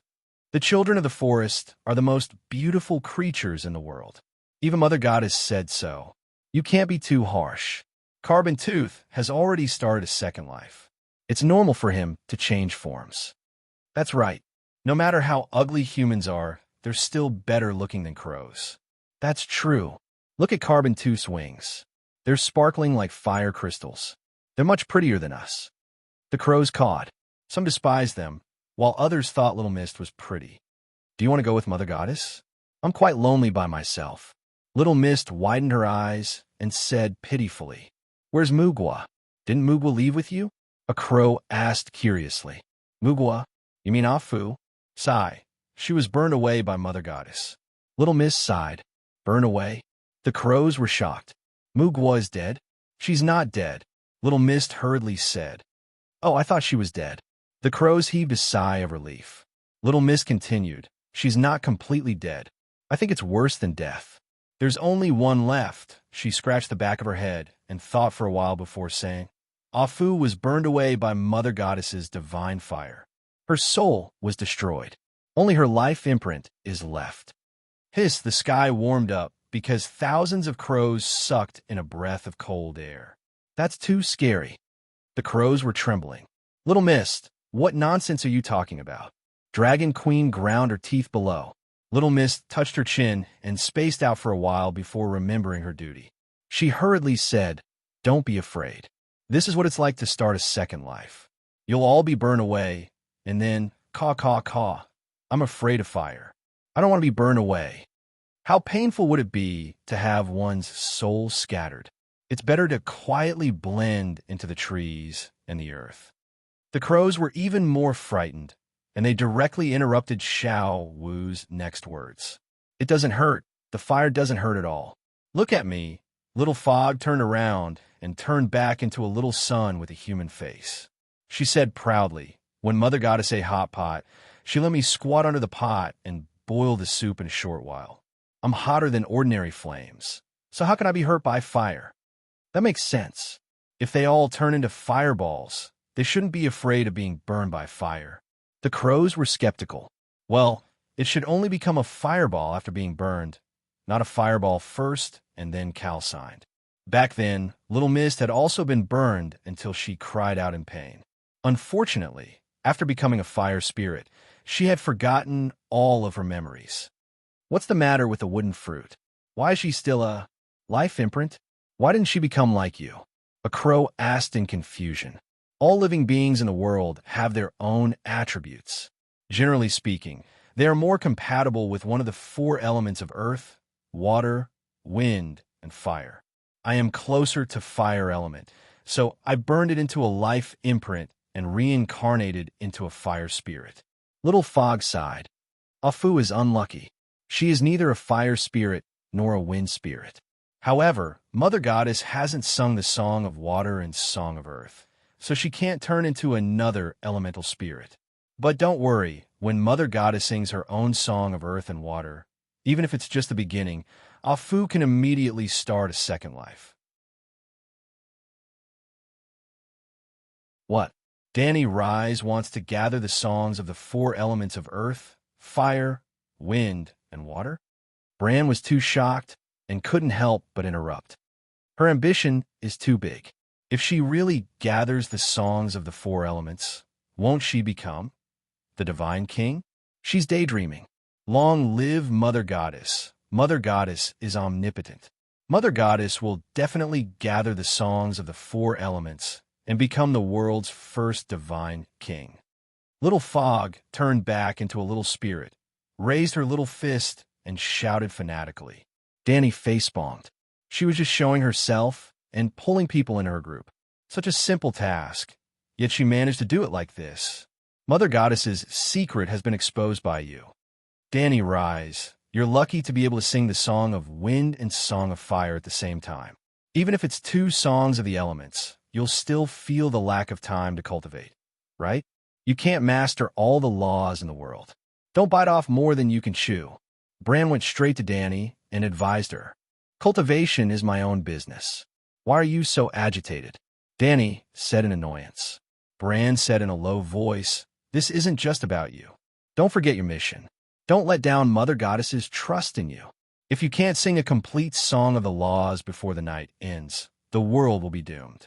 Unless you're willing to sacrifice yourself to help Lalo and let him summon the sun. Don't worry. I know what I'm doing. Dany waved her hand and said impatiently, what do you mean? You don't have time to waste. You don't have time to take the wrong path. Bran was a little angry. Since you're in such a hurry, why don't you help me with all your might? You said you want crows. I brought all the crows here. As long as they're willing, they can all follow you. It's already like this. How do you want me to help you? Bran said angrily. Help me convince them. Don't push your luck. The crows are my companions, not slaves. You make it sound like I'm going to make them slaves. After a pause, Dany asked curiously, I thought you'd give the mission of summoning the sun to Jon Stark. I hope so. Unfortunately, he lacks too much opportunity compared to you. Bran's words were filled with resentment. Mother Goddess's inheritance should have been given to Jon. Mother Goddess, I've convinced 200 crows. After a short moment, Xiao Wu excitedly led a group of crows and landed on the balcony of the king's tower. She proudly reported the results to the Dragon Queen. The crows opened their red, gold, or green eyes and sized her up curiously. Only 200? Dany was dissatisfied. Bran didn't go back on his words. He brought all the crows here, and there were close to 4,000 of them. In the past, there were only 3,000 crows as animal companions. They were busy running around for the three-eyed crow. The other 1,000 crows were too old, and their souls were too tired. They didn't do missions anymore, and they usually slept on the weirwood. Now, they were all here.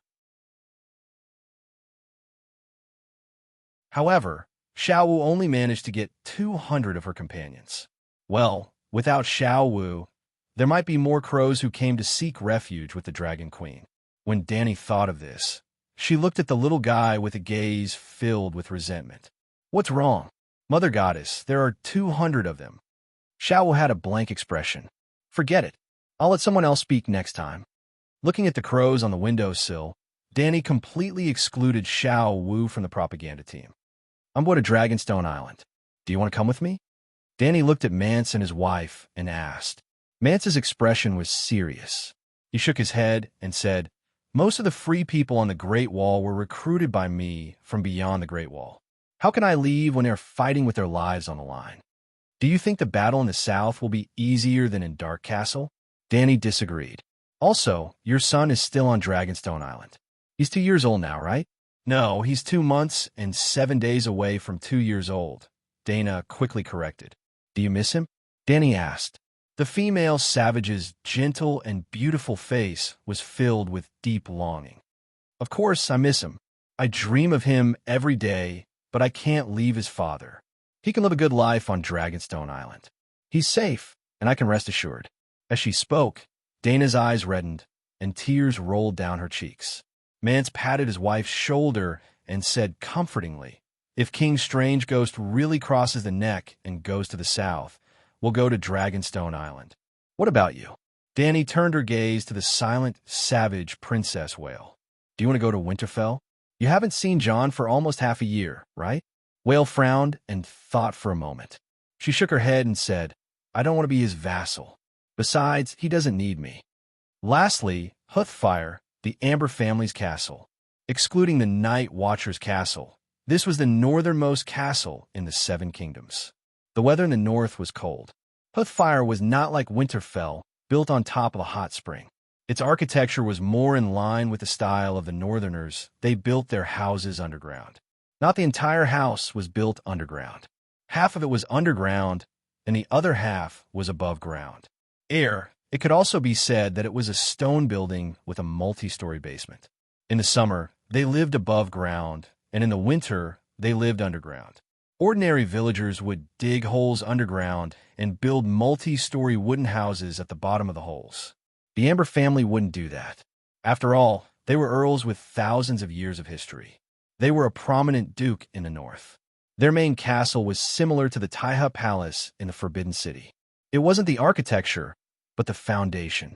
Both used earth as a platform, and on top of the platform, grand buildings were built. However, the Taiha Palace was built directly on the platform, while Hoothfire's castle was built on top of the platform with multiple stories of basements. The buildings that were exposed above the platform were also very low. The edges of the V-shaped roof even reached the ground. The structure of Hoothfire was also very simple. It was 100 meters wide and 200 meters long. It was a long strip facing north and south. The forest of heavenly trees was in the north and took up 40 meters. The castle on the platform was 50 meters long and wide. Around the main castle were towers, stables, and warehouses. The castle was surrounded by a stone wall that was 18 meters tall. The top of the wall was wide enough for 2 horses to walk side by side. Of course, just like Winterfell, outside Hoothfire, there was a market for the commoners. Was the 18 meters tall city wall tall? Not to mention the great celestial empire, even in the southern Westeros, 18 meters was considered very tall. But it was different in the north. In the vast plains of the north, the snow in winter could be 10 meters thick. With the walls blocking the wind, snowflakes could accumulate to 15 meters and even overflow the walls. For example, in the original plot, why didn't Theon fall to his death when he jumped off the Winterfell walls with the fake Arya? That was because the Winterfell walls were 15 meters tall and the snow outside the walls was 12 meters thick. Jumping down was like landing on a cotton blanket. In previous years, even if the snow overflowed the walls, the people in the castle wouldn't be afraid of an enemy attack. To attack Hoothfire, one had to cross thousands of kilometers of snow and ice. A large army couldn't cross, and a small army attacking the Earl's castle was equivalent to suicide. But this time a large army came. They stepped lightly on the snow, and it was easier than walking. The walls were lost immediately. As Dany led the 3 dragons past Hoothfire, she saw a scene similar to the one in the game from her past life.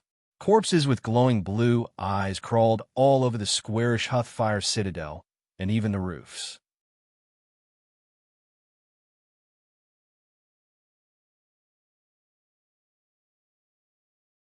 Chapter 766.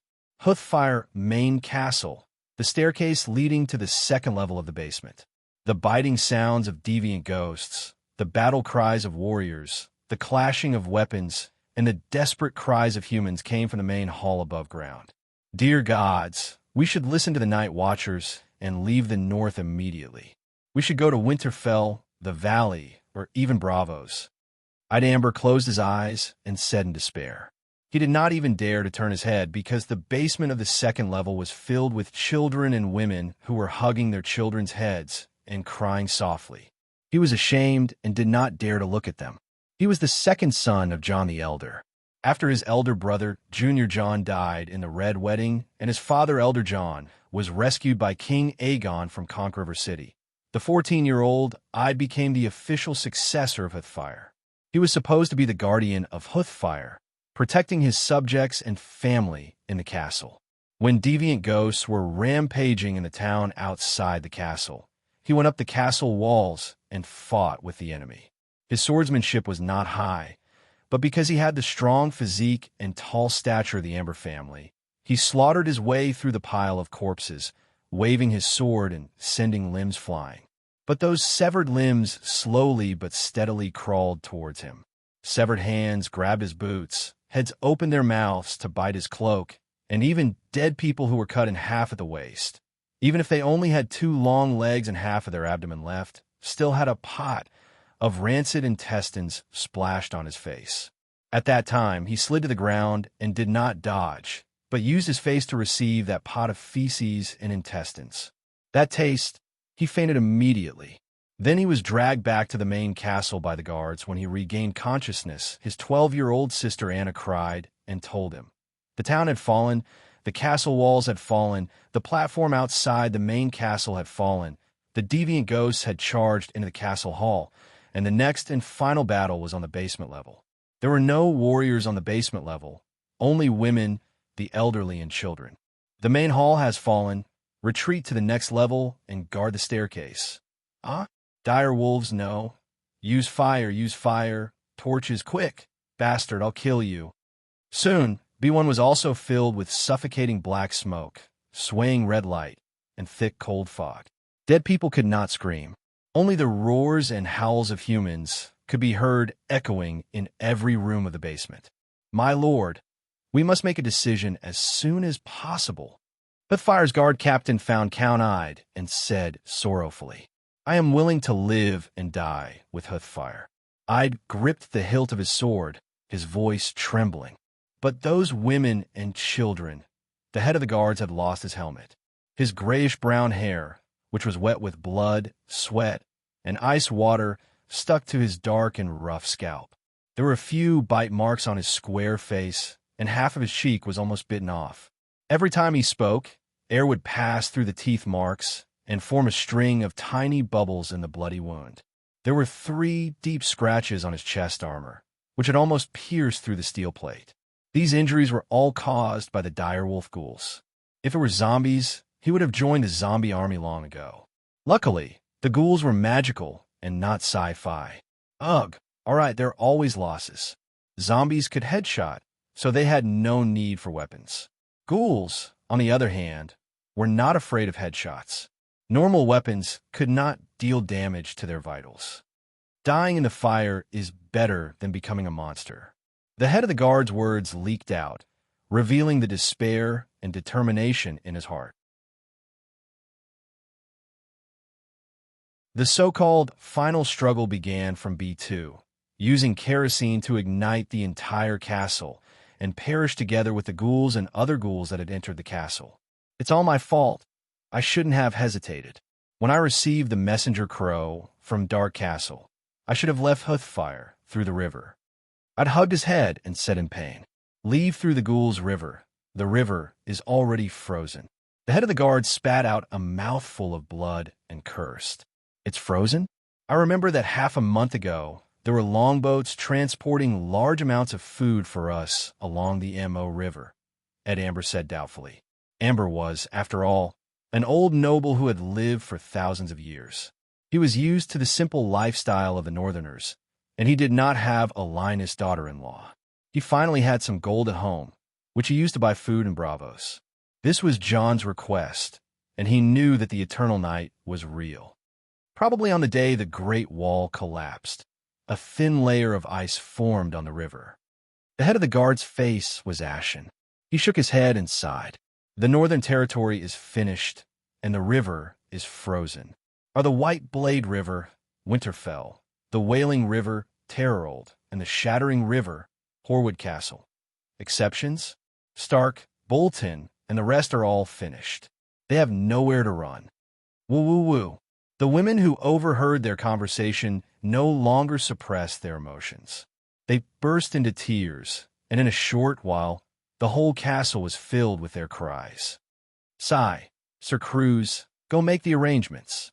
Ide Amber's eyes dimmed, and he waved his hand dispiritedly. Boom, a loud explosion came from above, and the whole basement shook violently. Mud slid down the wooden planks on the ceiling.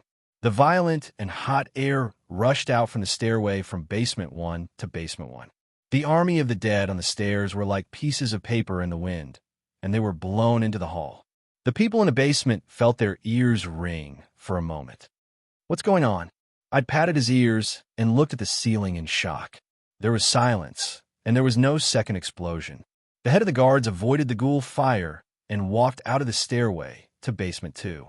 He stuck his head out to look at the entrance to basement 1. When he saw the red flames floating in with the wind, he suddenly realized and shouted in joy, someone is here to save us. It's a kerosene bomb. So fast. Our messenger crow was just sent away less than an hour ago. Winterfell and Dark Castle couldn't have arrived so quickly. Ide Amber was puzzled. No matter how puzzled they were, they accepted reality happily. After the explosion, more than half of the ghouls in basement 1 collapsed. The soldiers of Huthfire didn't know what was going on, but their morale was boosted. They charged forward bravely, and their swords burned the ghouls. 10 minutes later, they cleared all the ghouls in basement 1. Eyed Amber, under the protection of 3 shield bearers, carefully climbed out of basement 1. Just as he stuck his head out, Ide's body stiffened, and he was stunned. Did you see it clearly? What happened upstairs? Why did they only throw the kerosene bomb once? The head of the guards behind him asked anxiously. I saw it. Fire. There's fire everywhere. Eyed Amber said in a daze. There's no danger, the shield bearer said, and walked out of the stairway. Then, a group of soldiers followed the young Earl out. The head of the guards understood what Eyed Amber meant. Yes, fire. There were bonfires everywhere. It was as if the entire castle was raining fire. High platforms, stairs, courtyards, walls, roofs. There were bonfires everywhere. They were densely packed, and the smell of burning corpses filled the air. They saw clearly that every bonfire was a burning corpse. The number of ghouls was as dense as the number of ghouls. The castle was silent, and only the crackling of the burning corpses could be heard. Black smoke and red flames filled the sky. In this cold winter night, they felt a heat they hadn't felt in summer. Only these few people left. Suddenly, a clear female voice came from the main hall of the castle. Who's there? Eyed Amber stood on his tiptoes, widened his eyes, and tried his best to look. But his vision was blocked by the red flames, and he couldn't see anything. Well, the main hall of the castle was filled with ghouls, and even the roof was stacked.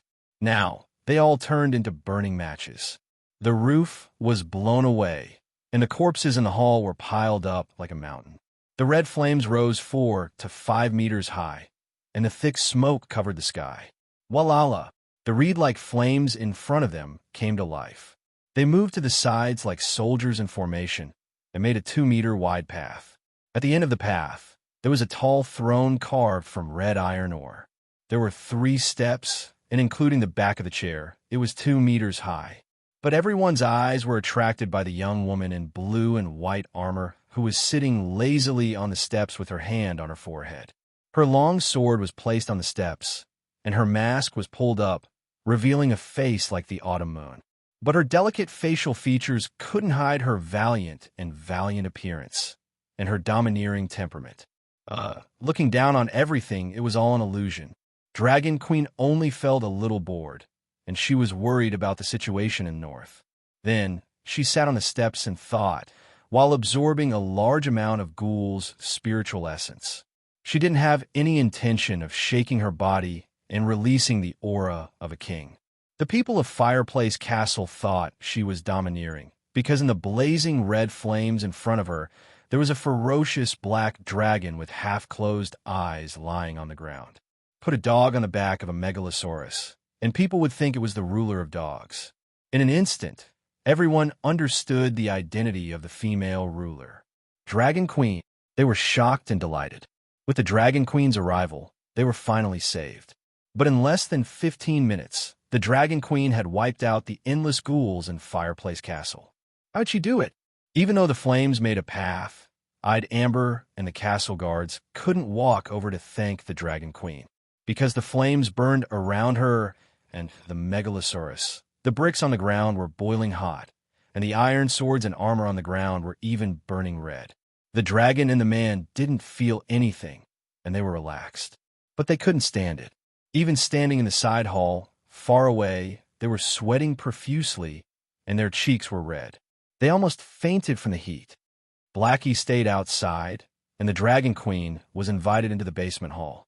Under the light of the torch, Danny saw hundreds of sad and lost faces. These are the only ones left, Eyed Amber said bitterly. Fireplace Castle originally had more than 15,000 townsfolk. The town outside the castle fell immediately, and the castle walls couldn't stop the ghouls. Normal swords and knives couldn't kill the ghouls.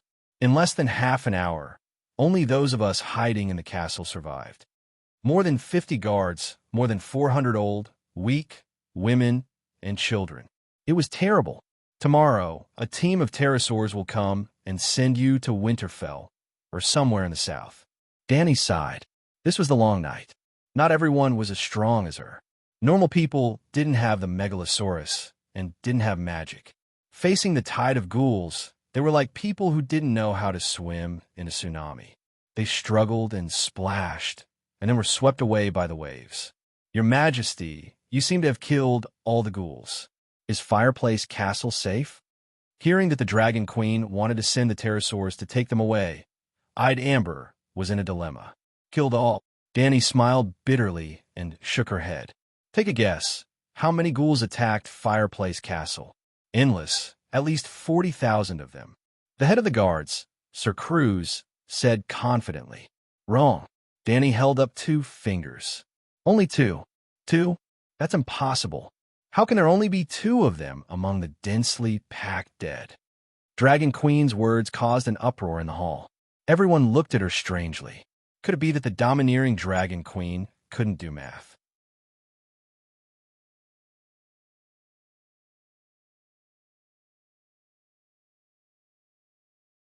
Chapter 767. You don't know how to differentiate between deviant ghosts and ghouls. Dany's tone was even stranger as she faced the strange gazes of the soldiers. The soldiers looked at each other, not understanding the situation. On the other hand, Captain Cruz and Ed Amber were deep in thought. This is the first time we've seen a real undead. The previous message sounded as distant as Grandma's story. Cruz smiled bitterly. News of deviant ghosts appeared a few years ago, right?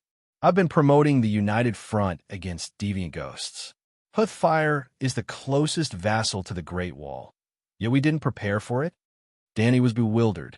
How could we prepare? We only know that dragon crystal weapons can deal with deviant ghosts, but dragon crystals are expensive, more expensive than white bread. We don't have the ability to store them in large quantities. Earlite said dejectedly. That was the truth. Although Dany was happily digging for dragon crystals on Dragonstone Island, dragon crystals would only appear near volcanoes. How many volcanoes were there in this world? The world of the Song of Ice and Fire was larger than Earth, but the only places with active volcanoes were Dragonstone Island and Valeglia. Other places had volcanoes. For example, the Children of the Forest dragon crystal weapons came from beyond the Great Wall. In the East-West trade, Asia's dragon crystals were one of the most important exports. This meant that Asia and beyond the Great Wall once had volcanoes. But after thousands of years, the Earth core, fire dwindled, and the volcanoes were extinguished. Actually, even with the dragon crystal weapons, we can't defend the castle. A few years ago, during the War of the Four Kings, Hoothfire's male population was almost depleted. We don't have enough manpower, the captain said bitterly. That was the truth. During the first harvest feast after Robb led his army to the south, the 2 acting castellans of Hoothfire requested Bran Stark. After Robb left, the 8-year-old Bran became the acting Winterfell castellan to help them harvest their crops and defend against the barbarians from Seal Bay. Because the War of the Four Kings took too long, the Northern Territory's golden wheat was left to rot in the fields. More than 90% of the northern warriors that Robb took with him were farmers. You said before, even if it's a small town outside the walls, there are 15,000 people in Hearthstone. Dany frowned. 1,000 conscripted soldiers and at least 3,000 family members left behind. Sir Cruz's face was so bitter that he could wring out a big bowl of bittergourd juice. We sent a total of 3,000 soldiers to follow King Robb to battle, but none of them came back. The rest are the old, the weak, women and children. Count Ide spoke in a hoarse voice. Your Majesty, you may have misunderstood. It's not that there are 15,000 citizens around Hoothfire. Instead, all the commoners in House Amber's territory have moved to Fireplace for the winter. There are only 15,000 of us. How big was the territory of the Amber family? At least, it is bigger than South Korea. With such a large area, there are only 15,000 people left. P.S. You have to leave. Dany's tone became more determined after understanding the situation in Hearthstone. As you said, there are 40,000 ghouls attacking Hearthstone, but that's only a small portion of the total number of ghouls. Perhaps it's only 1%. If you don't leave, sooner or later, you'll be wiped out by the zombies that make a comeback. 1%. Everyone's expression changed drastically as they cried out in surprise. That can't be right. If 40,000 ghouls is only 1%, then the total number is no more than 4 million? 4 million, dear gods! Audiobook's young face, that was still covered in fine hair, instantly turned as white as snow. Perhaps it was only 1 million at first, but Danny looked around. You're all used to burials, right? Even the corpses in the graves, they won't let them go? Do they still have any humanity left? Captain Cruz's expression was grim. Why do you think they have humanity? Danny asked curiously. Why would the gods allow such monsters to appear? Sir Cruz muttered. Now that they have appeared, we can only accept the reality and study their habits and weaknesses. The living dead that are resurrected from the dead are ghouls, and ghouls are resurrected from other ghosts, and are also controlled by them. Killing a different ghost, all the ghouls under its control will die, and become rotten corpses again. I understand now. Audiobook suddenly understood. His Majesty must have killed a different ghost, and then all the ghouls under its control in Fireplace Castle died. I was wondering, there were hundreds of ghouls on the second floor, and half of them died after the explosion. Danny nodded and smiled. Something like that. At that time, there was a different ghost standing on the platform in front of the castle, looking proud, as if savoring the fruits of victory. But it stood there alone, and it stood out so much that I couldn't help but throw a dragonflame fireball at it. But it was only one of the different ghosts that attacked Fireplace Castle, and there was another one outside the castle. Seeing that the situation was not good, it immediately disbanded the ghouls and hid in the snow forest. I was worried about falling into an ambush, so I only cleared the remaining ghouls in the castle and did not chase after it. You can imagine, when I leave, with just the other ghosts that escaped, it will be difficult for you all to survive. Audiobook expressed his gratitude to the Dragon Queen helplessly, and then agreed to leave his hometown according to her arrangements. Since they had decided to leave, the people of Fireplace Castle began to prepare their luggage. Food and valuables were sealed in the deepest part of the basement, and the pterosaurs could only carry a limited amount of weight, so they could not bring anything other than warm clothes. Audiobook and the guard captain were busy in the basement, while Danny climbed up the tower to face the cold wind and close her eyes to cultivate. With the little golden dragon spirit, her consciousness returned to the strange space inside the Great Wall, and the laws of the world were open to her. Just like the holy spirits at the beginning of the world, she could directly listen to the Song of Laws. Before this, she had the 3 megalosaurus breathe fire along the wall, melting the snow that was more than 10 meters thick into water, which flowed into the river. This way, even if the other ghosts returned, the wall would be able to hold them off for a while. Just like that, half a day passed, and Danny, who was cultivating in silence, was awakened by the creaking of the gate. Looking down, she saw a group of more than 100 people, holding spears and carrying bows. They seemed to be preparing to leave the city for battle. What are you all doing? Danny looked down at the crowd and asked loudly. It's the Dragon Queen. There was a commotion in the crowd. It seemed that they had wanted to avoid her to do something bad, but now that they were caught red-handed, they were panicking. Danny's eyes narrowed.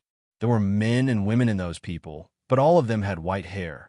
There was not a single adult, nor was there a single child. She was getting more and more curious. She leaped down and landed from the 18-meter-high wall like a piece of cotton, causing another round of exclamation from the crowd below. Where are you all going? Danny's gaze was stern as she scanned the old men in tattered fur coats.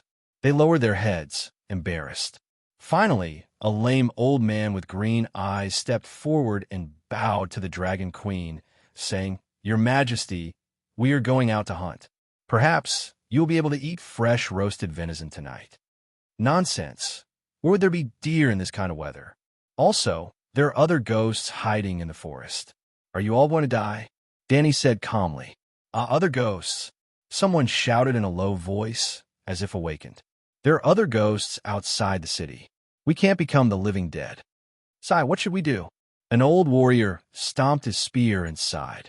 Your Majesty, I am Took as Amber, Big John's uncle. Can I have a word with you? The lame old man approached Danny and whispered. There was a faint pleading in his voice. Danny felt it and could not bear to reject him. Then they went around a pile of black snow that had been burnt by the ghoul fire, avoiding the eyes and ears of the crowd. Sai, to be honest, we are really going out to hunt. But the people of the northern region hunt in winter for a different reason, the old lame man said bitterly. Danny suddenly remembered what Xiong had said. The old men of the northern region would pick up their bows and arrows and tell the young people that they were going out to hunt when winter came. But they never came back after they went out. They were not going out to hunt at all.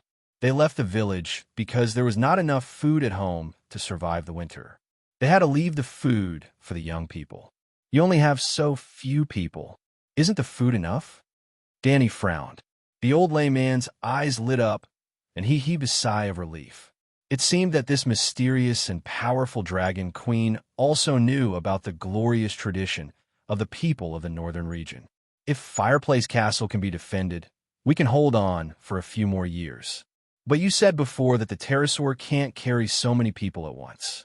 Besides, if we go to Winterfell or other places, there won't be enough food to eat.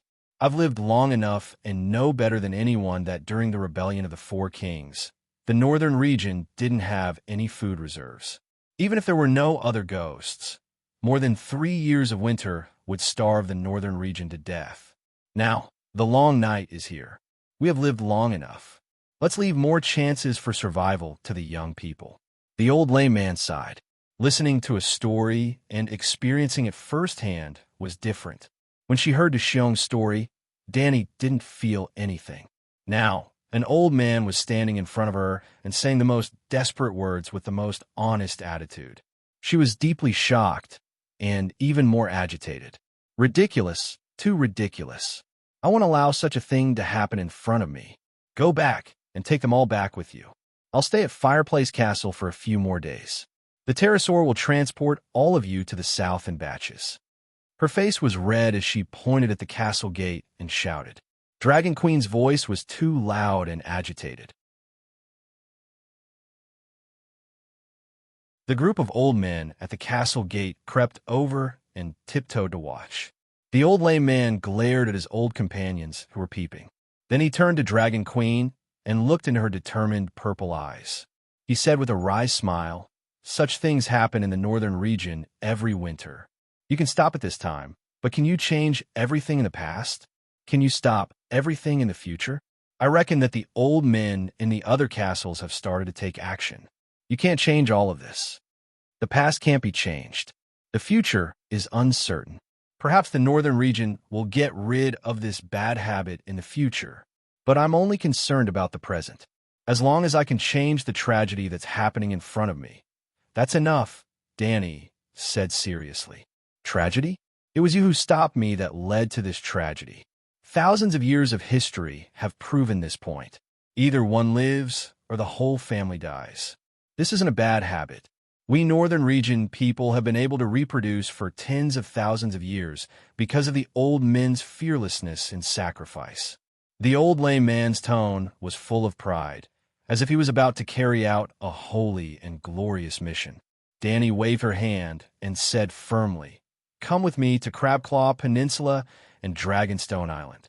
I'll take care of you. I've been helping the refugees in the Three River Basin and saved thousands of people. I don't need you old men.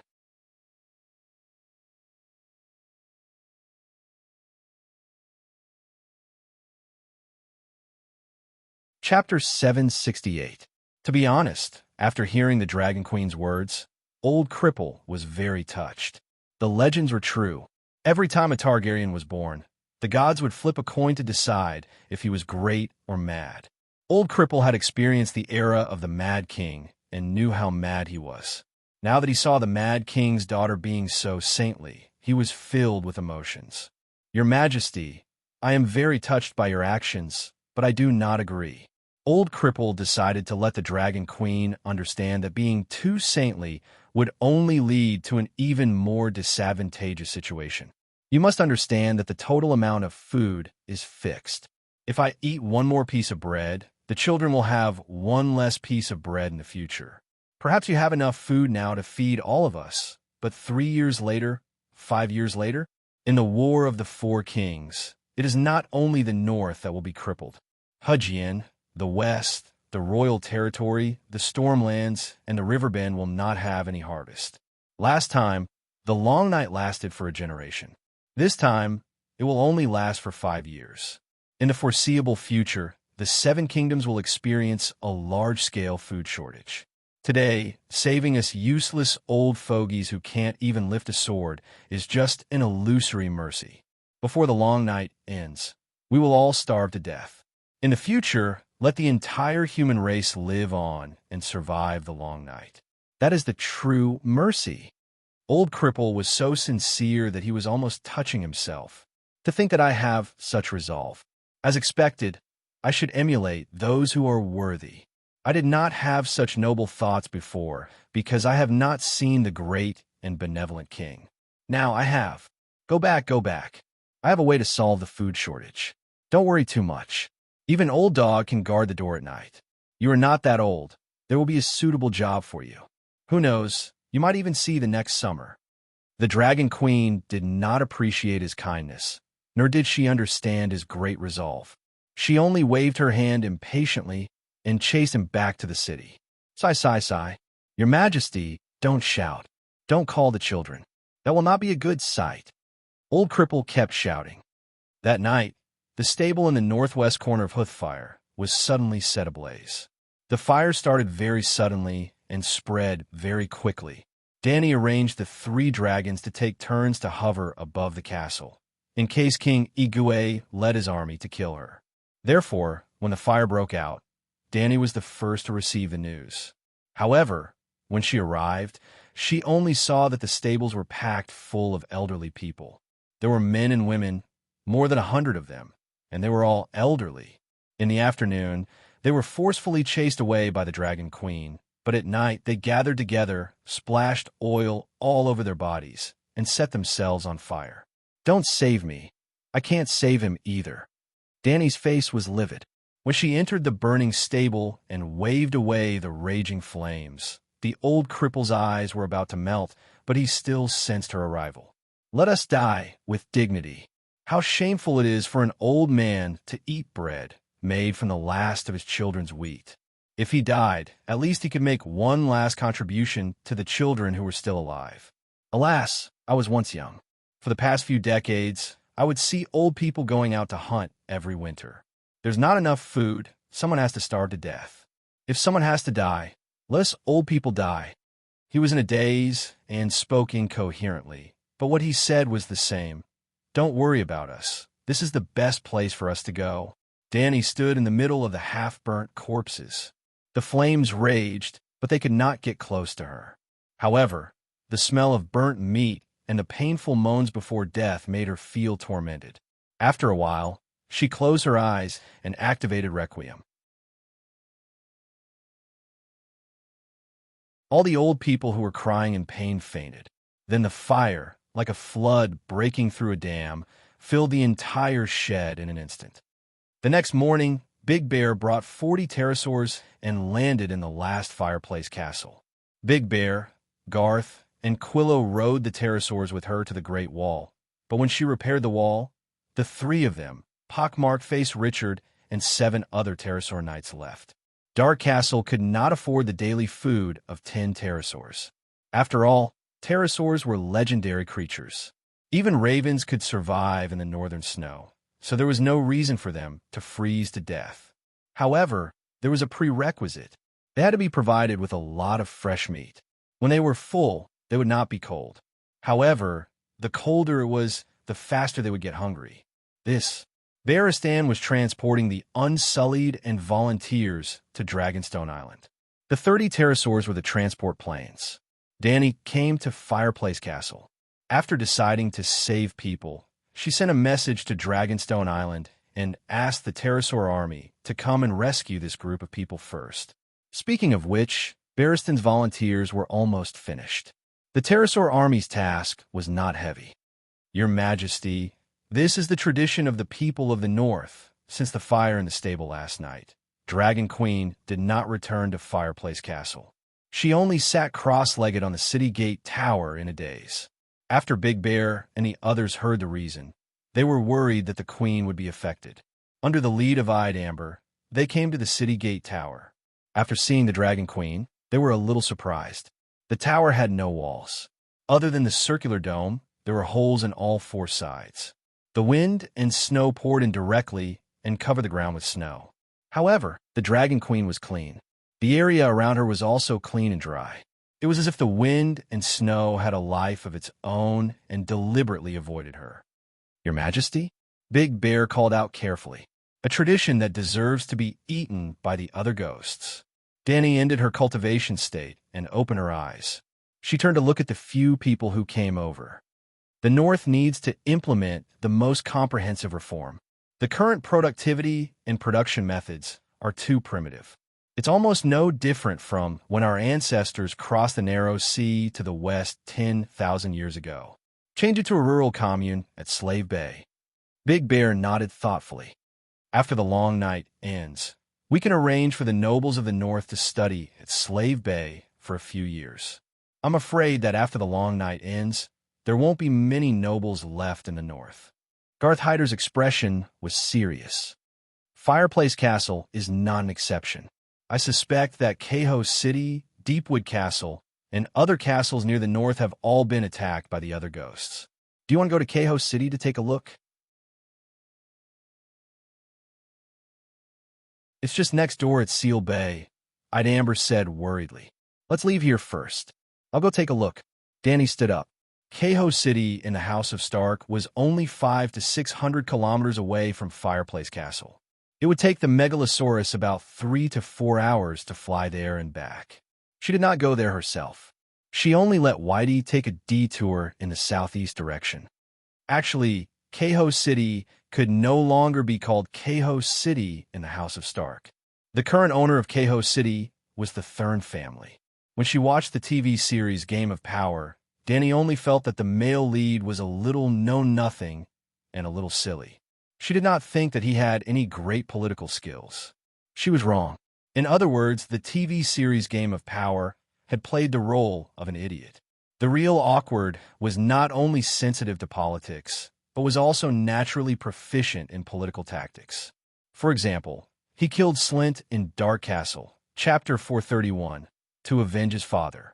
For example, he cleaned up Rob's mess and completely solved the hidden danger of Starkard.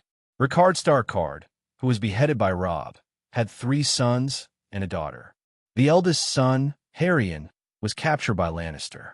The second son, Ide, and the third son, Torrin, died in battle for Robb. Only the daughter, Yali, was left at home. Ricard also had an uncle called Elf. Elf had 2 sons and 3 grandchildren. Elf secretly sided with Bolton, but purposely brought his second son and 3 grandchildren to Erlu as spies. Elf's eldest son, Cregan, planned to forcefully marry his niece, Yali, in order to become the Count of Keho City. Yali was unwilling, so she fled to the Great Wall to find Jon. Cregan thought that this was Starkard's family matter. He chased her all the way to the Great Wall and asked for her release. Elf arrested her and locked her in an ice cellar under the Great Wall, where she froze to death. From Yali, Jon also found out that Elf was a spy. He then informed Erlu. With Erlu's personality, how could he tolerate betrayal? The 5 Starkards received their lunchboxes together. Thus, the Stark House of Stark had no male heirs, and Yali was the only direct descendant left.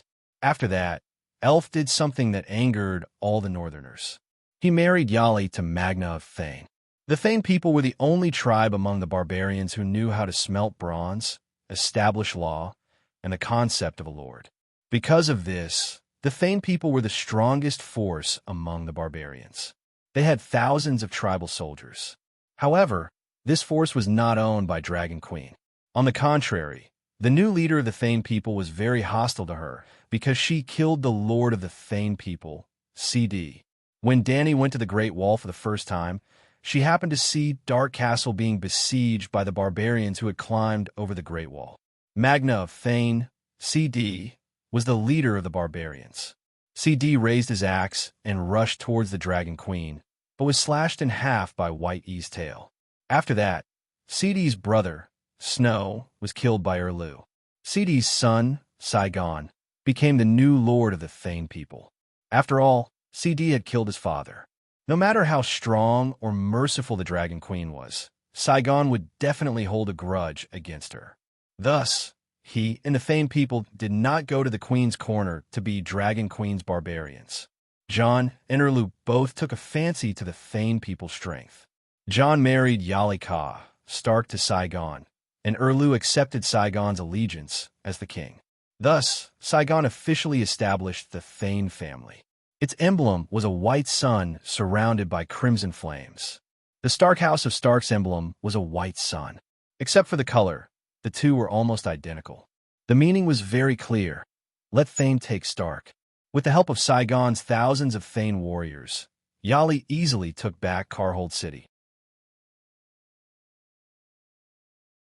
Nominally, Yali ruled Karhold City as the successor of her captured brother, Harion. In fact, her husband, Saigon, had become the true lord of Karhold City.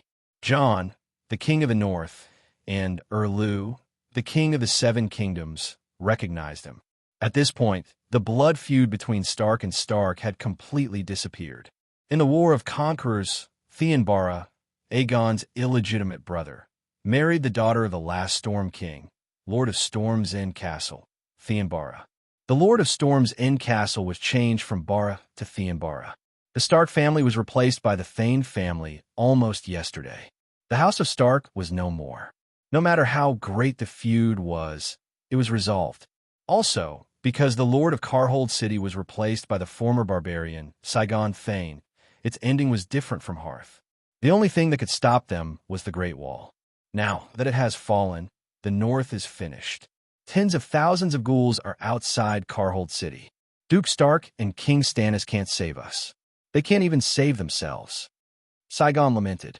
Saigon was a short, thin man. He wasn't handsome, and his hairline had receded prematurely. He looked a little old, but he had always been gentle to his wife. Yali hugged the baby in her arms and cried, "But he's my child. He's my son too, but we have no choice." The soldiers don't even have many dragon crystal weapons. In 2 hours, there will be no survivors left in Karhold City. No matter what, this poor child won't survive. If we hand him over, we can still protect thousands of our subjects. Saigon closed his eyes in pain. "Are you sure the dead will leave?" Yali loosened her arms. "I'm sure. It's no secret beyond the Great Wall." Saigon took the baby from his wife and choked out. Yali grabbed the baby and struggled. "Can a commoner's child? It wants our child now. Our child has a noble bloodline." Yali covered her face with her hands. "Why is this happening? Why?" Then, through White E's vision, Dany saw a peaceful Karhold City with smoke rising from its chimneys. The biggest enemy of the anti-Japanese United Front wasn't the Japanese soldiers, but the option of surrendering. Now, before the Anti-Ghost United Front was fully established, the biggest enemy had appeared. You're tuning into the Warrior Lore YouTube channel. Don't forget to subscribe and join us on this journey to catch the most captivating stories.